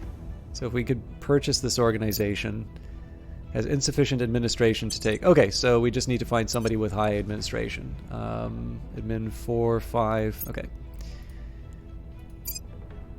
I wonder where I would have known. We've completed our Managing Orgs objective. Unpurchased orgs will sometimes be made available to other factions after a certain period. You may also develop orgs via faction projects and transfer orgs between counselors at a small cost. We've got a new objective, found a station. Space stations are humanity's foothold into outer space and critical to industrializing space and building a war fleet. Stations are composed of modules that grant bonuses to research and other resources and allow construction of ships and additional modules. Save sufficient money and boost to afford a platform core module. Zoom out on Earth to a distance that the nation boundaries are no longer visible and click the planet. From the icons at the bottom of the screen, select the Found Platform icon, select an orbit around Earth in which the station will reside, and confirm by clicking the Found Platform button. It may take several months in order to accomplish this. Well, we are getting a bit of boost from Russia, which is good.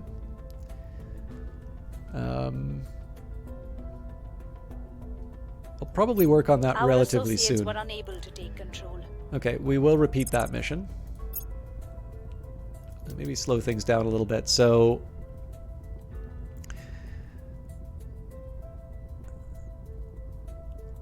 Madisonian society is a good investment on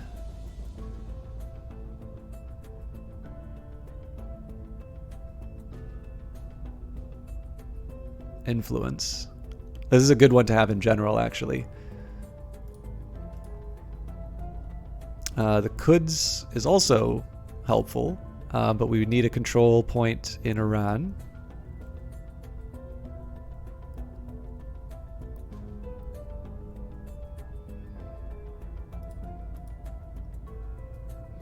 And the Free Federation of Industrial Workers are headquartered in Boston, so if we purchase them... Okay, so if we could get the influence... Oh. So it looks like the marketplace shifted. So public corporation, that's a lot of influence for us. Or Vanguard Intelligence. Okay, cool. So we'll definitely buy the Winford Media Group. And actually, let me just see.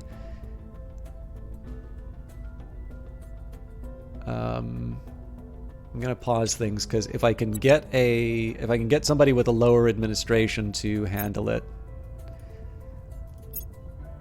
Okay.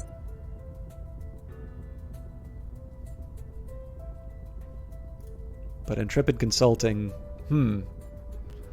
that'll basically wipe me out financially. But it does give me additional income. I think what I'm going to do here is I'm going to still focus on the Winford Media Group because influence is definitely something we've been using a lot. So we'll start by purchasing them.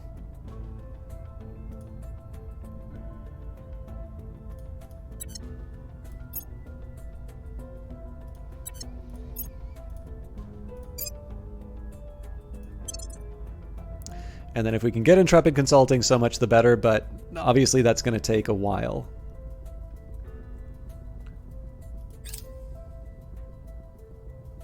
The Winford Media Group is definitely the one that I was really looking for because, yes, it costs us a lot of money, but it's going to be a big source of income, both for influence and money, and of course that's going to be improving our ability to perform the actions that we want. So we can afford to speed things up again.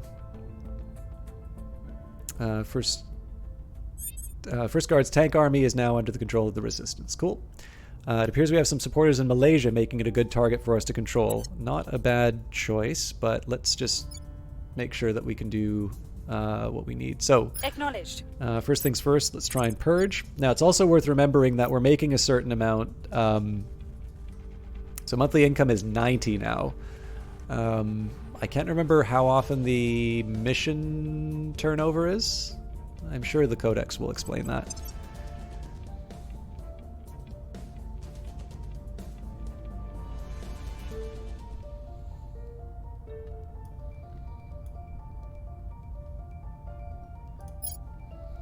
Periodically, the game will enter the mission phase, during which all factions will secretly assign their counselors to missions. These missions will typically be resolved in a sequence over the next days or weeks. While some missions are automatically successful, most are contested and require a success roll. Missions typically target nations, regions, control points, space facilities, and other counselors. Does it not say how long?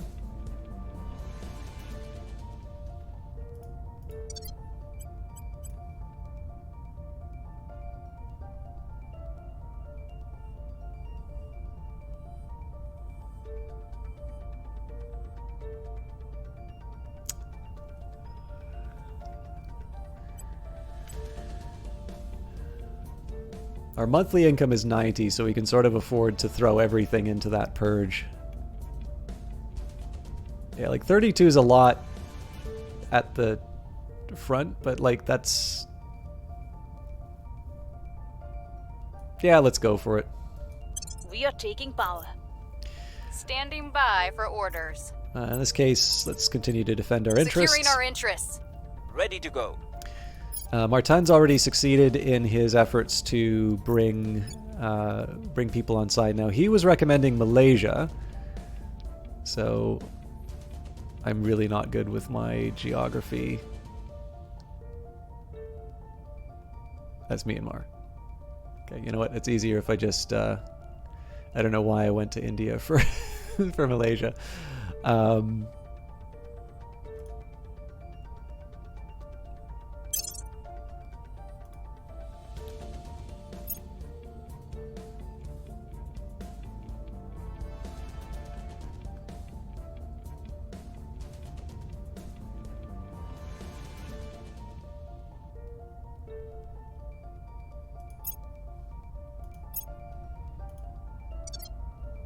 Okay.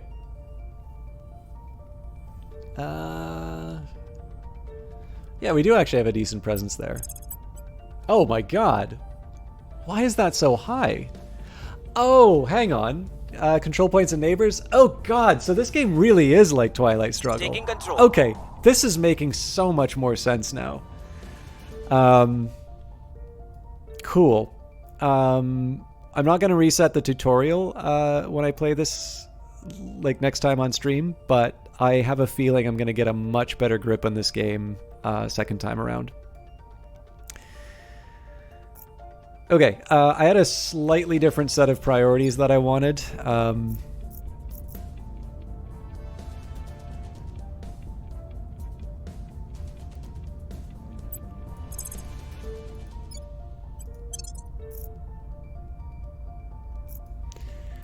So I was originally going to pull them out because I took this as it being like a failure, but in this case it actually seems like this is working reasonably well. We're close to controlling it, so I probably shouldn't move them out.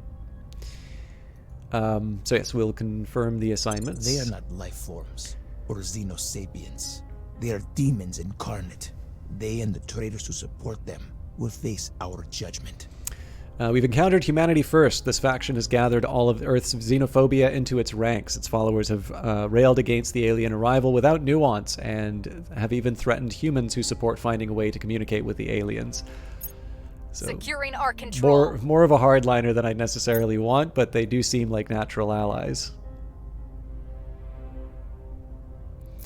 New project available. We are now able to undertake the Information Science Lab project. So...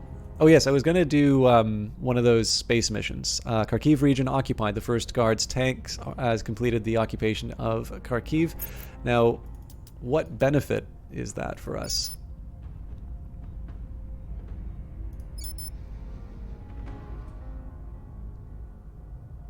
So the Protectorate currently control this region. I mean, it's a natural expansion point for us, I suppose. But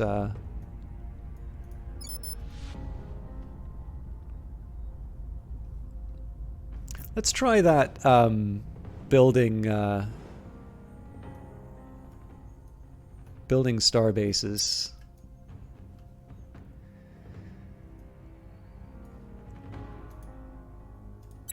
Yeah, so the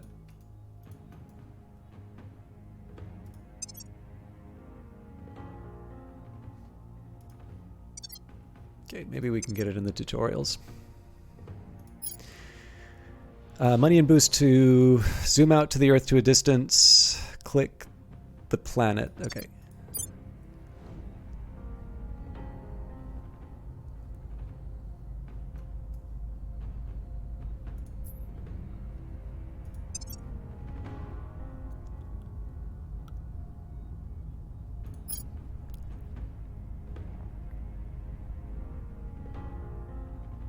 From the icons at the bottom of the screen, select found platform. Okay, so maybe I missed the icons. Oh, here we go. So it costs 11.2 and 1.5. Okay, so we're getting there, but we're not. We don't quite have the boost that we need. So Russia's going to give us that, but I'm not going to mess. I'm not going to mess with it.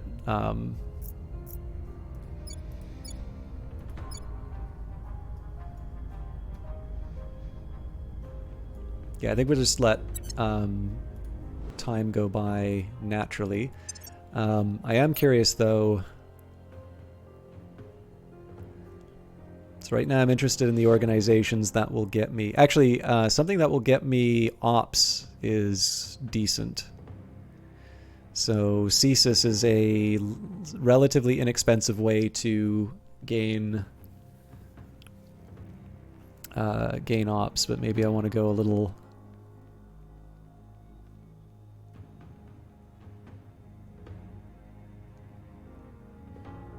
The Quds is still the best option if I can get the influence up. So how's the game?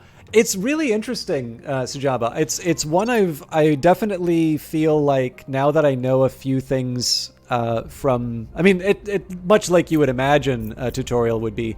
Having now done a few things in the tutorial, I would definitely play a little bit differently. But I'm really intrigued in sort of the way that they've worked out this strategy layer and this influence. So I definitely am feeling a certain degree of the influence of Twilight Struggle in terms of the way that the influence of countries works. I am feeling like there are some factions that are very well positioned to sort of take over. Like, so I just take a look at all the control points, and I'm like, well, I've clearly done something wrong in terms of being able to sort of enforce my, enforce my beliefs. But I feel like I'm getting a grip on it. Like so I was originally just going to do a quick run through the tutorial. And I'm actually now streaming an hour and a half longer than I normally do. I am probably going to have to think about wrapping it up relatively soon. But let's try and get clandestine cells done and another recruitment. So we'll see if we can make some progress on the tutorial objectives. Public sentiment is increasingly with us. Okay, I think we're going to keep going with the. Well, no, we'll keep my team members flexible.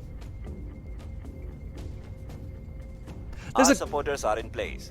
There's definitely a couple of things where I would say I might want to see it done differently for my, just kind of in terms of things that I felt maybe I could have gotten a better understanding of. But it's not, I don't really like focusing a lot on that sort of stuff. Just because,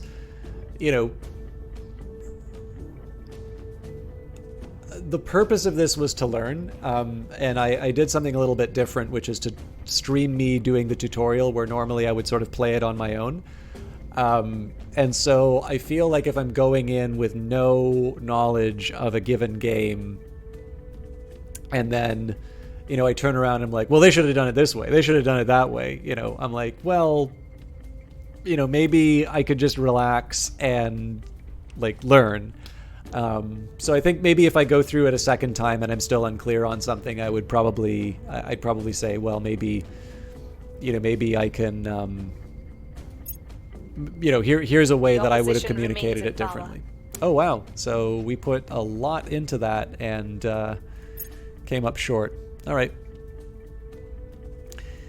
But yeah, no, this is a really interesting game, and I think the one thing I would say is I do feel like I could do with a little more direction, but even then, it could just be that I've not been beelining these tutorial objectives as much as as it's supposed to. Like, I guess maybe one of the things is I'm not sure if this is supposed to be a game that's done within a certain number of hours, or if I'm expected to sort of play this over several days. I know the demo ends after 7 years, but that can mean anything, right? Like, it doesn't necessarily mean that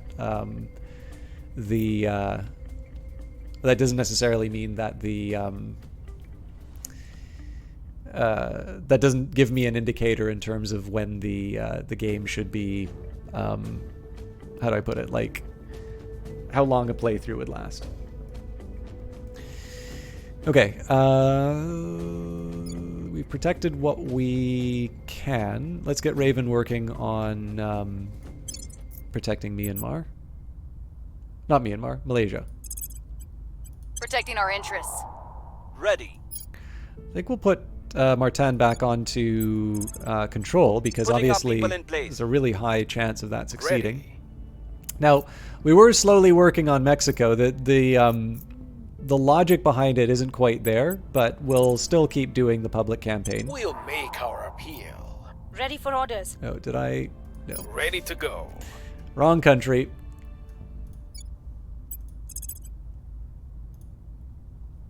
Mexico, please. Making our case. I'm here. And we want to purge. Now, again, I can spend influence, basically emptying my bank to do that.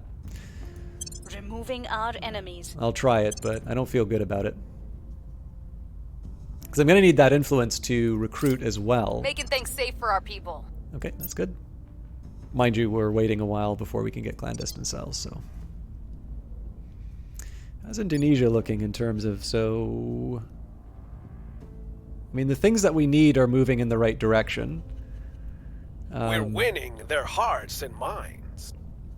The military priority represents investments in internal security and military technology. It will lower unrest by negative 0.0327 and increase miltech by 0.00498. The impact on unrest is higher in nations with low democracy. Low democracy. Miltech will go up faster in nations with no unrest. A warning symbol will accompany the priority if unrest is increasing in the nation or it is in a civil war. So I can sort of expect that number going up because we're sort of trying to transform the society, but we'll keep it be, or we'll leave it be. I'm also getting out of the habit of automatically repeating missions. I want to try and be a little more thoughtful in how I'm approaching some of this. We are taking over. Okay. This time I will repeat just because this is such an obvious... Our enemies are still in control. Unbelievable.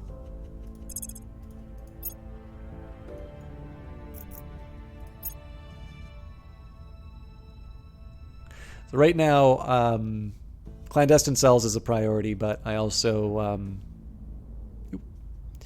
The new normal. The initial global upheaval in response to the alien arrival has calmed somewhat, with various political and economic interests recognizing that whatever the aliens are doing, the end of the world is not immediately upon us. With a sense of emergency fading, entrenched power structures are reasserting their authority, and humans are spending more time worrying about each other than about aliens. In short, our moment to strike quickly is passing. Our counselors report that their missions are taking longer to plan and conduct, as they must navigate the old protocols for travel, security, and international contacts. We can still move forward, and some of our missions will have a greater impact as we spend more time on them, but everything will take longer to accomplish now. The mission assignments phase will occur twice a month going forward. Okay, so if I want to maintain my influence, essentially I should consider 2 weeks of influence. So if our monthly income is 91, essentially I want to spend a maximum of 45 for each of the missions. Okay, let's get her on purge. I'm willing to spend... Terminating the opposition. Ready for my mission. Okay, Martin. Reporting in. Yep. We'll get Your Raven. orders? Raven probably can't defend interests because of the influence cost, so let's try and move on to something useful. Now, actually, given that there's adjacency bonuses in terms of control, I'm wondering, yes, we could try and get Singapore. We could try and cross over. So it looks like the Pacific states have already got it. So this is a natural choice for a purge. We're already working on Malaysia. So yeah, Singapore's a good choice. We can also go, oh, Australia is already controlled by some of these factions. Okay, yeah, so maybe we will make Oceania a bit more of a battlefield. But yeah, for starters, let's work on Singapore for ourselves. We'll bring this nation to our side. Acknowledged. Also, in the meantime, let's just see if we have any other options for acquisitions. Now, we basically need to keep working on Intrepid Consulting. We're definitely not going to be able to use the influence anytime soon, so... Oh, we'll also be able to get a module up in space, so I should work on that. Okay.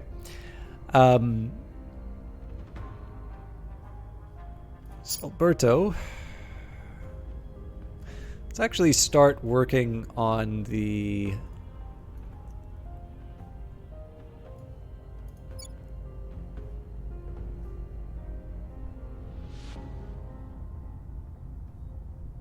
Let's start getting some opinion in...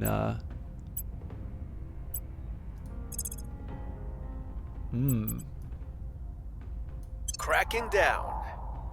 If I can get a freebie out of that, that would be good.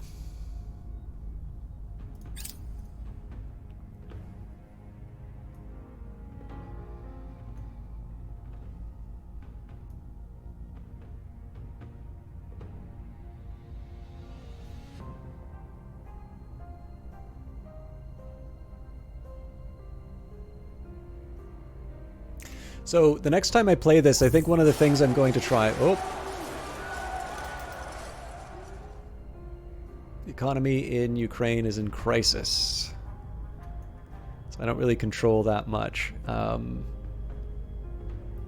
we should maybe try and boot out the Protectorate at some point.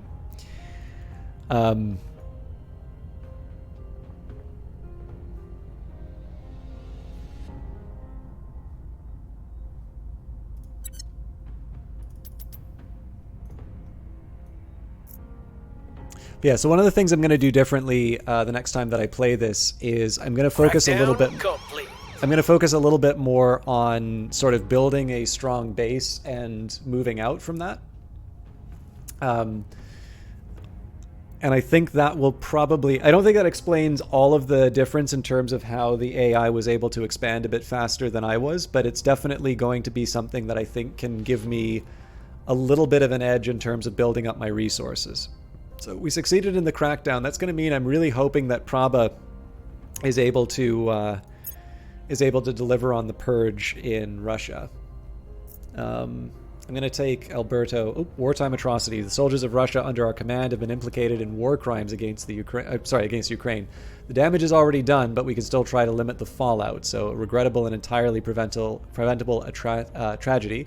Promise to investigate and provide restitution for the victims. Unfortunately, we don't have the money for it. Spin and deflect responsibility away from us, and again, we don't have the influence for it. So this is probably going to hurt our overall standing with the world. But yeah, so I can definitely see... We've gained significant support. Okay, good news. I can definitely see a strategy. So one to... The opposition remains in power. My God.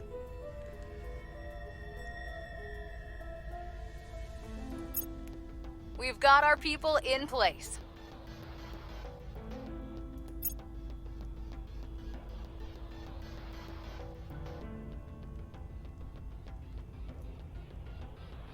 So one, in terms of sort of trying to take neighboring regions, but on top of that, you know, to try and take countries that have got that boost.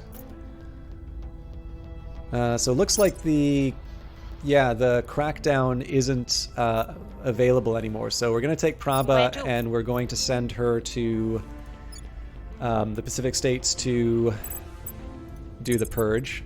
2%, my God. Why? Oh no, that's sorry, that's Russia. Okay, yeah, that's targeting the opposition. Much more likely. Where to? Okay. Reporting in.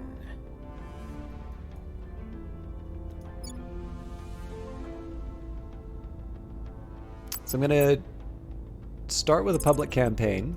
I will try to sway the public. Ready for orders. Okay, next up, let's just see what kind of options we have in terms of spreading our influence.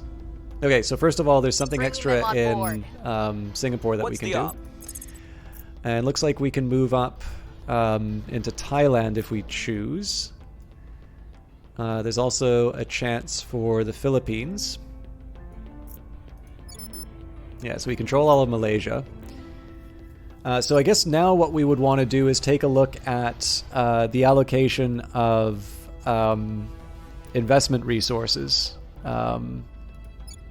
What gives me more and what's a bit more stable. So the Philippines is 6.1, but it's currently an insurgency and a flawed democracy compared to Thailand. So Thailand is worth more, lower unrest. So clearly this is the better expansion option. Establishing control.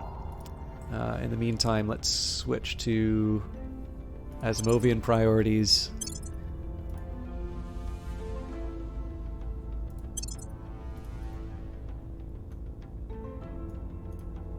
Okay, I think everybody's settled on where they need to be. So we will confirm the assignments, and let's see if we can make that platform.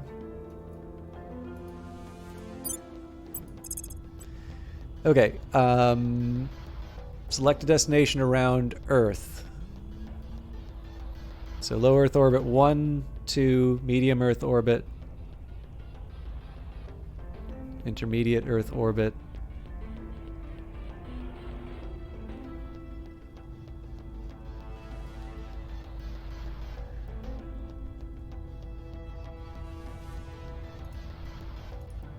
I sort of wish I understood what the differences here would be.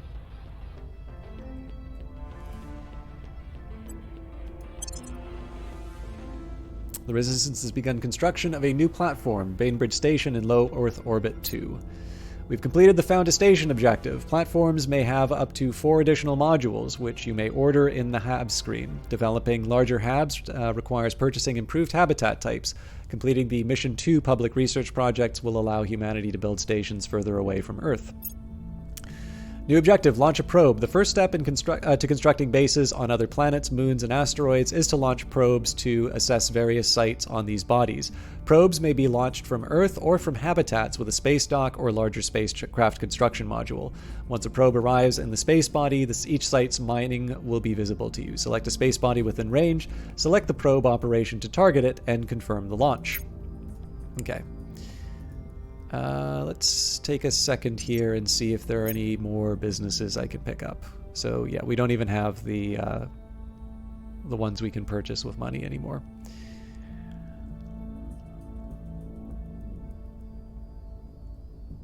I am happy to have the cash, but I do feel like we need to invest in some ops generation. We're able to undertake the Energy Lab project. Okay, we'll continue that. The people will come to our side. Okay, we'll continue to work on Australia because that's going to be the front of a sort of an influence war. Alien Victor 2 completes transfer. They've arrived in low Earth orbit 1. I was wondering what was happening with these guys.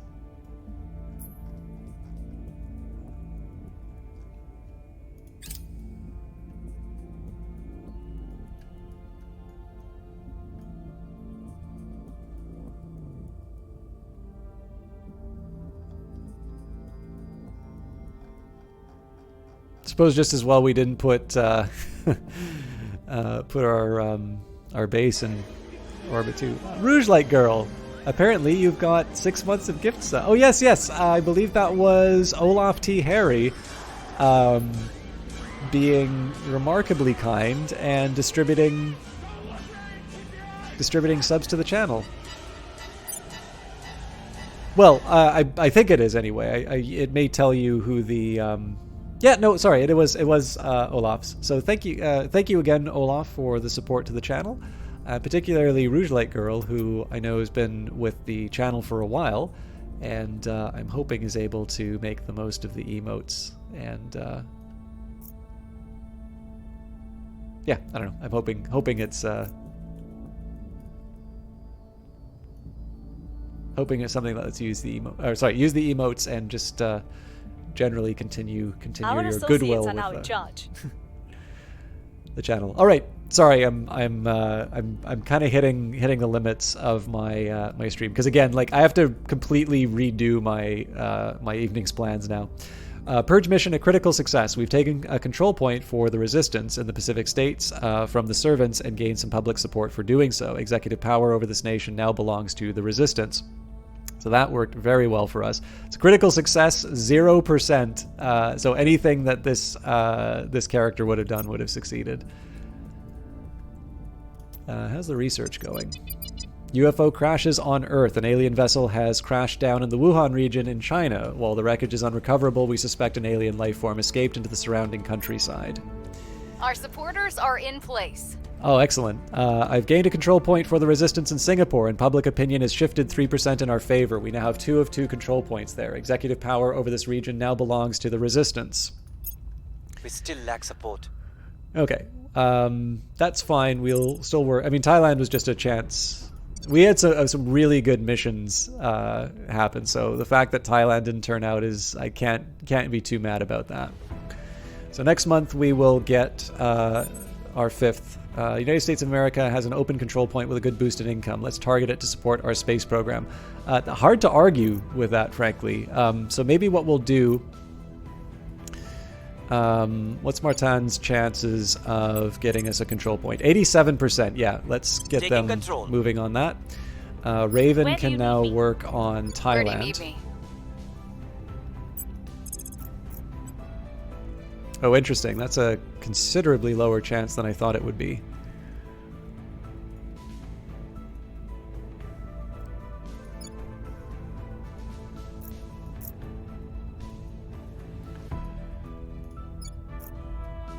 Okay, so they're just not as good at getting the control. It was because Singapore was so easy rather than any inherent. Okay, that's fine. I mean, there's a side of me that says maybe defending is the right call, but again, we're going to need the influence for other purposes.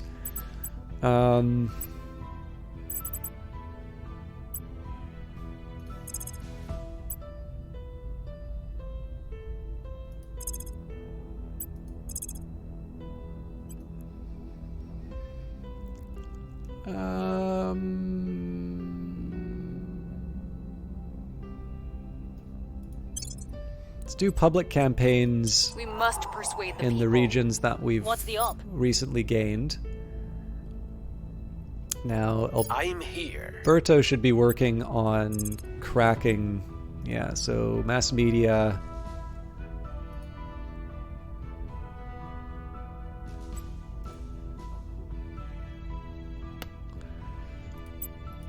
Let's just keep going with the I public will campaign. tell our story. Ready for orders. Now, presumably, if we try to do a purge here, yeah, that's like never going to happen. Oh, hang on. We had an event in Wuhan, so.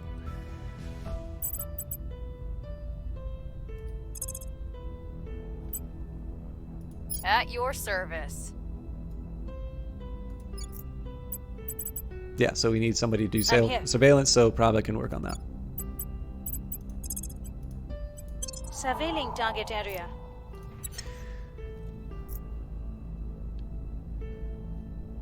Excuse me. Okay, so we're locking that in. I'm also going to take a minute here and just see if we've got any purchasing options. We're close. So again, the Quds Force is not an option to us until we have a control point in Iran. Excuse me. It's gonna be. I think it's gonna be the same for pretty much all of the. Yeah. So this would give us a reason to. This would give us a reason to be focusing on places like Australia. Thank you, Takri. So we're going to be fighting for Australia, but I may want to send someone off to work on Iran. I don't know if that has been... yeah, it looks like it has been claimed. Oh, wow. That is a stronghold Initiating for recon. the initiative. Okay, maybe surveillance wasn't what I needed to do there.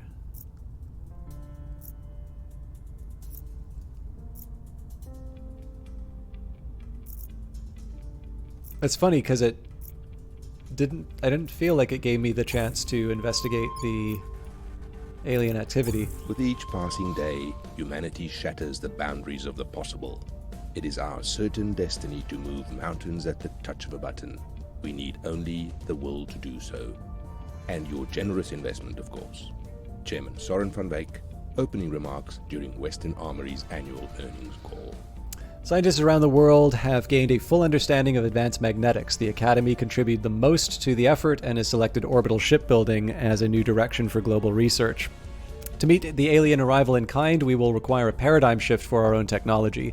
We must reach the stars, both so that they can become a staging ground for the advancement and defense of humanity, and so that we can tap their remarkable resources for ourselves. In addition, to counter the advanced weapons our rivals might wield against us, we will require bleeding-edge armaments of our own.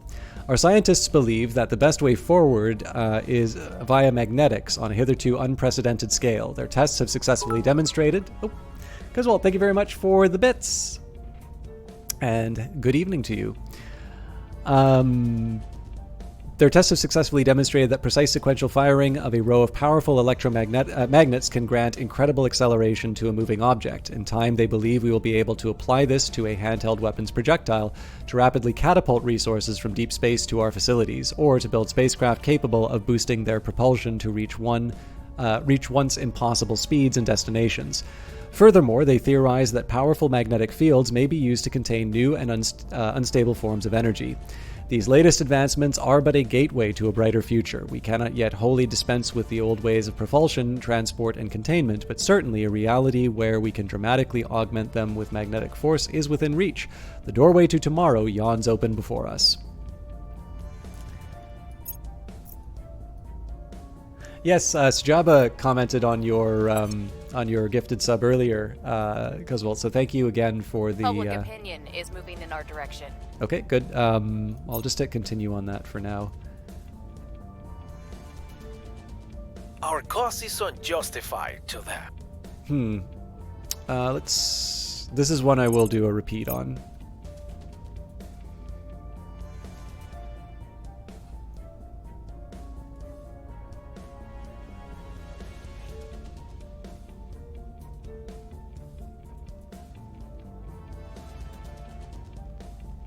We were unable to establish control. Ooh.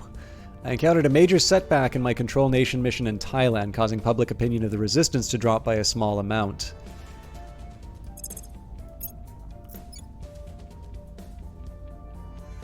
I mean, we really don't have that good of a reputation there already, but...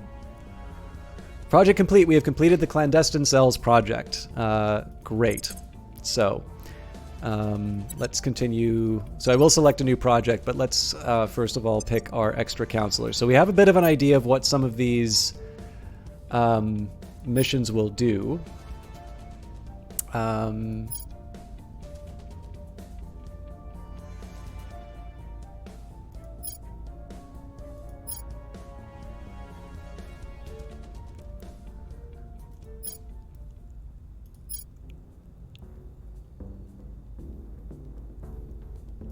I'm also just taking a look at some of the resources we've got here. So the Fixer will give me Ops, which is actually kind of nice. Hacker will give me Research. So there's definitely one version where with this Kingpin I would have considered... So there's some really interesting things with the Kingpin, right? Control Nation, Purge, Coup d'etat. Like, there's a lot that I can work with here. The only thing I'm slightly worried about is the influence, but let's see. Okay, so Control Nation, that's a Persuasion. Yeah, so Persuasion and Espionage are the two key priorities here. So Liju is the only better option. And as far as Persuasion goes, so we do have a better journalist, but who's disloyal. Wow, both of the journalists are disloyal. And the politician.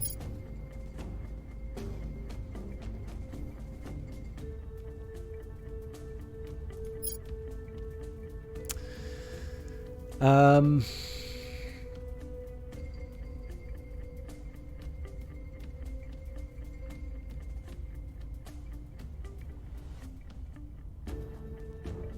So I guess the one thing, Crackdown is a nice one for us to have, but that's an investigation. Well, it's really only the journalists who are better.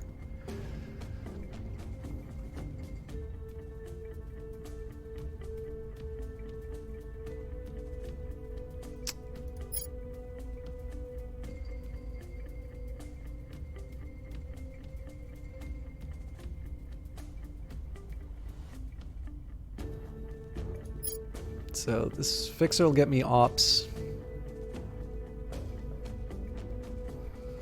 Maybe they can purge. Unfortunately, on their own they can't crack down, so the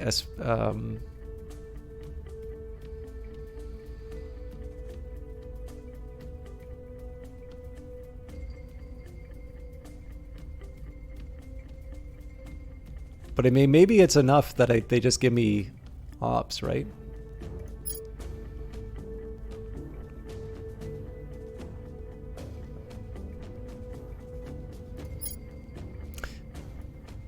Let's bite the bullet. You've completed the Build Your Council objectives. Make sure that you recruit several counselors with the ability to gain control points in nations. Counselors whose professions have an affinity to your faction's goals will cost less influence to recruit. I feel like they could have told us that a little earlier in the tutorial, but... Okay, so we eventually want to start turning some enemy counselors, and it does seem that we can... there's actually room for a 6th. So assign a counselor to an increase unrest mission. That's going to be something for later. Also, apparently we'll do a coup at some point. Oh, right. Okay, yes. Well, I mean, I suppose we could try increasing... Yeah, a coup in Australia is probably not something going to be happening for a while. Hijinks Silverheart. Hello, Commander. I'm ready to get started. Okay. Let's try and think about... Well, actually, come to think of it, Iran might be a good candidate. Yes.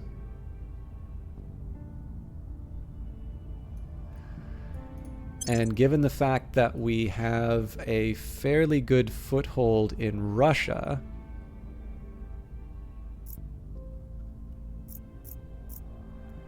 I'm almost wondering if we try to sort of start moving down...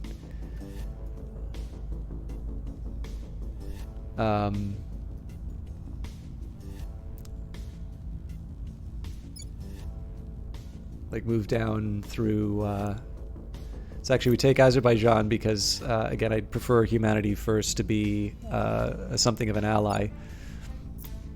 So through Azerbaijan, and then that may give me a better position to cause unrest in Iran. We'll see how it works out. I am, of course, going to see what our options are. Yeah.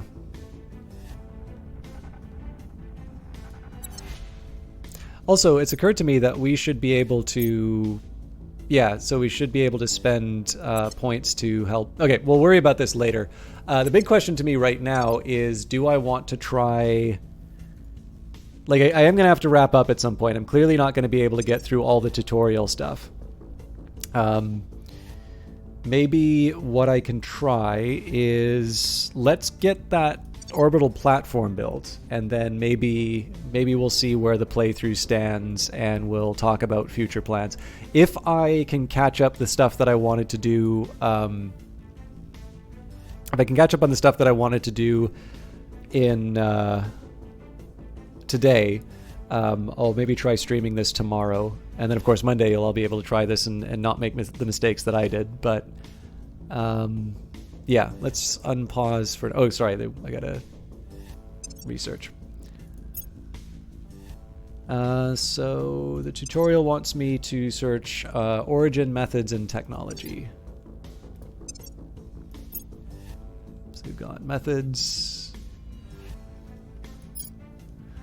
Allows the faction to detect alien contacts with humans. So one thing that I've been doing here is just looking at how much I contribute to science in general. I've more or less given up on the global research. It just feels like there's such an overwhelming advantage for the other groups right now.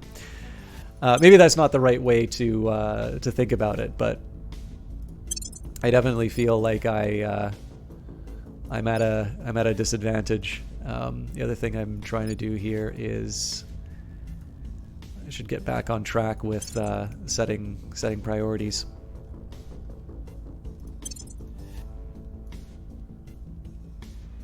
Okay.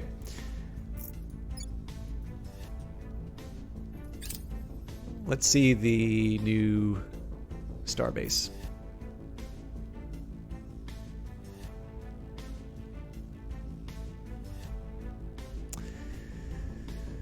So, Alberto says, Commander, it appears we have some supporters in Mexico, making it a good target for us to control. I don't disagree, but let's see if we can do something else. Okay, so first of all, Raven has been my traditional alien investigator.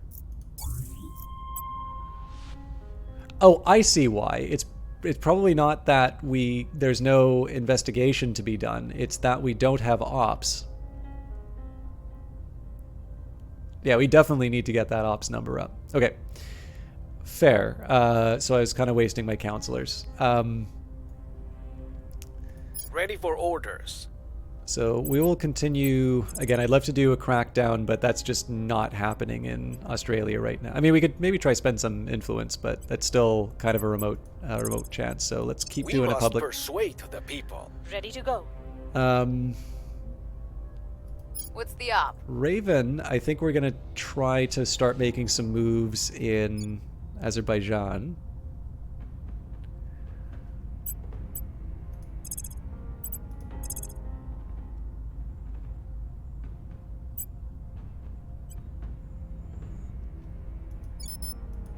Argentina. Yeah, so let's do a public campaign for now. Standing by. So if I try and increase unrest in Iran, no chance for success.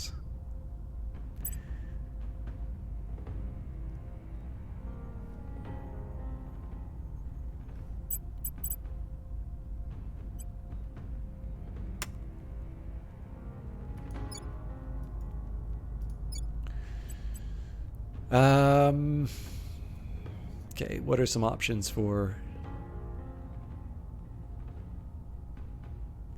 So if I'm going to be increasing unrest in places, I want to be increasing it in spots where... Oh, you know what? Kazakhstan. Kazakhstan also has facilities I can use to improve my space operations. Is that my best option? So like basically we're trying to set up for a coup. Now, do I think I'm going to succeed in a coup in the UK? No.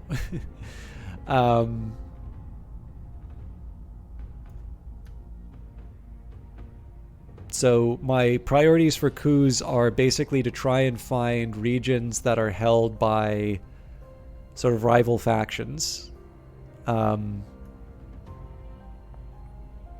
So what? Sorry, one that there's a chance of success, and then number two that we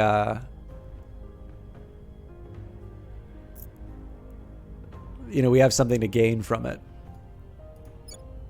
So yeah, like obviously I'd prefer, especially for the Quds force, like being able to increase unrest here would be a good priority. I think, I don't know, in the end I'm gonna wind up paying the price for, like I kind of want to control this. But I need to try and overthrow a government. Well, actually, I guess there's the option in South Sudan as well. It's not exactly resource rich, but it's more likely to succeed. Yeah. It's time to bring it all down. Let's try that. Service. Okay.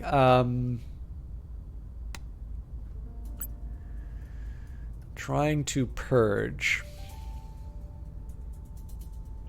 Well, if I'm going to try and do a purge, so my preference, of course, would be to purge in Australia, but the likelihood of success, it doesn't look too enticing.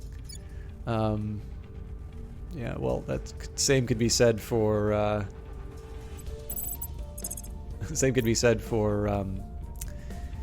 Kazakhstan, apparently. Right, okay. I wonder what these percentages are supposed to be then.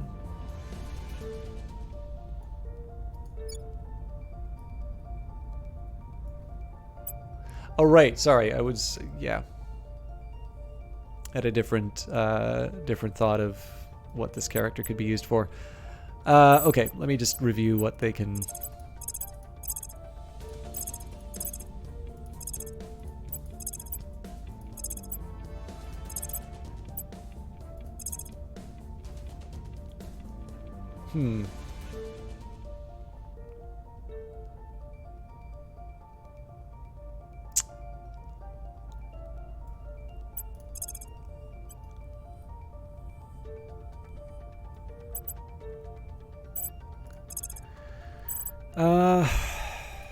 I really do want to try and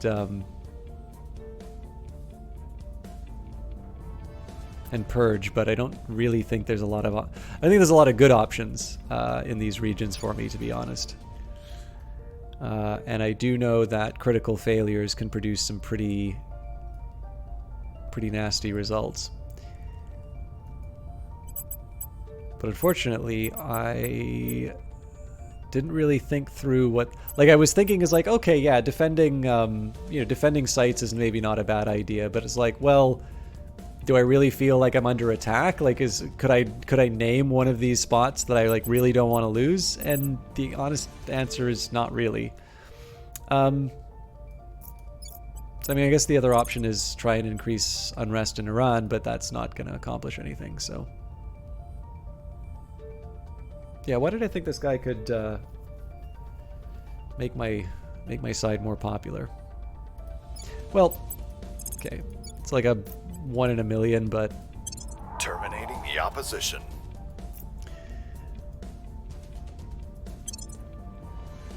yeah, I think we'll wait for the station to be built, and then I think we'll call it.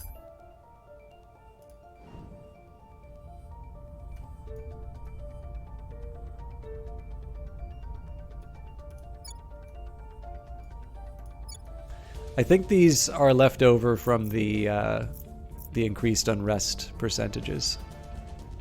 I wonder if there's a way to... Nope, they're there forever. We do have the money to do another launch, but that's not exactly what I need to be focusing on right now, so...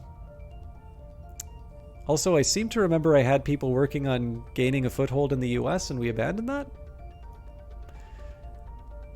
That's the other problem. I'm probably not focusing enough on my priorities. Right, I'm just getting a little bit of the loss of focus in terms of the stream, so... I probably approached this a little more casually than I should have at the start, but I am very intrigued. Let's also just take a quick look here at some of the goals for the factions. So, Humanity First is led by Colonel Hans Castillo, eradicate the aliens and all who support them. The initiative, exploit the alien arrival to gain power. The Servants, support the aliens by any means necessary. The Protectorate, protect humanity by appeasing the aliens. The Academy, convince the aliens that we're equals. And Project Exodus, escape the aliens by sending humans to the stars. So I would say the people who are most directly opposed. So clearly the Servants are someone that we want to resist very heavily. I actually am sort of changing my view that probably Project Exodus and maybe the Initiative are the other two that I would consider to be natural rivals, because Project Exodus do not want to fight, and the Initiative, are focused on their internal benefits. So I think I'll maybe I'll chill out a little bit with the Academy, just because it's likely that they are going to do things that are useful, I guess, for lack of a better term.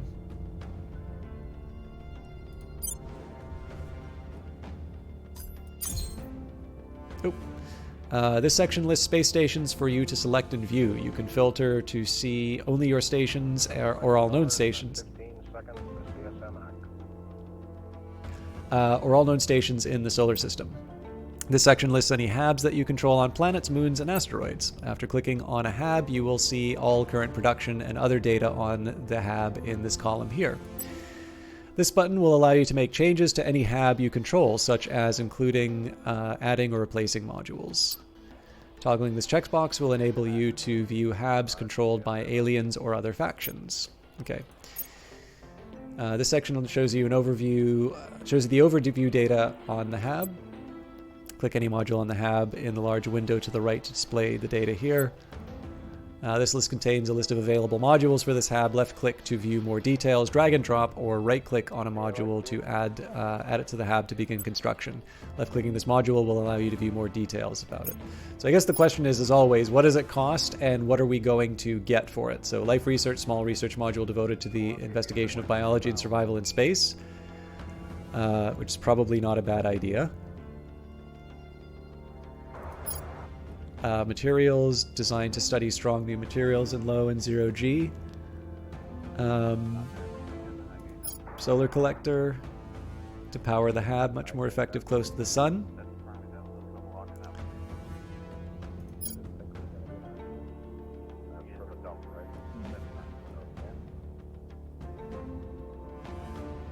So apparently I'm going to need to worry about power. I wish I understood what...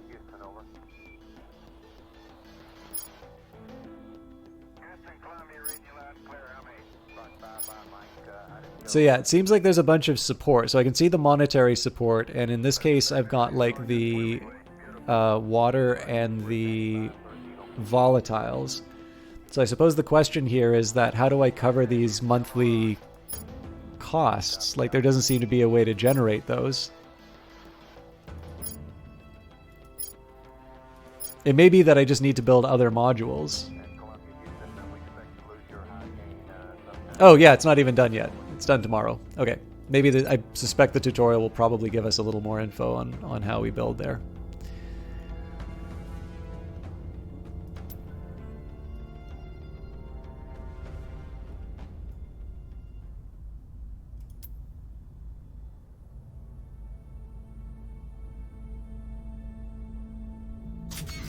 The HAB module is complete. We have completed the construction of a new platform core for Bainbridge Station in low Earth orbit 2. Okay.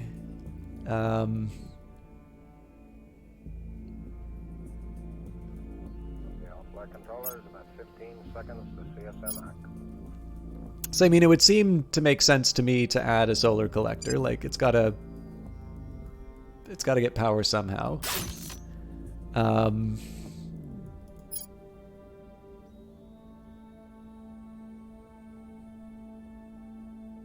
Well, I guess we can add one of each.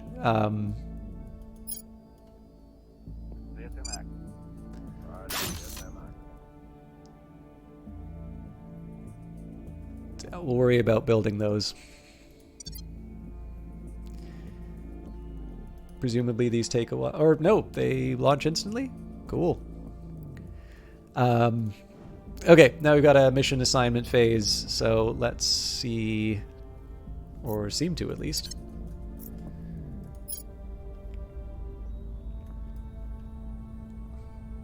Prepping for mission. Okay, so let's try and get back on track in terms of... Hang on. Prepping for mission.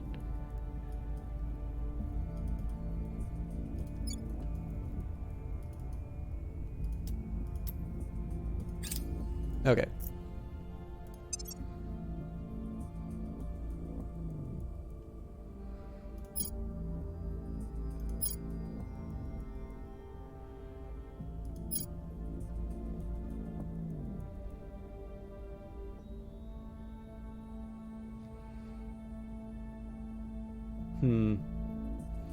Soldiers of the 1st Guards Tank Army are facing severe logistical problems on the Kharkiv front. Preliminary assessments of the situation are that there are simply too many attacking military forces crammed into a single theater, with not enough secure roads, bridges, and railheads to keep supplies moving from rear areas to the front lines.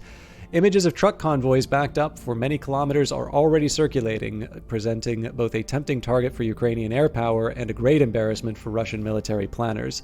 They will have to make do. Public opinion falls in Russia. 30% damage. Attempt to plunder supplies in the Kharkiv region. So, 50% chance we commit an atrocity. And 50%... so atrocities on both...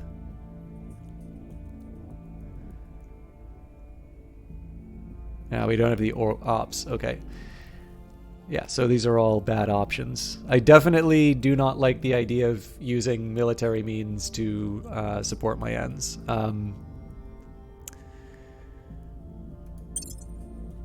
Even purely civilian supplies such as food, fuel, and batteries looted from burning homes can make a huge difference to an army's combat effectiveness. The local population may hate us now, but as long as the troops can keep fighting for another day, that's all that matters.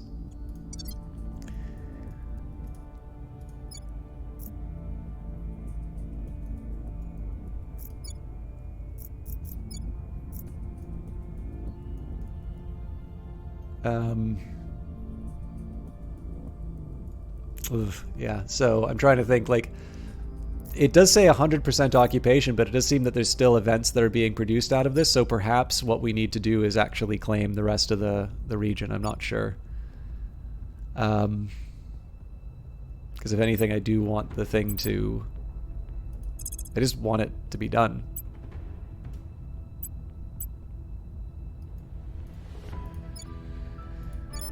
In any case, we'll worry about that a little bit later. I'm just trying to think if I want to... Well, let's wait till the next mission assignment, and then maybe we'll call it there. Moved the needle. All right, I've increased popular support for the resistance by 12% in Azerbaijan. We've moved the needle. Okay, improved support by 6% for Australia.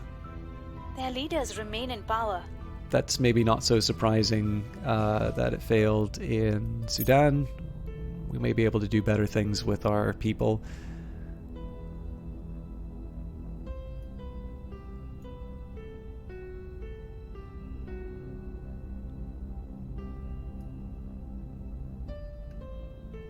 We failed to take control. I'm not sure I want to lock him into trying to take over Thailand. We may want to work on the US. Our associates were unable to take control. Yeah, not a surprise there. We need to crack... Okay, there we go. So, Soraya kind of ran out of steam. Our control point in Malaysia would be better protected from enemy purges with a defend interests mission. True, but we've got a lot of points, and I'm not sure we can defend all of them. But yeah, I'm sorry I kind of ran out of steam at the end there. This is a fascinating game. So I'm going to say...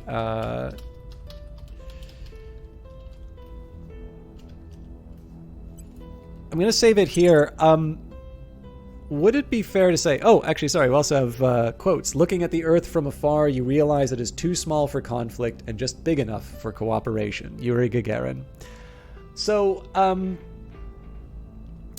assuming probably the preference would be for us to continue this playthrough rather than start over on the tutorial again to learn a little bit more about how I would approach it in other circumstances. I actually don't mind starting over on Sunday if people would like an idea of how I would approach it from the beginning again, but I'll maybe leave it I'll leave it to your judgment. I'm also going to go to the main menu so I can let the credits roll again. Again, quick reminder, I was given a key for this from Hooded Horse. This is an early look at the demo that will be made available on Monday. And actually, let me just see if I got a response to an email.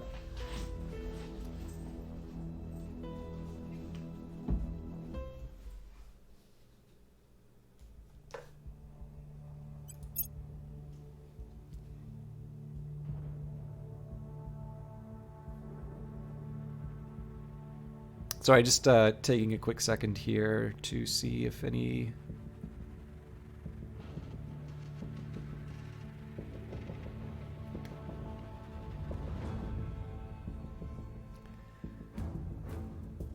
I don't think so, but my phone is not always the fastest to load new things. But yeah, let me try and give a quick summary of this. So this is a game that I've been really interested in for a while, and it's quite different from what I was expecting, to be honest. But in a good way. Like, it's actually the scope and like the scale of this is just considerably larger than what I had originally kind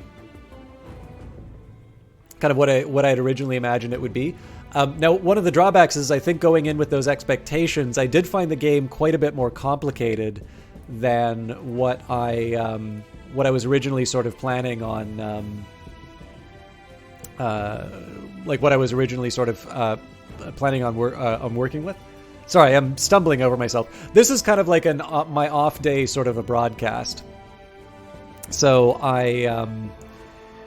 like I'm probably not like 100% in terms of my, my ability to win hearts and minds as far as how this game works and all of that. But yeah, no. With that in mind, like, so this is gonna sound really dumb. One of the things I am most interested in is, again, the grand strategy element. I don't think that was a secret. But I really like how it folds into a lot of really good science fiction about, what happens when the aliens arrive, right? And how, it's like the fact that the economy is modeled down all the way to like climate change, and the fact that there will be implications, like if you have all of your influence in countries that are going to be hit more by those environmental effects, that is actually going to lead you to adopt certain strategies to try and stop that, to try and gain control in the offending nations. And again, I just think that is a really interesting theme to play with. Like, it's not the sort of thing you would have necessarily expected inside of a game like this, but I actually really like how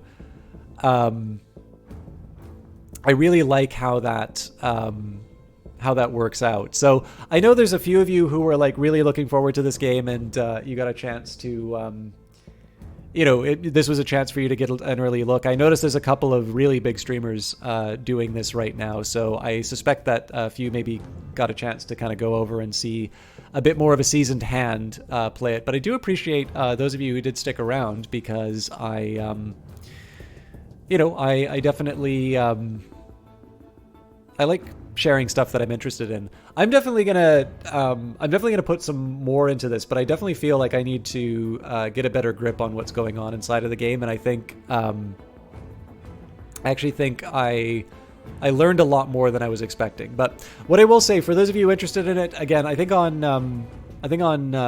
Monday you'll all get access to it. If you're expecting a light run through the tutorial, definitely assign yourself a couple of extra hours. I think even with my foggy-headedness and that, I suspect that there's going to be a lot to chew on. This is interesting to see. This is the first that you had heard of this game.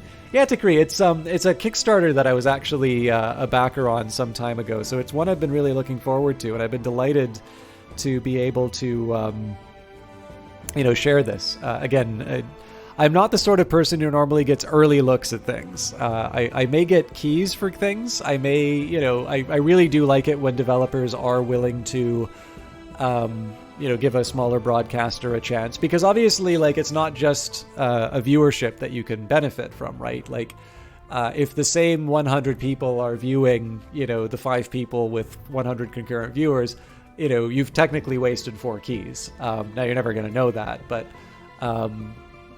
there's other reasons why it's sometimes desirable to send things off to smaller broadcasters, but it's sometimes hard to make that case. And certainly in the case of Hooded Horse, they were very kind in being able to give me a chance to do that. And I'm very enthusiastic about their game, so hopefully I've helped some people give this a chance to hopefully I've given people a chance to look at something that they're interested in.